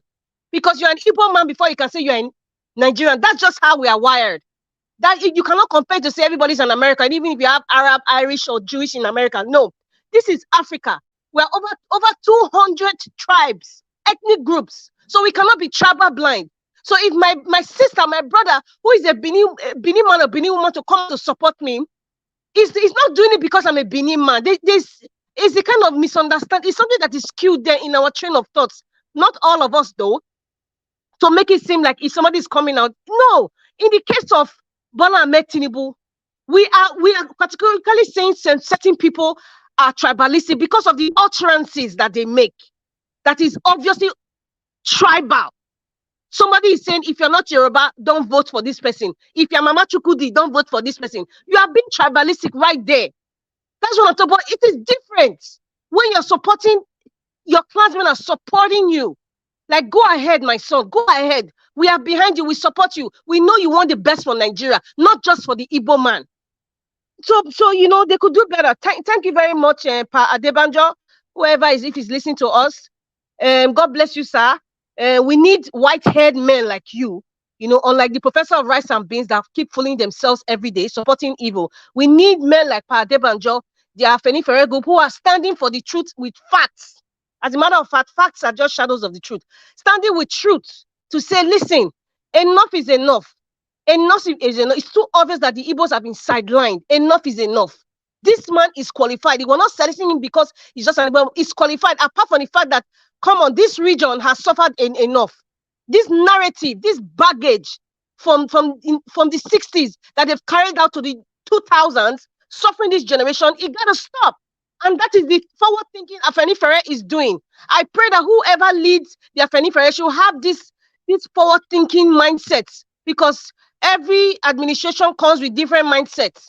I just pray whoever is the leader after Pa Adebanjo, should have this forward-thinking mindset, because we have to stop all this nonsense. But I expect it from Ohaneze Indigo, and I'm not sorry to say it. This is just an advice. I'm not trying to insult anybody. If anybody feel offended because I called Ohaneze Indigo, I am sorry, but I'm just saying it the way I see it. And that Mr. Felix Oka saying that Felix Shaibu was unfair, or like he was wrong, or he disagrees about the 10 lies of Bola Ahmed Tinubu's administration. Nigeria, I appreciate it if you actually even just bring out those 10 the 10 lies that we've seen so far. Because what is a lie? What is definition of a lie? I don't know what. In fact, the man was just talking in circles. It wasn't making any sense. Just like Ruben Abati, he was just talking in circles because everything that man mentioned, Mr. Shaibu mentioned, it was factual. It was true. Everything was a lie. How can you not talk about diplomatic talks and say, okay, as if he was actually in the meeting? You talked about it with the Dubai the government, and there's the assumption that okay, the ban was going to be lifted, you know, and then all of a sudden, you know, they assumed that those were his words. They were assumed that, you know, because of the main objective of the meeting, you know, is to, you know, uplift that ban. But you cannot even say that. That is not even tactical for an ambassador. Very wrong. It was a Madam lie. Rita, Ajuri can I came out interject you? there. Excuse me, sir. Can I interject you? Yes, you can. Go ahead. Yeah, I think what the person is trying to do is a damage control. Because if you look at what you just said now, how can you assume? When it comes to international diplomatic engagement, you don't assume. It has My to be dear, on sorry, on use the paper. word. Yeah, you use the word damage control. There's no damage there's nothing to be fixed with the damage that's already damaged. There's nothing to be I fixed. mean, if you They have to so. respond because they have to respond. But Yeah. really and truly, these are the kinds of things you should be counteracting every day. When people like this come out in the name of, I just have to make a comment because it reflects my political party, I have to make a comment. It's just like saying I have an opinion, but you're lying, and then you now use the excuse that, or the yardstick of, oh, it's my own opinion. No, if your opinion is lying and deceiving people, it needs to be corrected because that's what's damaging the world today. So therefore, this Mr. Felix Oka, or whatever he calls himself, there's nothing to be fixed. No, there's no how will I put it? There's no quality control of the lie that they've told us. You know, this we have to counteract them. They are liars. Everything that Mr. Shaibu said was true. Thank you. It's 8 minutes. You get as it be. You know why I get as it be? Because when I don't give you guys time, some of them will talk for 35 minutes. I'm not going to know, so I don't talk for 35 minutes. Thank you, Madam Rita, for your submission. All right, let me move on now to the next person, which is Black Panther. Black Panther, please talk to us. You have your 8 minutes now. Now you go drag me, go third round. I know say won't cut my minutes. No talk again. No. I want to thank Madam Rita. You see, when I say something, that some kind of words might not be appropriate in some cases, in some time, but it will come to a time where those words will be very, very, very, very important to speak out. You see, I repeated it was it 2-3 days ago? I repeat, we should not be color blind, tribal blind. And I quoted Madam Rita on this case because there was a time when she was saying this stuff. I told her, Madam Rita, this is not the time to say that, but the time to say it will come. Because, you know, everybody's mindset is going, you know, everybody's thinking deep and they're coming from a passionate point of view and they don't want anything that will disturb them. But I said, look, I called Madam Rita, I said, we should not be tribal blind. There was something we were discussing. I said, we should not be tribal blind. It is time for us to say it as it is. Forget about your tribe for now.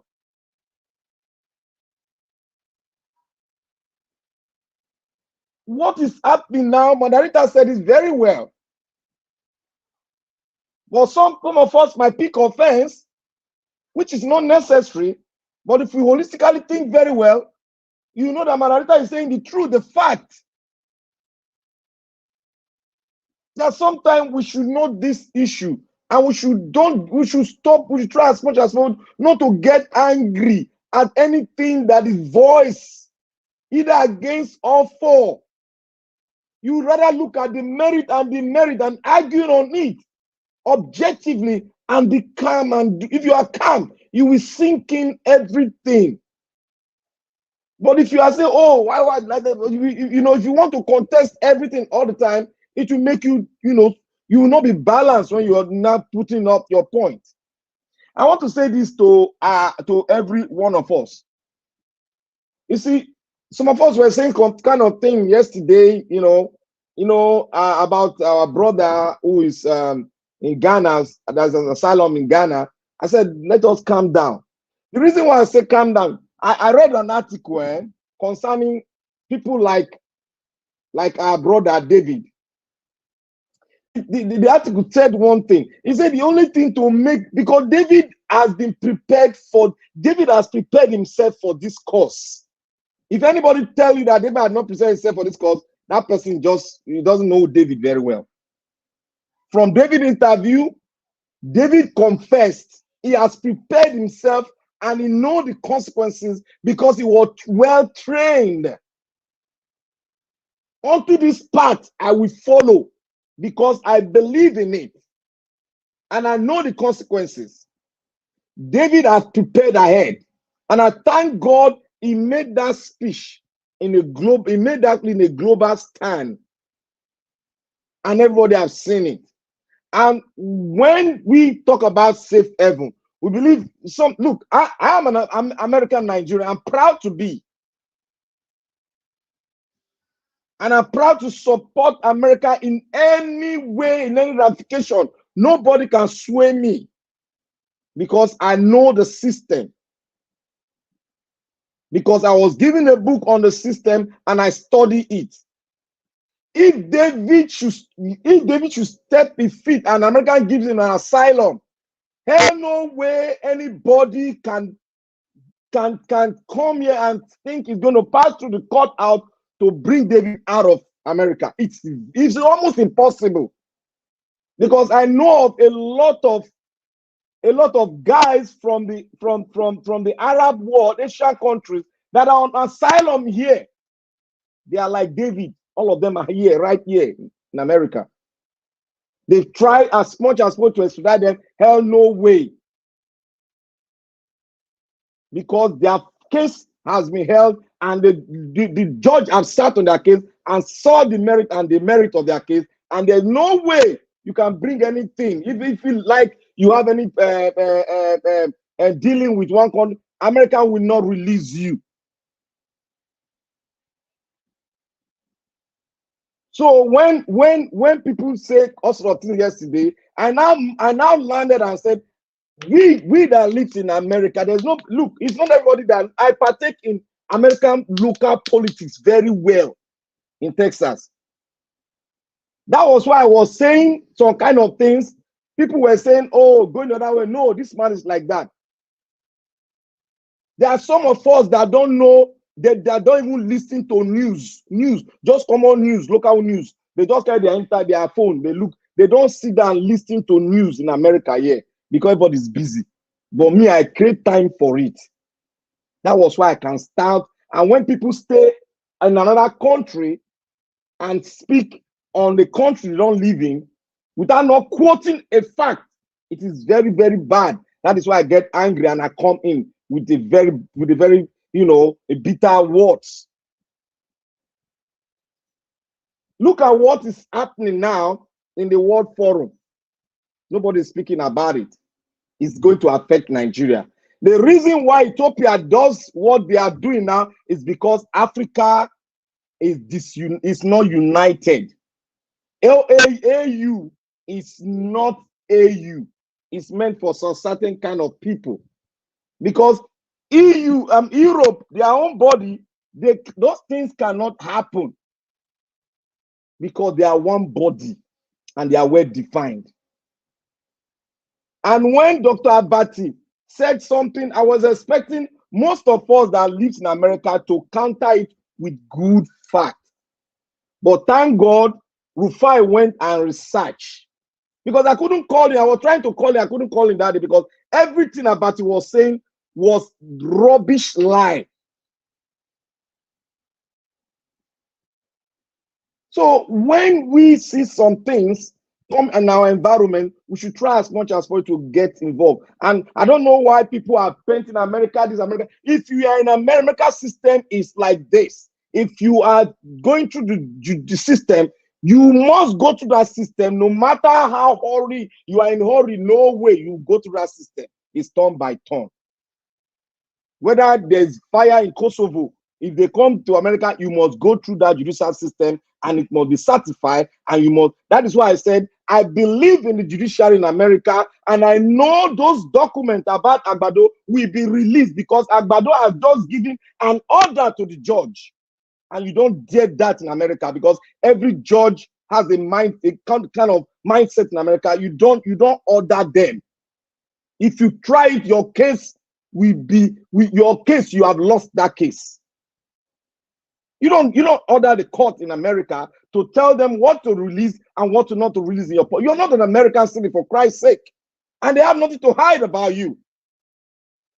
They will release it because if they don't already, Chicago has been dented. This case is going to be looked into after the whole shenanigans that is going on now. This case is going to be looked into in America, and people will go to hear the voice. American judicial system works because there's a system in place to make it function. Why nobody's in which will function on his own? What happened yesterday?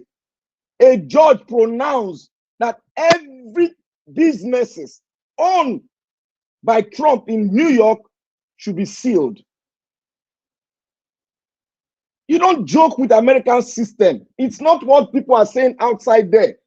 But what we are seeing outside there is different from what people are doing outside there. That is why no matter how America is doing their thing, definitely any country in the position of America will always be, oh, I will look at my people before I look at others, which is every country, that's every country policies, except with Nigeria and some other African country that doesn't care about their citizens. What will affect our citizens, we don't joke with it. And Mr. Bat is sitting right there in Nigeria to make nonsense of the 44th and 43rd president of America is Bangladesh. I think it should be dealt with. If you think that you can just come here, go to school, and you bring rubbish into the limelight, you want to contest, they don't joke with it. The party don't joke with it. Because they know how dented it might be. You call it an Harvard-trained lawyer that knows what it takes, that he doesn't have a certificate. That was never contested in the court of law. Mr. Battistan is a liar, and that is why his journalism is questionable. When you sit in your room and put on your computer without going on research, and you as a manager, the person under you, telling you that what you have spoken is wrong, thank God that my brother was there to correct him. If not, I was here to correct him today. And thank God one of our doctors also corrected him. He's annoyed as me too. Thank you, Mr. Niger Watch. I gave you 10 minutes. Thank you. All right. Thank you very much, everyone. I appreciate you all, my people. Okay, let me come to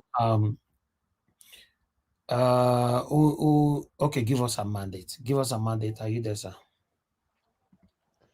Well, thank you. Thank you very much for the time again. I appreciate it. Thank you. Well, did Abati say anything about Obama? I think apart from birth certificate, did he say anything about Obama?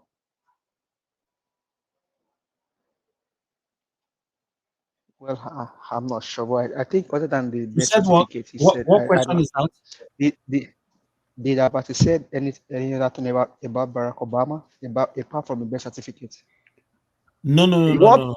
What Abati was insinuating was that he didn't even say anything about the birth certificate. He said that Obama, Trump, and Bush were also did this thing Tinubu is doing, trying to shield their school records from being public, saying that it was private.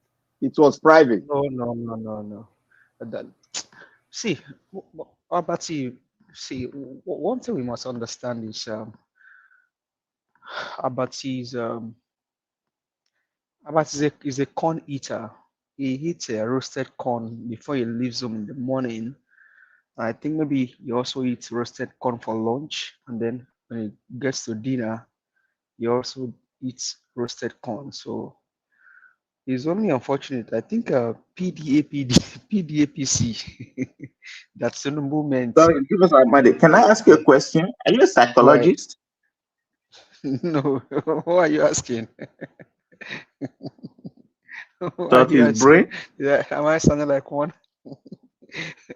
No, it's just It's about because you come slowly like a dove and sting like a bot, like a bee. Abbott is see Abbott is,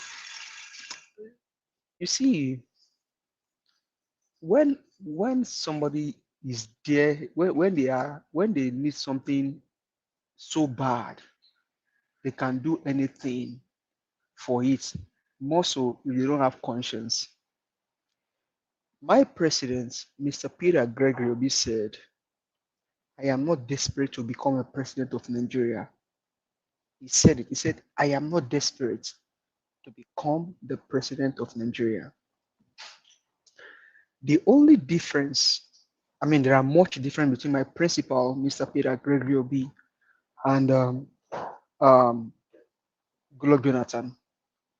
But one thing that is common between the two of them is that my principal said that my presidency ambition is not what the blood, sorry, the red oil of a Nigerian. As much as he wants to become the president, he's not desperate. But he's desperate for something. But he's desperate for something. He needs something. And so he can do anything to get whatever he wants to get. The daughter is a lawyer. He also is in law school. He wants to be a governor. He wants to be everywhere. But he's desperate. And so he can do anything, whether by crook or by chance. The only person I question is the owner of Arise TV, Obaegbena. I wonder why that man is still keeping Abati. But you know what? It's good for the business. That is what they will say, because we have Dr. Rufai Hosseini by the right, and then you have Abati by the left. So as he's feeding the lie, Dr. Rufai is countering him. But you know what? I will leave him to his conscience, even though he doesn't have one, but posterity will judge us all. You cannot compare Tinubu and Barack Obama. You cannot compare Tinubu and Bush. No. No, it's too far. It's too far. It's too far. It's too far. And I think Black Panther, you said it all when you talk about Donald Trump. Donald Trump, he will smell his ass in the long run. Because that is the same line that Tinubu is trying to toe, even though he has gone out of hand. But you know, the court will take its course. Nigerians, I understand the emotions of Nigerians. People are trying to get these things done as soon as possible. But there is a process how things work over here. You cannot jump the process. It's just like Nigerians. If once we get over here, they tell you your green card is coming, and maybe in the next 2 weeks you get your in 6 months you get your green card, and Nigerians will say, "Oh, I need this green card." They are in a rush. America will teach you how to be patient, and for those that cannot handle patience, for those that cannot have patience, they end up becoming like someone like Tinubu. So, but the courts, Tinubu, he has no hiding place. He has no hiding place. He has no hiding place. He has no hiding place. He will go down in history. Tinubu will go down in history. Then when it comes to the Afenifere, it just shows to the fact that, like I keep saying on this platform, I'm a Yoruba person. I am glad I'm a Yoruba man. I am proud to be a Yoruba man. But you know what? What Afenifere is doing today just says the fact that the culture does not support evil. for those that stand up to their conscience. And I will second what Madam Rita said. Ohanieze ndị Igbo, the Arewa, the good ones, come out. Let's all support this man. Ohanieze ndị Igbo, the Arewas, Afenifere. Let's keep giving the support to Mr. Peter Gregory Obi, because we need somebody like him now to rescue this nation. Nigeria is gone. We only take God to rescue the nation.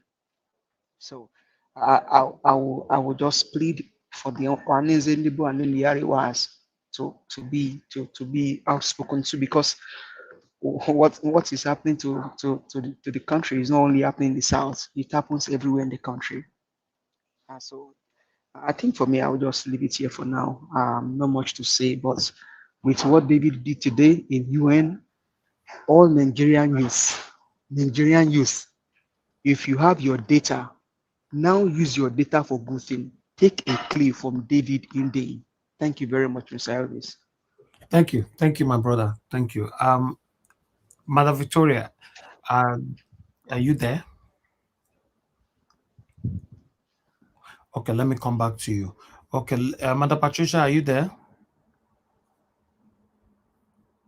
Okay, I'll come back to you. Okay, let me go. Mr. Felix, are you there? Mr. Felix. Okay, all right. Let's do another round. I believe everybody don't talk for no. Peace soft. Have your 8 minutes again. Oh, thank you. I appreciate you guys. Thank you, sir. I just kind of like, when Give Us Amade said he ate corn, roasted corn, kind of like if he was a psychologist. Sometimes I don't know why most of our people, as person of Dr. Abati, I don't know why he will bring himself down to that level, comparing Tinubu's case to these great men. Let us assume that, President Trump, actually, President Trump is my man, Let us assume that he was trying to, keep his details secret. He was only trying to keep his tax record, that is, even with the same people. So you can't compare such case because he was being prosecuted. You understand what I'm saying? So these are two different issues. And he lives in his own country, his own tax record, that he's not paying tax. He gave them everything they needed. So they needed his own full tax record. You know how many millions of pages they printed out? Court eventually gave them out to the prosecutor. Court ordered that they should release everything, and they released everything, millions of pages. In New York. You see that? Yeah. New York. Yeah, in New York. They released everything.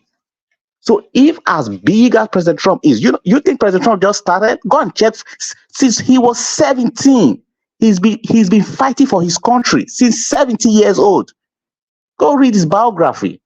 He didn't just wake up one minute and become. He's been fighting government, his own government. Do you understand? You know what that means? As young as he was, 70 years, he was already fighting American government because of what they were doing with China. So you thought China issue just started today? He's been fighting China. President Trump has been fighting China since he was 70 years old. So why am I saying this? If you're out there, you're in Nigeria, you think you're young, you should understand that it's time for you to fight for your country. Nobody's going to fight for you. Nobody's going to fight for you. You don't want to fight for your country. President Trump fought until he became a president because he wanted to change.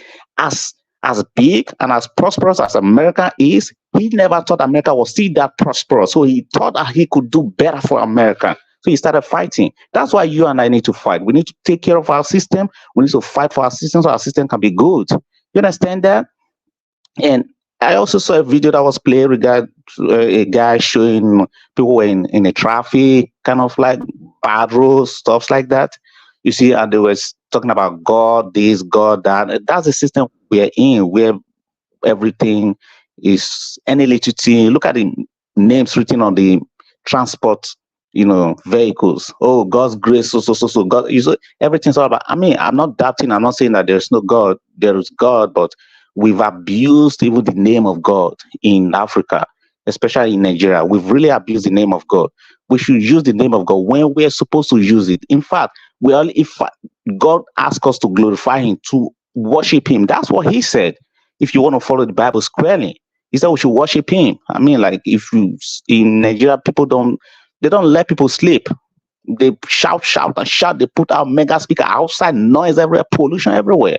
They don't let people sleep in the night. You see?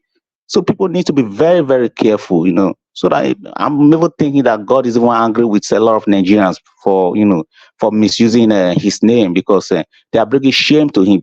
The government is not fixing your environment. You are supposed to question your government and bring them to book. You bring them to book. You question your government. Look at America's system. If there's no president in America today, if we don't have president, we don't have governor, the system will still survive. You know why? Because it's not built on allocation. Nigeria is built on allocation. How the hell you built a system on allocation from one source in Abuja?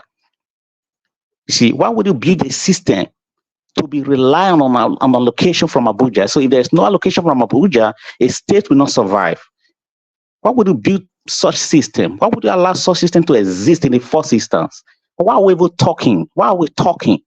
So we're talking to change all of these things, to make sure that we don't build our system on just allocation, from all the way from Abuja. If there's no president in Nigeria, the country will go into chaos. And that's the truth. The reason, because the president will have to sign for money to go out. How do we get to that level that the president will have to sign before another person on the street can eat? With me, there's no system that automatically regulates. There's not. Come on. The country is in a bad shape. Remember, we talked about dollar will rise above 1,000, which is already happening, and it's still going to go. And I also say this gas, pump is still going to go higher and higher. They're just still playing politics right now. You see, if these guys are fully settled, you will know what governance is all about. You will know the hardship. If you think you're suffering, it's just a joke. You've not started. If the reason they're still trying to play these games or try to see how they can, is because they are not yet settled, because they don't even know if they're going to, be in the office. So they're trying to which means this is the best they could do for you, because they should have done better if they know how to do better. Right now, the system you are operating right now, the hardship you are into right now, this is the best that APC could offer, because they're supposed to even do better to prove to you that they can help you. But they can't do more than what they're already doing right now. It means that they have no solutions to your problems. We should understand it. They don't have the solution to your problem. And I do hope that the Supreme Court, they look at all of these things and they ensure that these guys are kicked off power. I can assure you also that if they don't do the right thing, the other round, it will happen, and we'll defend whatever will happen. That would be my point. Thank you very much. I appreciate you guys. I'm happy to be here. God bless you. Thank you, sir. Thank you, Peaceoft. I appreciate you, sir. Thank you for your time with us. Okay, everybody, we are done with the second round. This is the final submission, the third round. Una drag me there, and we are here, especially Black Panther. Thank you, my people. Make una press on the like button. I appreciate every one of you today. May God bless you all. We'll continue to do our best to call out the government, the satanic APC government, to on their wrongs, and call out the judiciary, to do the right thing at the Supreme Court. So that's why we are here. We cannot continue. We cannot continue to pretend that everything is fine when nothing is fine at all. Nigeria is getting worse. Somebody was writing earlier on, although I'm not sure that a dollar is now 1,200 naira. I'm not sure, but I saw it on the comment section. But I know it's certain it's now 1,000 naira. But if you don't reach 1,002, I'm not surprised. It's just that I have not confirmed. It's so unfortunate. Very, very unfortunate. It was 1,050 naira 3 days ago. 1,050 naira. Okay, yes. 150. 1,050 naira. So somebody wrote earlier on in the comment section that it's now 1,200 naira, which is sad, but I wish, whoever that is holding any kind of power, that have the power to remove this satanic APC, to restore the country, they should just do it. The judiciary have the power to do the right thing, but I don't know. I cannot speak. I don't know what is going to happen at the Supreme Court. But meanwhile, I appreciate you all my people. Let's have our final submission. Our final submission is going to start with, okay, underrated, don't come out again. Okay, that's fine. Then I'll go to Mashallah again. Mashallah, if you are there, if anybody is not available this time, it's understandable. You don't need to answer. We'll just move on to the next one.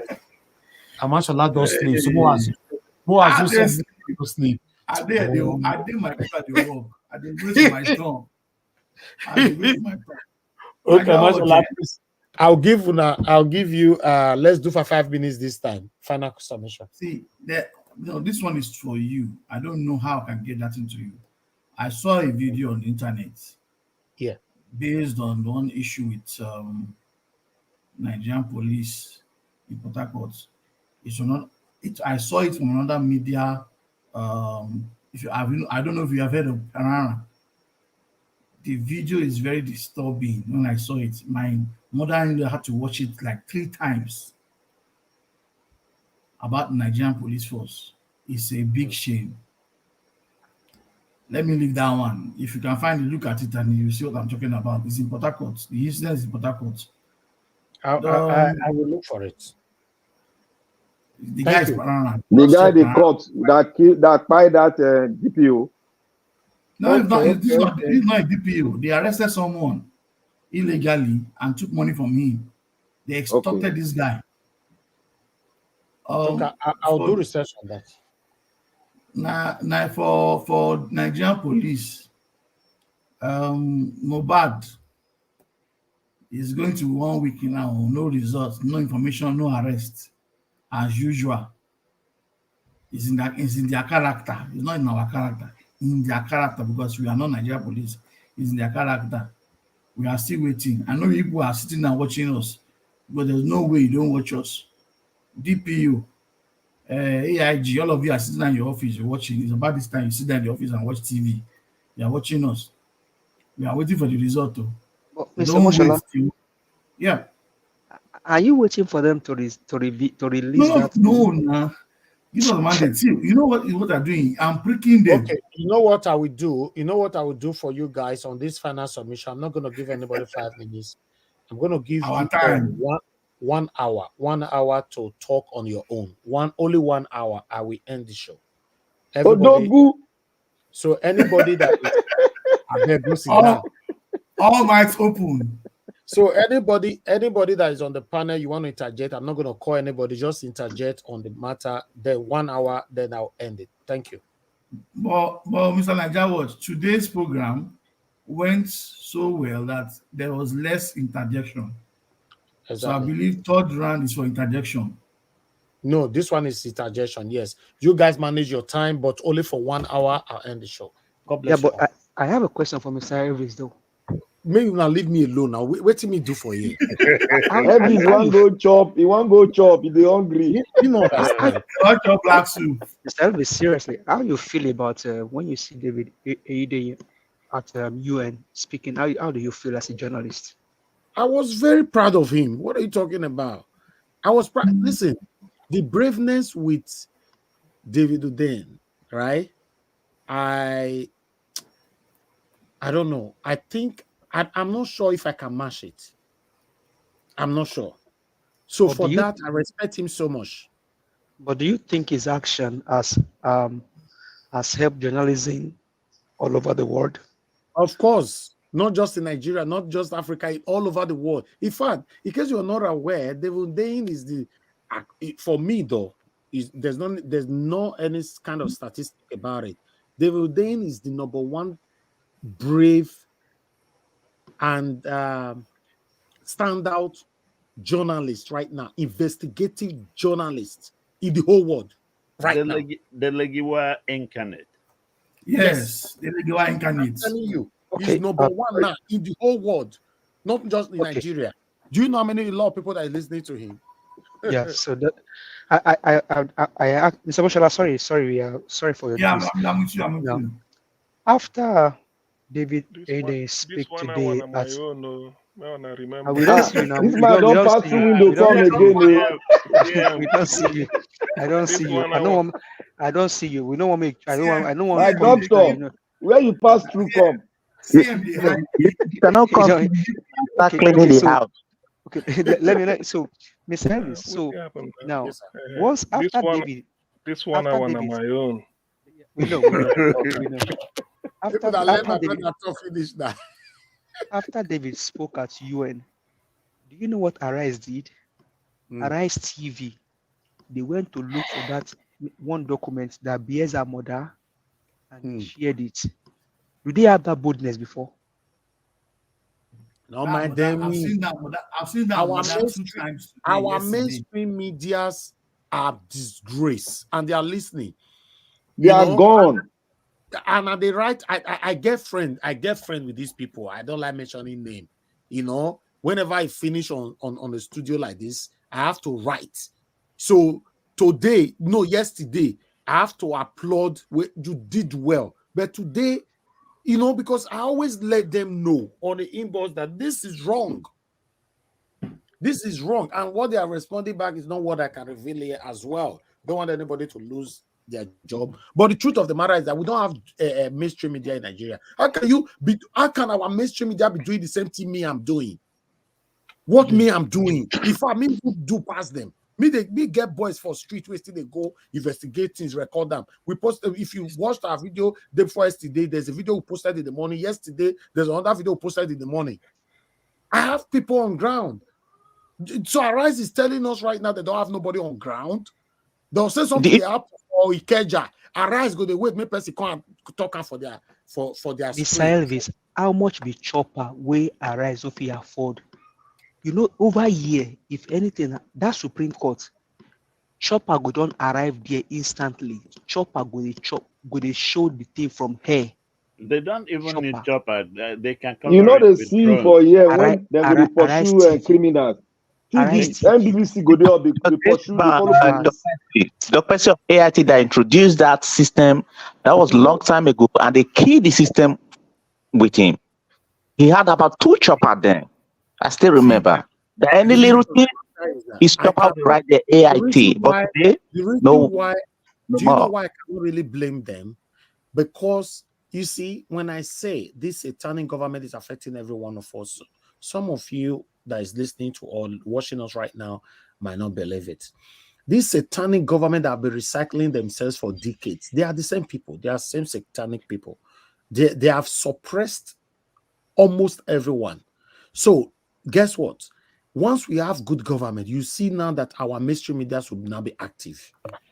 Watch out. At this moment, they talk now. They don't threaten them already. Say, if you step past this line, you are finished. Okay, for example, now, for you to believe what I'm saying, David Udein is hiding, right? So are you going to tell me that they should do what David Udein is doing so that they'll be hiding as well? They cannot. So they are there. I think supposed to be reporting it and be asking questions. Why is it? But they are not even asking questions, you know. He said they are not even asking questions. You know what is happening? You know what is happening? Look, the Nigerian politicians are afraid. The Nigerian people are afraid. The Nigerian government as a whole, as a body, is afraid. The Nigerian journalist is afraid. And I want to ask, who brought this afraid into us? It is the military junta. We are still functioning in the atmosphere of the military junta. It's still their laws they are still using against journalism in Nigeria. That is what they did not change it. During Obasanjo time, during Babangida time, the same rules and regulation guiding the media is still what they've been doing. They've not changed it. They've not make it conform with the democracy we have on ground now. That is the problem. And they are not fighting to get that. The journalists themselves have been corrupted because they are brown envelope journalists. And they have been indoctrinated. They don't want to come out of it because they are enjoying it. And there is one branch of the government that actually is a branch that is supposed to at least accommodate and start the healing or the repairs of being afraid of everything. That branch is the judiciary. If they can hold the truth in the constitution, then all those afraid people will start coming back. But if the judiciary is part of them, then there is no way everybody will be afraid of everything. Apart from being afraid, majority of the Nigerian journalists are lazy. We see stories on the internet. But that's because they cannot be protected. Let me give you an idea. If it's not being protected, you see a bad road, you can't make a documentary on it. You see something that is wrong, you can't make a documentary on it. Let the whole world see it. Okay, let me put it this way: if you were to report something, and the government is like, "Oh, we didn't approve it before you reported it," but you reported the truth, and they come after you, and you run to the court will protect you. That is what stops that afraid. You will see every reporter will now start jumping out there to gather some news, because they know that once they are videotaping it and commenting on it, that it will be. And yeah, but Engineer Francis, don't forget also that there is the court may rule, but will they follow?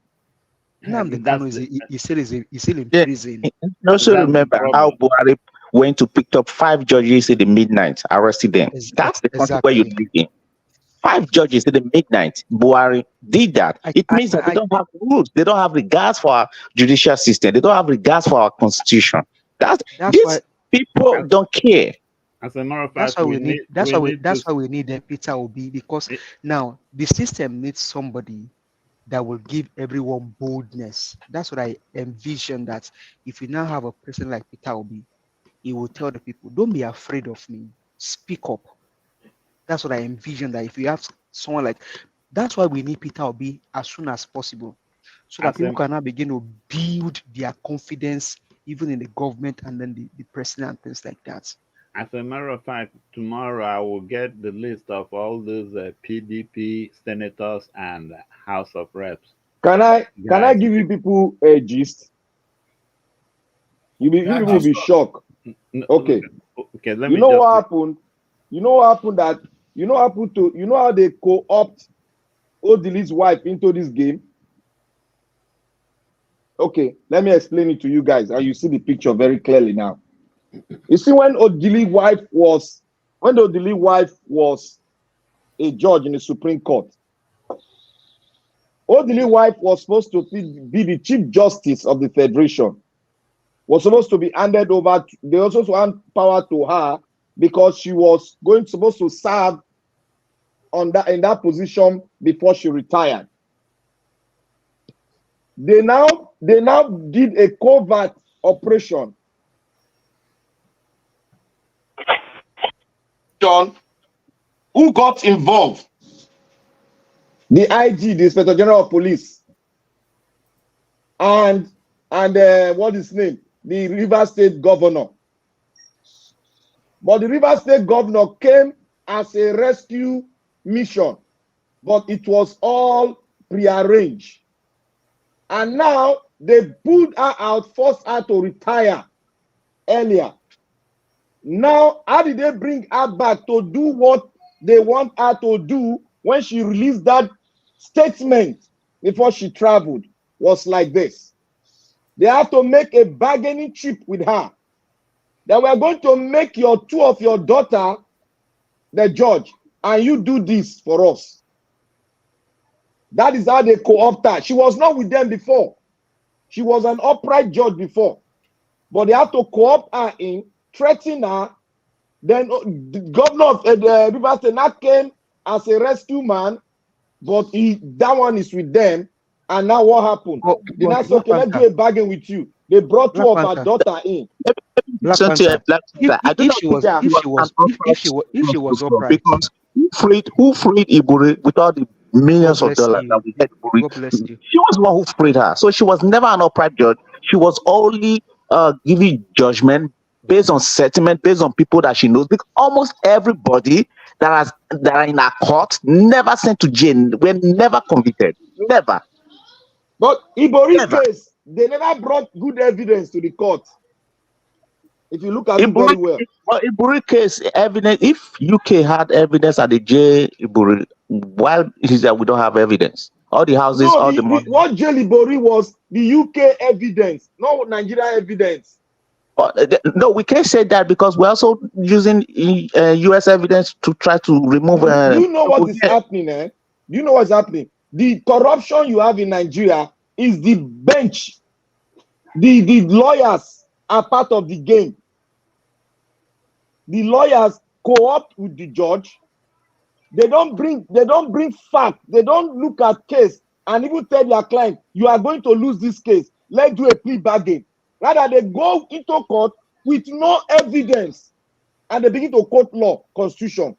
That is what's making a lot of them lose cases. Are you aware that with the judgment by the tribunal, are you aware that EFCC is never going to win a case again? Which means it's your company account that is committing crime. You are not the one. So if we use your account to launder money right now, is that account that committed a crime? It's not the person that owned the account. Are you guys aware? Are you guys take this to notice? Let me ask this question. Do you guys think that maybe we have to create a fourth branch of the government? That's the executive, the judiciary, the legislative, and maybe the law enforcement. Because the law enforcement in Nigeria really has to be separate and apart from anybody. They don't need to be nearer to the executive or the legislative or even the judiciary in order for them to be effective. Because it's like Abacha is now using the DSS as his private thug. I mean, not Abacha, but Tinubu. Gentlemen, please, I'm really sorry to, like Black Panther said, though I came late, but I didn't come through the window. Anyway, the thing is, yes, yes, man. The thing is, today, I'm quite happy with the headline today, at least Afenifere. That's why sometimes I've never used the Tinubu's saga as a Yoruba agenda. Never. I've never. Because more than, I think I said it here, the fact that somebody will even forge a certificate to that level, I never expected somebody, it should come from the Yoruba stock. I said it here. Because since 1952, they've been enjoying free education. Awolowo was the first to introduce it. And he sustained it and he gave a result. And those the others followed suit, if albeit not on the same scale. So that let me say, that honor, if anybody is saying it, I respect, because I like to respect fact and I like history.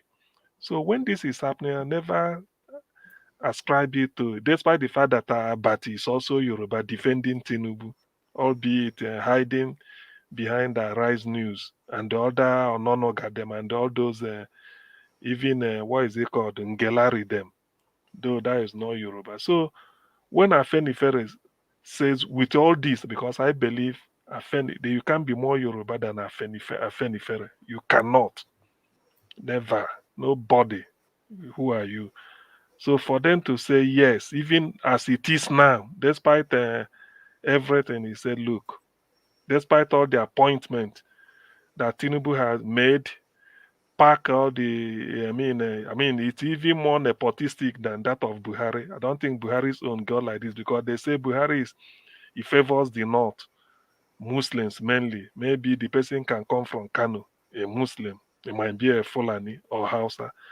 It could come from Sokoto, Muslim. It could come from Borno, Taraba, anywhere. So when you look at Buhari's appointment, yes, they are from we normally say the North. There are Hausas there, there are Fulani, there are people they call, some you may not even know, some tribes in Kebi. But when they say Tinubu is nepotistic, is pure Yoruba, we all know it. Despite all this, Afenifere said no. Their support is for P2B right from day one. So that shows an honor, and I doff my hat for them.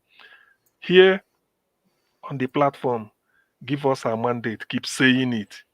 That's why if you watch me, I can't dovetail to tribal sentiment. Give us our mandate, keep repeating it.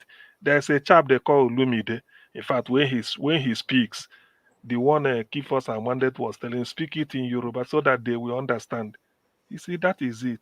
The fact that at a Ragbiji, where Tinubu say it comes from, petrol is the same thing with Inewi, where what they sell in Inewi, they sell in Ragbiji, they sell in maybe in Yola everywhere. So that tells you that you can't vote APC and tomorrow you go to petrol station and say I voted APC. I didn't vote Labour. I didn't vote PDP. Therefore, they will remove shishi, just shishi from the pump price. It won't happen. So to that extent, I'm so happy today for the Afenifere to say it. They are not a pushover. We know because they always stand for good governance and they always say that they want restructured governance. They want true federalism. They even said that is why they are sort of supporting Obi. Let him go, and then Nigeria should sort of devolve power. That's what Afenifere said. And then again, that is at the local scene. Then at the international scene, look at David Hunde. I don't think a Nigerian journalist has been that bold. Though I didn't see him speak at the UN, but I heard he spoke. I didn't watch the clip or whatever it is. But for him to say it, that guy, in fact, I don't know whether they give Nobel Prize in journalism. No. But there's a prize they give in journalism called the Pulitzer Prize. It's been hosted by Columbia University in the city of New York. And Columbia School of Journalism, it should be the best in the world, if not the top 2 or top 3. After the next one I can think of is a journalism department of Cardiff University in Wales, UK. And apart from these two, but Columbia is on top. Columbia. So Columbia should consider because Pulitzer Prize is the Nobel Prize of journalism. He deserves it. For that at his age, not working for a mainstream media, but it's breaking news. Look at the expose he did on Tinubu. In fact, it was that expose that people are quoting. Anybody, we all have it. We downloaded it. I read through it. The houses he bought, all the businesses he did, whatever in Chicago, they show you the house, the everything. So David Hundein, in fact, he has done more. In fact, I don't know. He deserves the highest honor ever. He should be the best. The type of journalism he's doing now is to show the light that people will find the way. Probably he saw Nigerians, like Zeke said when he came back from United States. He said, I saw my people in chains. I helped to liberate them. That's why they call him Zeke of Africa. Nkrumah attested to that. In fact, Zeke recommended Nkrumah to Lincoln University while working in Ghana. He was writing. Nkrumah was a teacher. When he read what Zeke was publishing in the African Morning Post, owned by the Okansi family in Ghana, he went to see him, booked appointment. After talking, Zeke said, look, you can go to Lincoln and become a I will write a letter, apply, then I will recommend you. And Nkrumah did that. Mandela said he was in prison. Not in prison. Zeke inspired them. So because of that, Mandela, in fact, Zeke has to rescue Mandela and bring Mandela to Nigeria so that they won't harm him. But Mandela, being a good leader, said, no, I can't be here when my people are in this thing. Let me go back to South Africa. Whatever it is, I face it. He left Nigeria. Zeke brought him to Lagos, somewhere around the Maduagu Moronu Street in Sulere. From there, he moved into Mbazrika Mwechi's place at Opo in Anambra State, just to hide him in a rural village in the 60s. It was when Mandela left Nigeria and went back to South Africa that he was then arrested, tried, and then since 1963. Since then, he spent 27 years and left and was released 1990. So February 1990. So why I'm saying this is that I want to contextualize what David Hunde did. Nigerians are sort of confused with this man, but he's shedding light. For whatever you are talking about, David Hunde took the all. What we know is that maybe the man dodged debate, all this, until Hyundai did it without being prompted. If he's working for a mainstream media, they will say it's the owner of the newspaper or the owner of the TV station that pumped money, use it as maybe he's voting for PDP or APC. So you know that. But this one is just on his own, freelance. He went and did all this. And because of that, in fact, he makes me like journalism again. And he should be, if I'm to recommend so far, because you better you give somebody honor when he's alive.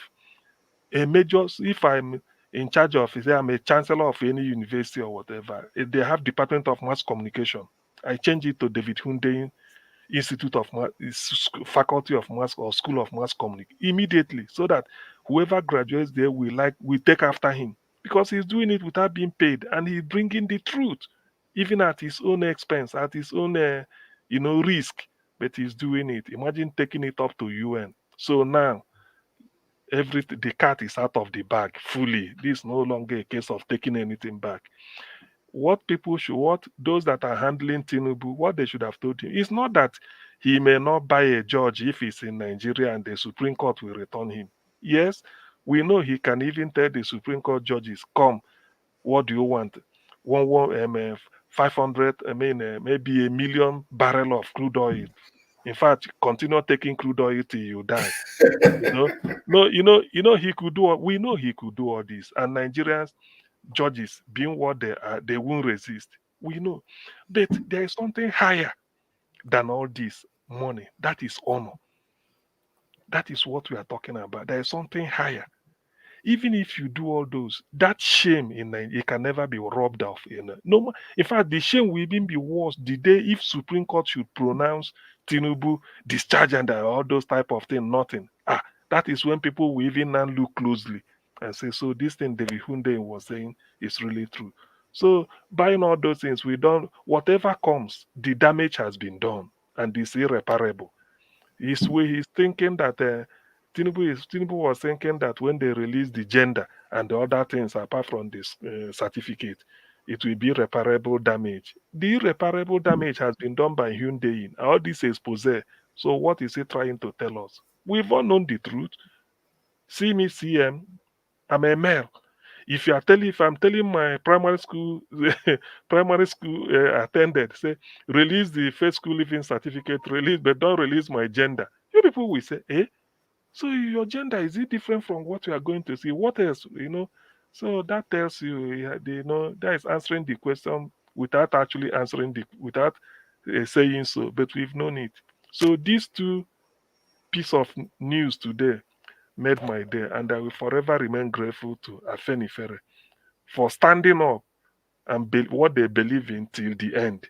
They say they still support P2B, despite the fact that Tinubu is cornering the government to fit Yoruba. Afenifere is a Yoruba affair, but you can't buy them over. That's what they're trying to say. They know what they want. Somebody cannot, decide to come through the window, like P2B said, and start to fumigate the whole room in the hope that we will like him. No, you have to enter through the door so that we count you in, and not to bulldoze your way through the window. Then David Hunde, for what he did, I believe everybody should stand up and salute the courage, the integrity. Yeah. The word integrity has been bastardized, but I will still use it. The real integrity, and then, in fact, the honesty, the dedication, the boldness. They say the 5 eyes of a journalist: intrepidity, which is fearless; integrity; independence; impartiality; and I've forgotten the other one. If I, that is I as in GHI. So he epitomizes all those things, and I'm so grateful.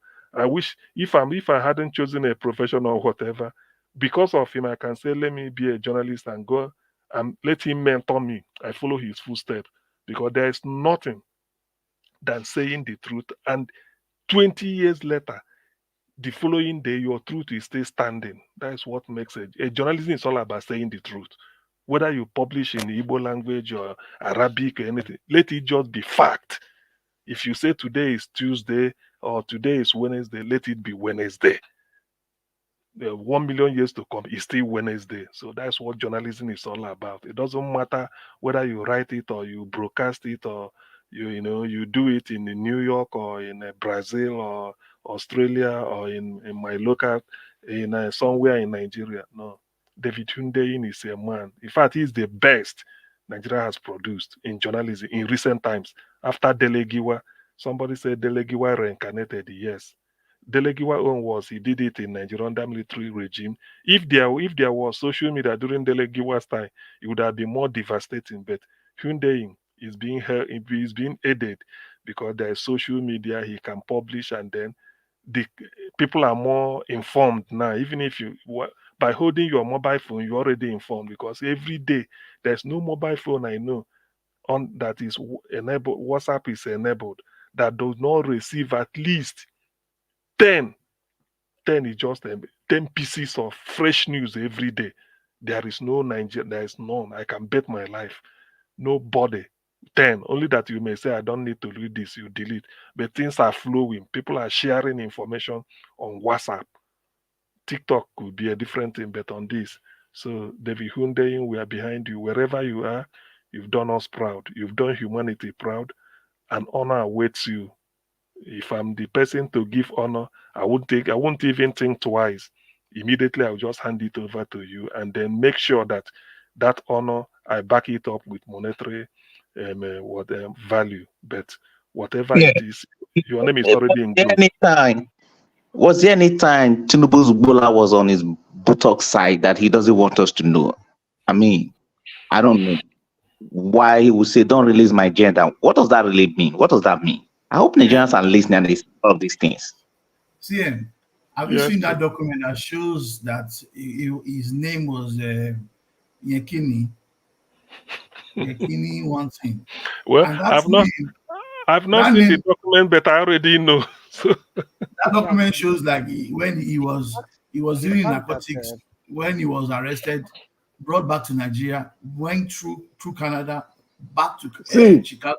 Yeah, but the fact that he said they should not release his gender, he just bet the fact that what he has as certificate is a forged certificate. My brother, Tinubu, if FBI, according to what they have about 7,000 of his record with 70,000. 70,000, sorry, thank you very much. That means FBI have been tracking him for over 10 years while he was in America. Because for FBI to have such amount of record, that means they have been tracking you till they find it appropriate at the right time to come in. That's one thing I love about this security network in America. Lose all the shops that he goes to buy things, all the credit cards. If you allow me, just to talk to what CM said about the Afenifere. Now, you speak so well to Afenifere and then to the Yorubas because now the reason why Afenifere will continue to give that support to Peter Obi is the fact that I usually say it here on this platform that Mr. Mashala can bear me with this. Our culture does not support this. They call it Alpha Bo. Our culture does not support it. The Yoruba heritage is known for uprightness. So this is the worst of it all. And it just begs the fact that if Afenifere, despite all of the selection that they did in their nonsense cabinets, is it trying to use that to camouflage or to buy the heart of the people? Afenifere tell you that you are go ahead, sir. Go ahead, sir. He's a Yoruba man. When Goodluck, who's a Yoruba man? Tinubu was a Yoruba man, Abi. He's not a Yoruba man, no. No, wait, I'm just doing that. He's representing Yoruba for now. Because we don't know where he is. You understand? When Goodluck was there, we knew his family members. Buhari, we knew his family members, we know his grandmother. Exactly. He's there now. No uncle, no auntie, no cousin has come to the Aso Rock. Shebi, I said this. I said it now. I said it that okay, when he won the election, there would have been a celebration in his hometown where Yes. There'll be one Belu, one Julu, one Okay, yes. So now when Buhari was there, it was Katsina. Where you are not the president. Which village? Which village? It does not have a village. You just come from nowhere. Just impose yourself. Yeah, that's the work of the people that have been praying. That the spirit has finally ported a man for them that is going to govern them in Aso Rock. Now, Tinubu came from nowhere. We don't even know who he is. So we should be careful when we are asking spirits to look at it very well. You find out that our senators are the most useless set of human beings. How can you be there? This kind of thing is happening. People are complaining. By now, you can't impeach this man. God bless you. God bless you. It's a disgrace. God bless you. By now, they Senate, should call it for impeachment. Are you saying that our senators can't say, Tinubu, this thing is too much? Nigerians are complaining. Where is your certificate? Come and show us. Okay, are you guys who are aware that Biden is facing impeachment right now, not because of him, because of his son, the crime that his son committed. Exactly. Biden is facing impeachment, not because he committed the crime himself, but because his son was involved. He may go for it. But but that is not really a crime. That one no go work. No go work. You reach Senate, they go through him. That's not a crime that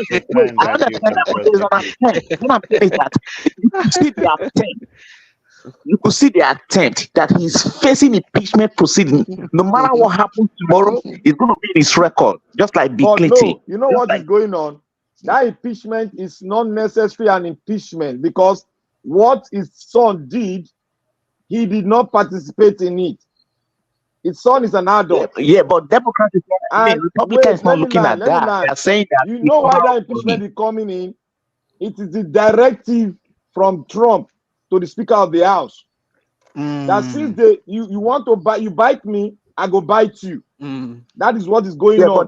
Because if it gets to the Senate can never approve such an impeachment, and that's a wrong directive. Since you are Republican is trying to make a good image to get power, if they go that trajectory, sorry for them. No, listen, it's not good. It's never going to be succeeded before. You understand what I'm saying? But what they just want to do, they want to put it in his profile, just the way they put Trump's in his own profile. That's all they just want to do. No, Trump did a quick pro. But they didn't succeed in impeaching the completely. You understand what I'm saying? Trump the fact was on the table. Everybody saw the fact.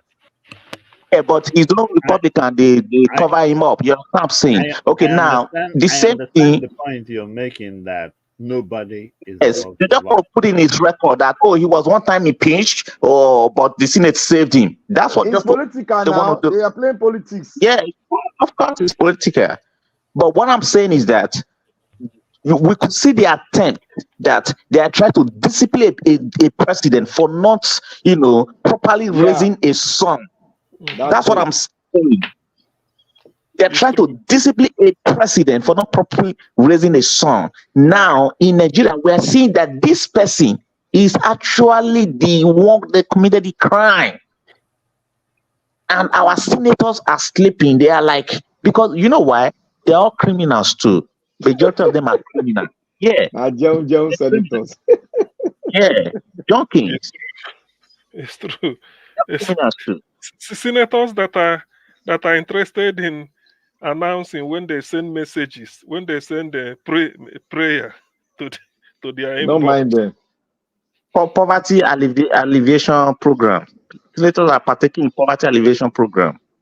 They are all criminals. Partaking in poverty alleviation. Is it alleviation program, whatever they call it? You see, it's crazy. It's crazy. These guys are trying to punish their president for not behaving properly. But this is someone here. He forged certificate. He presented a certificate to the Nigerian people, to INEC, You understand? And now he's fighting that his certificate should not be released. The question will be, the one you submitted, where did you get it from? Is it that our judges are not listening? They're not seeing all of these things. If you're stopping that your certificate should not be released, okay, this one that we have here, where did you get it from? Where did you get it from? The certificate just came from nowhere, just the way you also came from nowhere. This is magic. My brother, I think this man called Tinubu, he had, like Black Panther said, before FBI can have over 70,000 pages of document on one person. That means that, and Dr. CM said it here, which I always refer to. And see, one thing we need to understand about this Nigeria Watch platform is the fact that we come here and the way we speak. Dr. CM said, before a man can change his name, a drug baron, it means that if he enter into Itro, he bears Adekunle, he enters into DFW.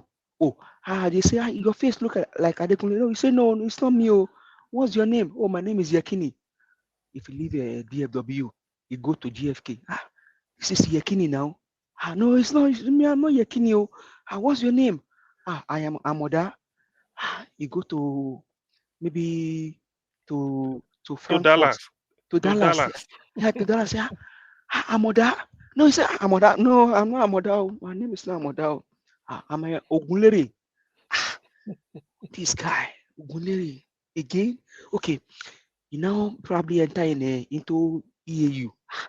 It's Ogunleri now. I say, Ogunleri. No, me, I'm not Ogunleri. Oh. My name is Bola. 70,000 pages. Man. On one person. On one person. And they didn't hide it. That is even enough for Nigeria judiciary to impeach him. The Nigerian parliament to impeach him. Even impeach now, the problem is going to have is by the time they finish this case in the US, he might probably go to jail if he doesn't resign now and just find a way of just. Do you mean go to jail where? America. Okay, I think saying for Nigeria. If America. Remember I told you guys, you know the former president of Honduras, just check it. He's in jail in the United States. If that's a former president of another country. Okay, because of is it Honduras or Nicaragua? Honduras.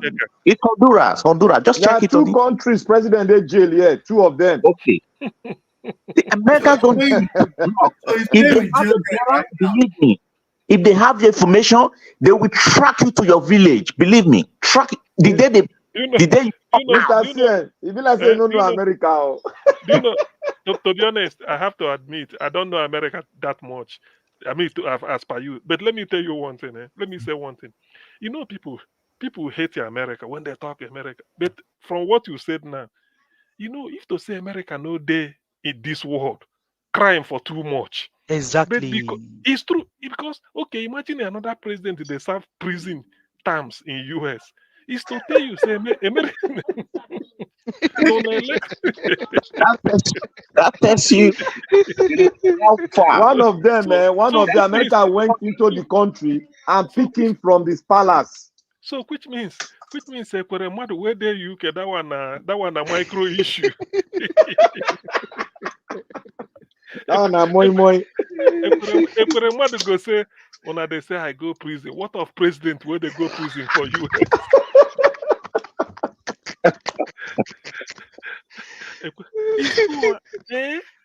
And they still there, they serve.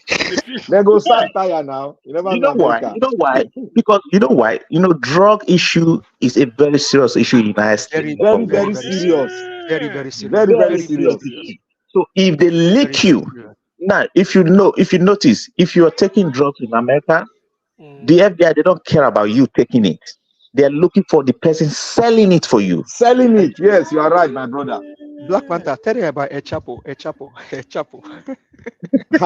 That one, if he escaped 2 times, they follow him with that tunnel. They go catch upside the tunnel. Black Panther, America. Black Panther. Do you know there was a church? One of our parish was going in Dallas.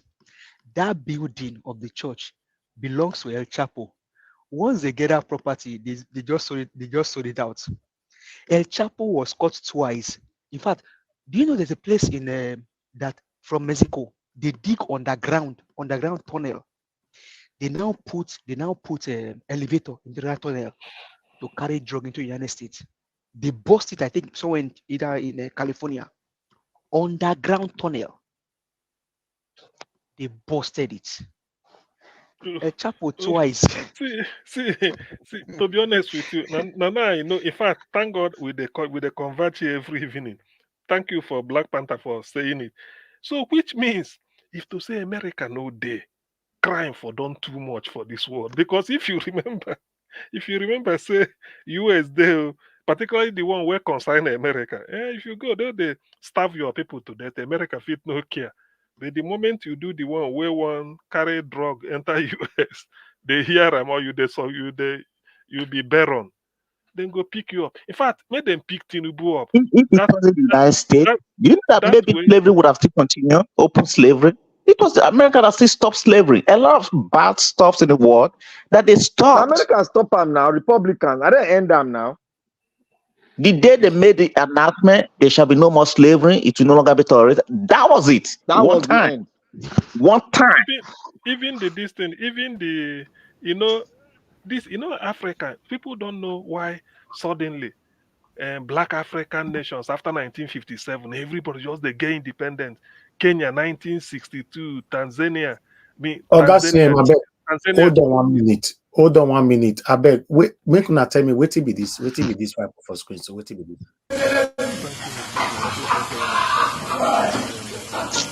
I see this one. Okay. Thank you. Not the speaker be this one. I don't see okay. But somebody speaking. Yeah. Yeah, I'll go for a roof of peace. And the foolishness that be that now. Now we pay the food. Yes, the food themselves there. They jail, they suffer. You know where I'm from. Let me laughing about this one because people are suffering and this one they are doing nonsense. They are on serious people. You see them now. Why you're suffering? You're talking on the street, trying to survive.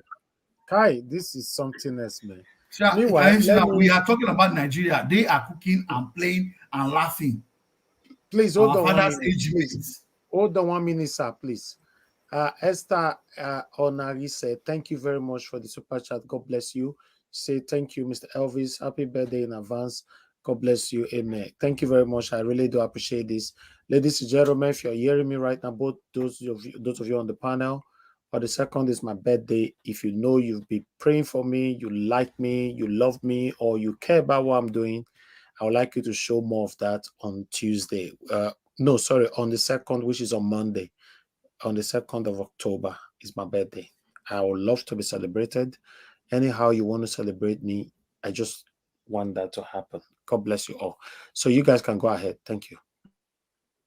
But Mr. CM, there was one day, that was throughout last week, when I made mention of things. People were talking America. I made mention of one thing, and which my brother here have repeated. I said, there is one crime you will commit in America. The America will find you. If you like, hide inside hole. They will find you. Reach that place. They're not going to buy you. They go carry you, come America, jeje, put you for dock. Then carry you go jail for like 50 years. That is drug. Yeah, or espionage. Espionage. They will be say, they go use you do bargaining chips. But drug, nothing like bargain there. You go like 40, 50 years. You go complete them. They go even find more crime. There's no bargaining drug. When it comes to drugs, there's no bargain. No bargain drugs. No bargain. Why are we under any illusion that Americans are not part of the drug business? I can't believe you guys believe. What do you mean? What do you mean illusion? Americans, CIA, and FBI are all into drugs. What do you mean illusion? What do you mean illusion? Why are you buying the idea that they are the fighters of drugs? Because your president is a drug baron. Come on, No, bro. not that. Not that. I'm just saying that So you what don't do you just mean? because you hate What Tinubu do you doesn't say mean you should illusion? abandon your Who hates common sense. Tinubu? Where Who hates I, Tinubu? Are you a Yoruba man? no, I'm not a Yoruba man. I'm just So why are saying you that saying I'm a you have Yoruba to be man? So what do you factual mean? about Who things you are hates Tinubu? saying. My You can't, friend. because there are young people listening to all this. You are saying that, oh, Americans ended slavery, but you don't know, you don't contextualize it. Can I Hey, say my one friend, thing? you Can cannot I jump say the one window thing and here? start cleaning the Tunaja, house, man. we are not here. We are not here to look at the unseen, something we cannot see, something that we just imagine. We are looking at things that we can see and are hold as evidence. You Assumption. want, if you want And evidence wait, that wait now, wait now, FBI is wait. Can you involved in mention, drug can trafficking, you Assumption. you see mention it. any of the CIA? Tunaja, can you mention, let me ask Tunaja a question. Can you mention any of the CIA that have been arrested that was a drug baron right now? No, I can't We're mention, but talking I of can things that pull we one can up. see. Okay, we're saying that they fought this and they prove it to us. They fought this, and we don't say things that we don't know. We don't know if There are they are videos. involved Let me in, send you if one. FBI Let is me keep involved sending in you it. the link. If you That's cannot Let use me fine. one, then hold if you on. take I'll that keep if you sending you take that link word back, now. then take that word back. I'm sending you the link. So That's I one. don't know. I There are don't know if so you've many seen links. any FBI Just check that's your involved in YouTube. drugs. There are so many videos of this. So I don't know why people are Now pretending as if you don't know. bloggers, they do and Just bloggers, say CIA bloggers. involved in drugs on YouTube. You will see I'm hundreds of not saying, videos. see, politically, listen, Tunaja, listen, in the United States, politically, they use it to fight themselves. That's not what we're saying. Politically, they use that to fight themselves. It's all about politics. This one is accusing this one is accusing this one. Okay, if you have evidence about me, you bring it up. If you can't bring it up, then, for example, we're asking for Chicago University. We're saying we want to find out. That's because people are providing No, I'm evidence. not People talking are about saying this. Okay, Chicago University is a totally different matter. I think that is a legitimate issue. The Chicago University is a different matter. I'm talking about the way people are talking about America here. You don't know what you seem to be doing. You are praising the enslavers of our forefathers, and people don't even notice Forget it your that you are forefather. doing it. Which Forget slavers Because of you our Nigerian say man. forget forefathers? about him. My friend, You see forget your that forefather. enslaved us. Forget We your forefather. understand You that, just but see they me and why also would you say forget? referring to it. My own if America, like they're saying, they bring out their resources to fight drugs and do all the what they are doing. For instance, Black Panther made me know that two presidents are serving prison jail terms in America for Of drug other contraband. countries, Of other not countries. not American No, president. I'm President coming. who served in their No, own country were brought exactly. into America to go to jail for Okay, doing yeah. drugs in the United States. Okay, Can yeah. Nigeria go outside of the country and bring out another president for doing drugs here in Nigeria? One moment, Come on. please. One moment, please. So, what I'm trying to say is that do you not think that if America is heavily involved in drugs, something like their secret agent, CIA or whatever, do you think other countries cannot be bold enough to say it? At least, even if it's to blackmail them, even if it's at the UN, they can't hide it now because already, okay, let's say the country, the two presidents that are serving jail terms, their country people can easily say it because they must have one way or the other to say, look, why is America trying to be holier than thou? After all, is it not this? You give evidence, you expose them. Somebody can do that. But until such comes up, one can give them the benefit of the doubt that, well, if you know it, expose it. Just like what they are doing now. I think I listened to one short video clip. I don't know who, maybe, I don't know. I don't know whether to believe it. One chap is saying that Africans are coming up now because of France. They are telling France that your knee is our neck, that France must just hands off all African countries, all their colonial, their former colonies in Africa, they should just hands off. That they've now want to reclaim their birthright and whatever they have is their own. So I listened to that. I say, why? That is quite bold, but they are now becoming courageous.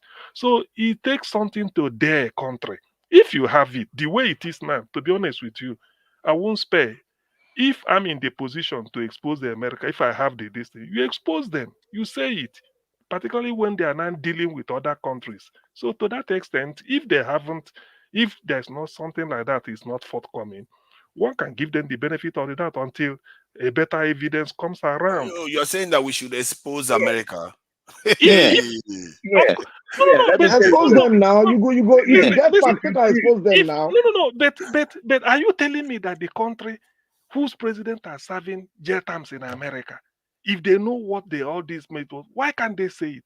Are they afraid? They are saying it. This is the evidence is online. You're not listening. That's what I'm telling you. They're all telling you, the people. Why do you think the drug is so pricey in America? Because that's where the real market is. The market is in the West. This in Europe, and now in Asia. But originally it was the West, and that's which is America and Europe. That's where the market is. That's where all the profit is coming from. Let me say this. Let me say this. Tonight, let me say something. I'm not saying that it is not possible. So the only thing I'm just saying is that this is factual, like what we're talking about. This we can easily verify, so that I can't just come up right now to say, oh, CIA, FBI, they're involved in drugs, they are selling it. I mean, none has been, officially arrested and prosecuted and charged and sentenced. Why? Can I come in, Why please? would you be able to arrest them? Hello? These people are above the law. Hello? Sorry. Who is going to arrest the CIA? Who is going to expose them? When they have the paraphernalia and all the power that be behind them, the weight, they have the whole wherewithal. They have the secret of the now and of the future in their hands that they hoard to themselves. Who is going to arrest them? Who is going to bring them to the book? They can. Let's not say who is going to. I mean, CIA. There are CIA that are in jail in the United States. that a lot of them. And they are arrested. A lot of them. What I'm saying is, what I'm saying is that there are a lot of CIA that are in jail in the United States. But what I'm saying here is this. This is my point. Like, for example, I have not seen, if someone comes to tell me that you are a criminal, that person is just talking. I don't know if you're truly a criminal. I cannot confidently say that you are a criminal. Do you understand what I'm saying? Because you've not been charged to court. Yes, you've not been charged to court. I have checked online right now. I cannot even see one CIA official being tried. The only people they try are traitors to the CIA. They don't try CIA official for whatever they've done. Maybe they will retire them. Maybe they will do something to them. But you never see. Can I say this? See, there's what we call when America send you on a COVID mission, and if you head on that mission, America is going to cut. Wait, now, madam, wait. He meant covert. Covert mission. America does not try you in public, and they will never bring their record to you in public. But if you come into America, you use the law that you want to see it, you will get it when you go through the due process. Now, everybody will still know it. If Freedom of Information Act will be there, they don't try them.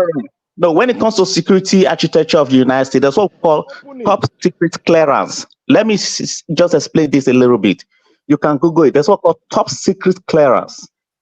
Private individuals, they used to give them the license. Companies used to have the license. That's not all companies, few companies, and especially in the military, it's called top secret clearance.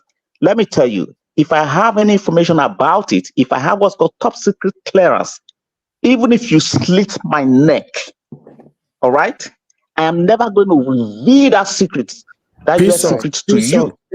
That word, we don't use those words here, please, sir. Please, it doesn't matter if I'm not here. We should be careful of the kind of word we use. That last word is a dangerous word to YouTube.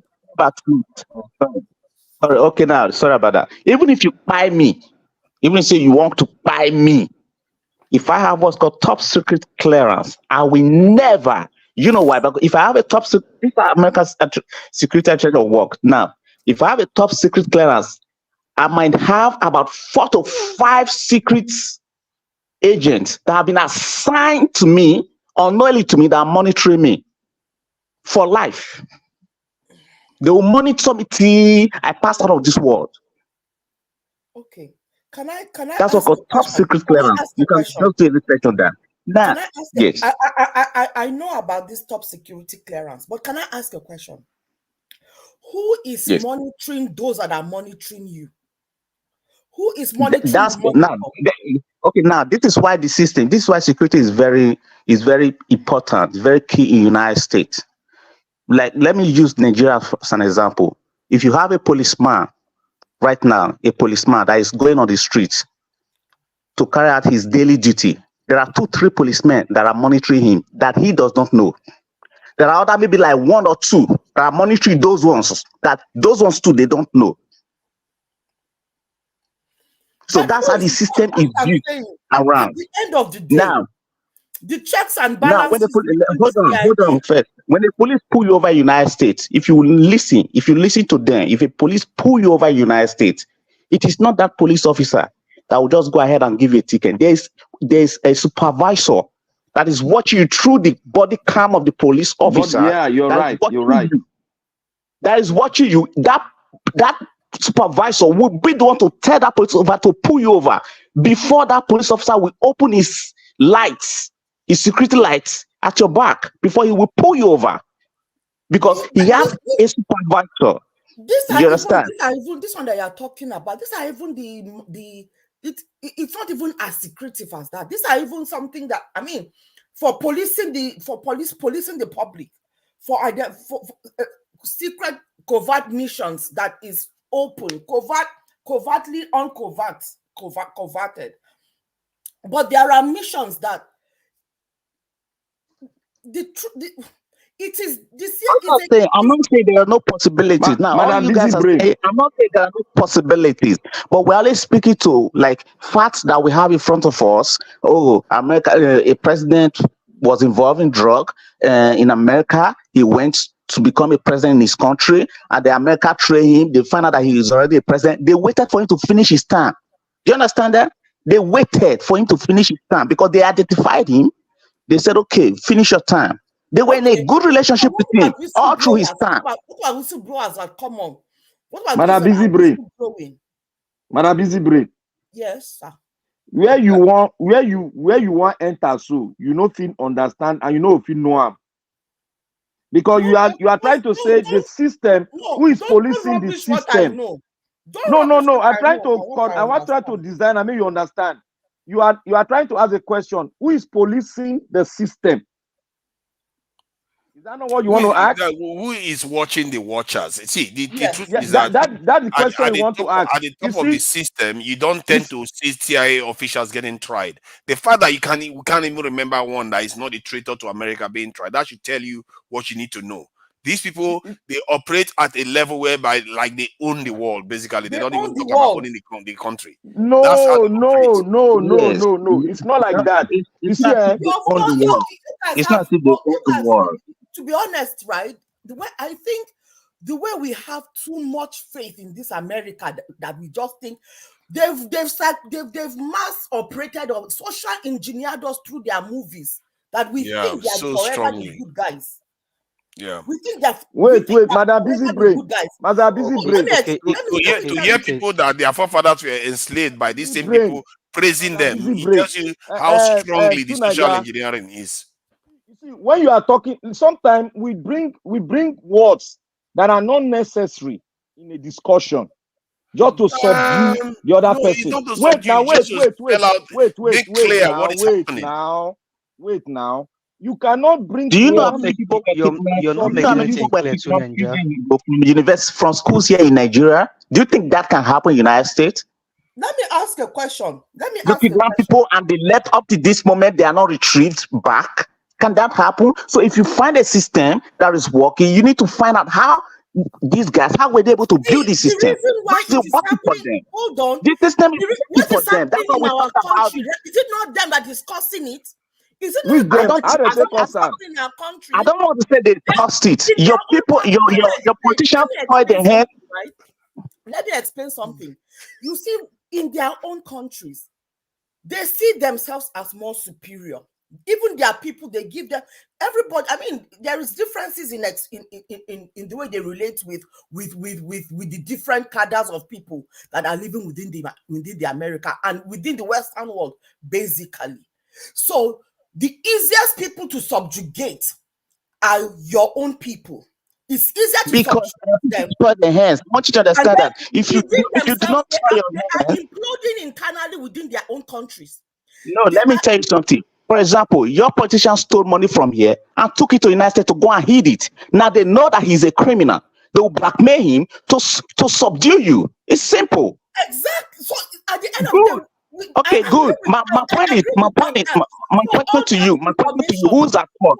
Then my question, they didn't want to fault all your politicians that stole the money, took it to UK, took it to the United States, took it to Switzerland to keep the money there, and they know that he stole the money. It is not. That is another Okay. matter entirely. What I'm talking about is this. Yeah. What they have done to us right now, where we have become people displaced in our own land. They have been the greatest perpetrators. They have aligned themselves with some of our own people to be perpetrators against their own people. That cannot be discounted. And a lot of the work is done by the 3-letter word, where they disseminate, they go in and get their own disruptors amongst your own people. They have certain disruptors. And now we are beginning to know who those disruptors are, who are on the payroll of these 3-letter agencies. Madam Busy Brain, can I interject you? Please do. Can I interject you? It is very clear we should know history very well. We should not just bamboo those and say because America is the superpower of the world, therefore they cause our problem, the problem we have. I am not saying Madam that. Busy, no, Madam Busy Brain. I'm just trying to analyze you. I just want to analyze with one word. You see, when we go with history, the people that brought about where you are today are the European colonists that brought you to where we are today. And we've not been able to question them. But we go, look, if you get Peking, the person will be senior born. Now God put them for a head, dude, not be man. America has grown its own level. It is not by their own strength. They came together to grow themselves. But somebody interfere with African economy and African way of life, which came from one section of the world. But when one section of the world attained the level of the superpower of the world, does not mean that he is in control and he is doing the trajectory, the situation you are now. Okay, he's the one causing it. Okay, Black Panther. The situation you are now. Well, let me land. Black Panther. We are in Nigeria now. Have you looked into the World Economic Forum? World Economic Forum is an open ball. You play your game. Have you looked into World Economic Forum? Madam Busy Brain. I'm not watching Fox News. I don't watch the news. Go and look for your alternative news. I don't listen to mainstream media. You listen to all the media going on here today. I do my research. You need to understand how the world is going. Understand how they program the world. That the world is unraveling the way it is. Do you think Madam Busy Brain, I know your pain. I know your pain. The pain is that they program the world to favor them. It's normal. Now, you also need to play your own game and ensure that when they should know better, and these are some of the people that are involved in discussion about our societies every single day. That's what I just said. For example, they are going to be any different from their leaders. There is an understanding to what my argument is. I understand what you're saying. I understand what you're saying. Do you know why Peter Obi is finding it difficult for him to become the president? Why they are not allowing him? Because they've checked everywhere to hold him ransom. Yeah, they checked everywhere to hold him ransom. They could not. So they will be like, hey, come on, you don't let him go. You don't let him go. You know why? Because if he gets there, he's not going to be subject to anybody. Simple. Exactly. He's not going to be subject to anybody. Good. Now, this guy, look at Tinubu right now. They know that he's a drug dealer in the United States. Do you know that this is a matter of national security? Because they know that he's a drug dealer. They could blackmail him to sell our country. Do you know that? They've already blackmailed all our leaders, and some of us will sell without even being blackmailed. Look at what some of us are saying here. They will sell us without being blackmailed. Let me explain to you at the start of when I joined this platform. One of the reasons when I joined this platform, I always come from a particular angle. I do not just want to look at the micro, which is our own, just our Nigerian situation.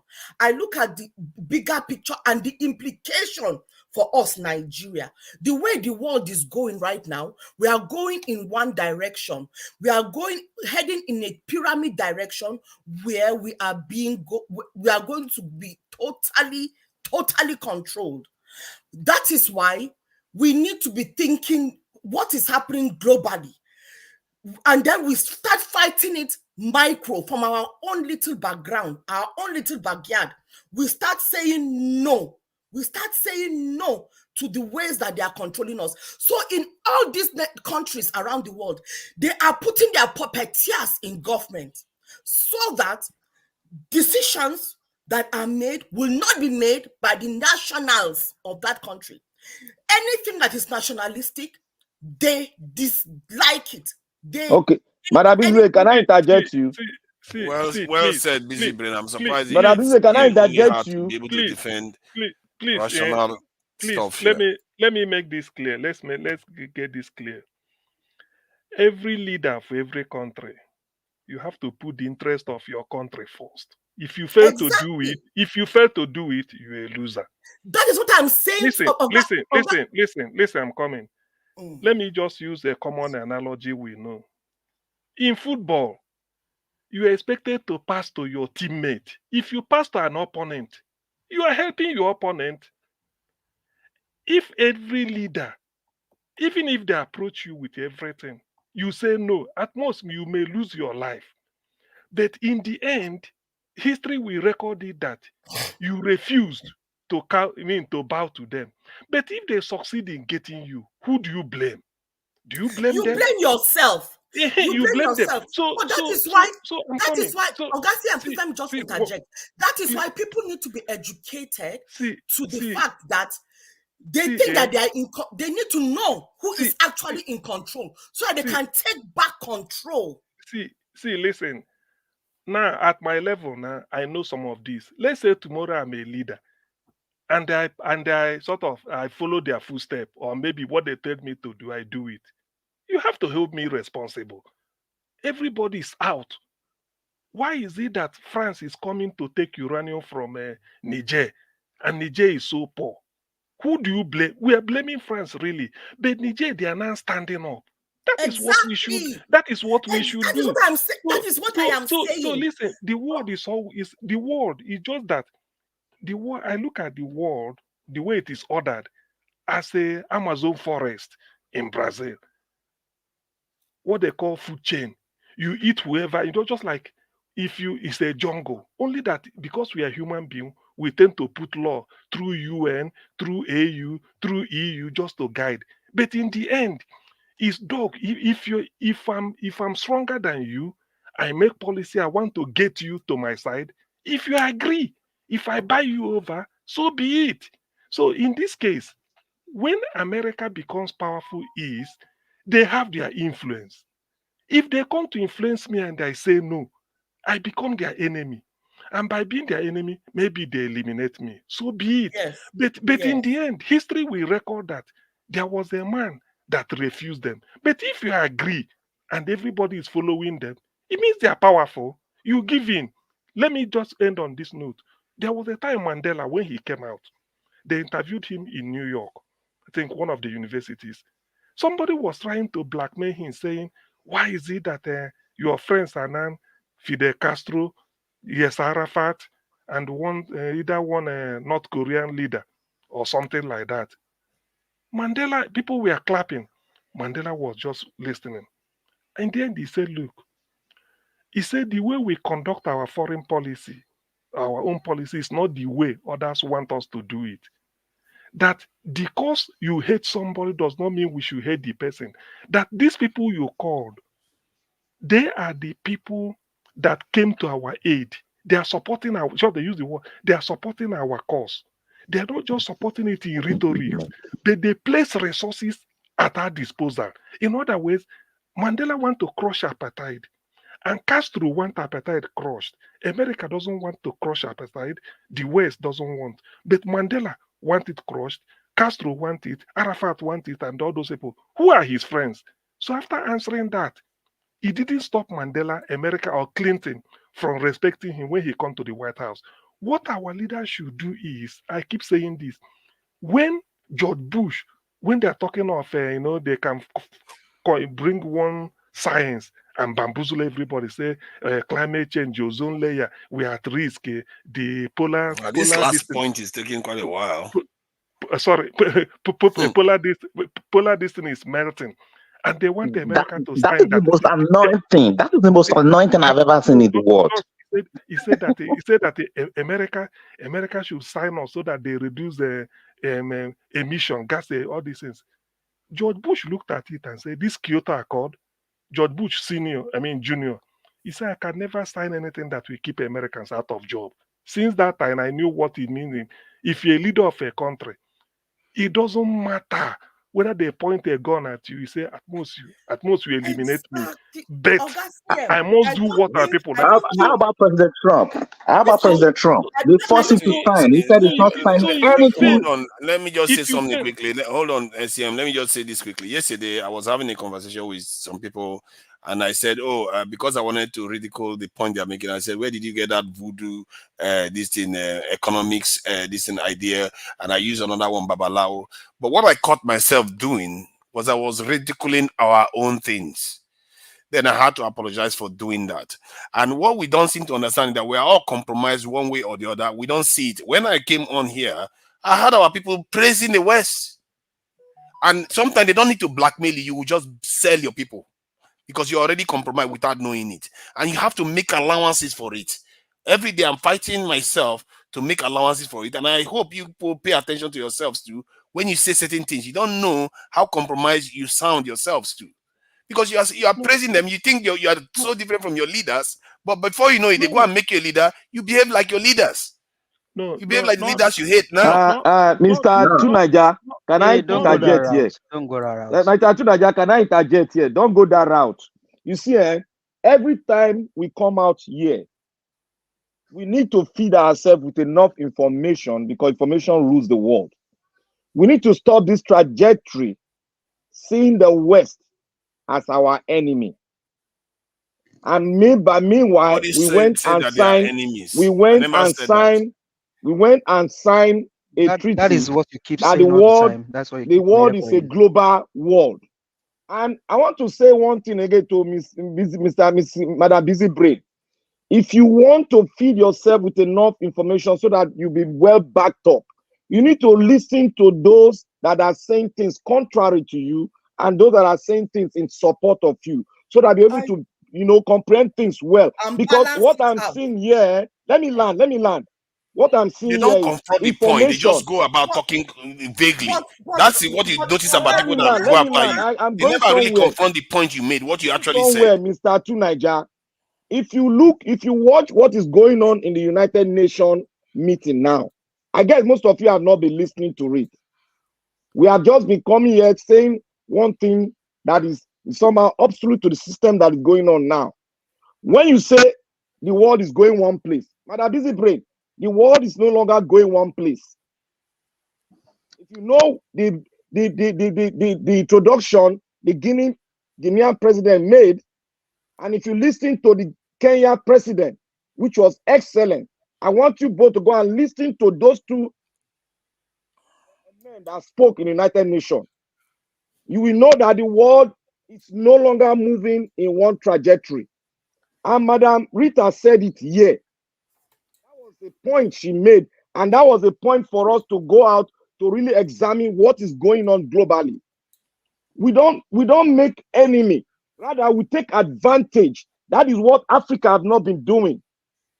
If we keep on keeping an enemy, you will not find solutions. I don't know where to your you own have the advancement. concept of enemy. You are just debating something that nobody said. Let me say something. You have been saying hold for on. long. Let me say this to you. Let me ask you a simple Wait. question. If you have a house, hold on now. You have been saying we have been just compromised. arguing for something nobody said. That is wrong. You just wasted a lot of time arguing for something nobody said. When you have a house right now and you leave your door open, somebody comes and steals from your house. Who do you blame? You blame yourself for leaving the door open, and you also make sure that the criminal doesn't come and steal anymore. That is the context we are facing here. We are ultimately to be blamed, but the West is taking advantage of us. That is just it. But you need to blame. You don't blame me. I am not to be blamed. Do we really think? Do we really You are think not to be we blamed want for an leaving your end door here? open. Yes. Yes, Let you me are see. to be blamed for leaving your door open. Not sat in that position to Now, really dwell now, on it. the word in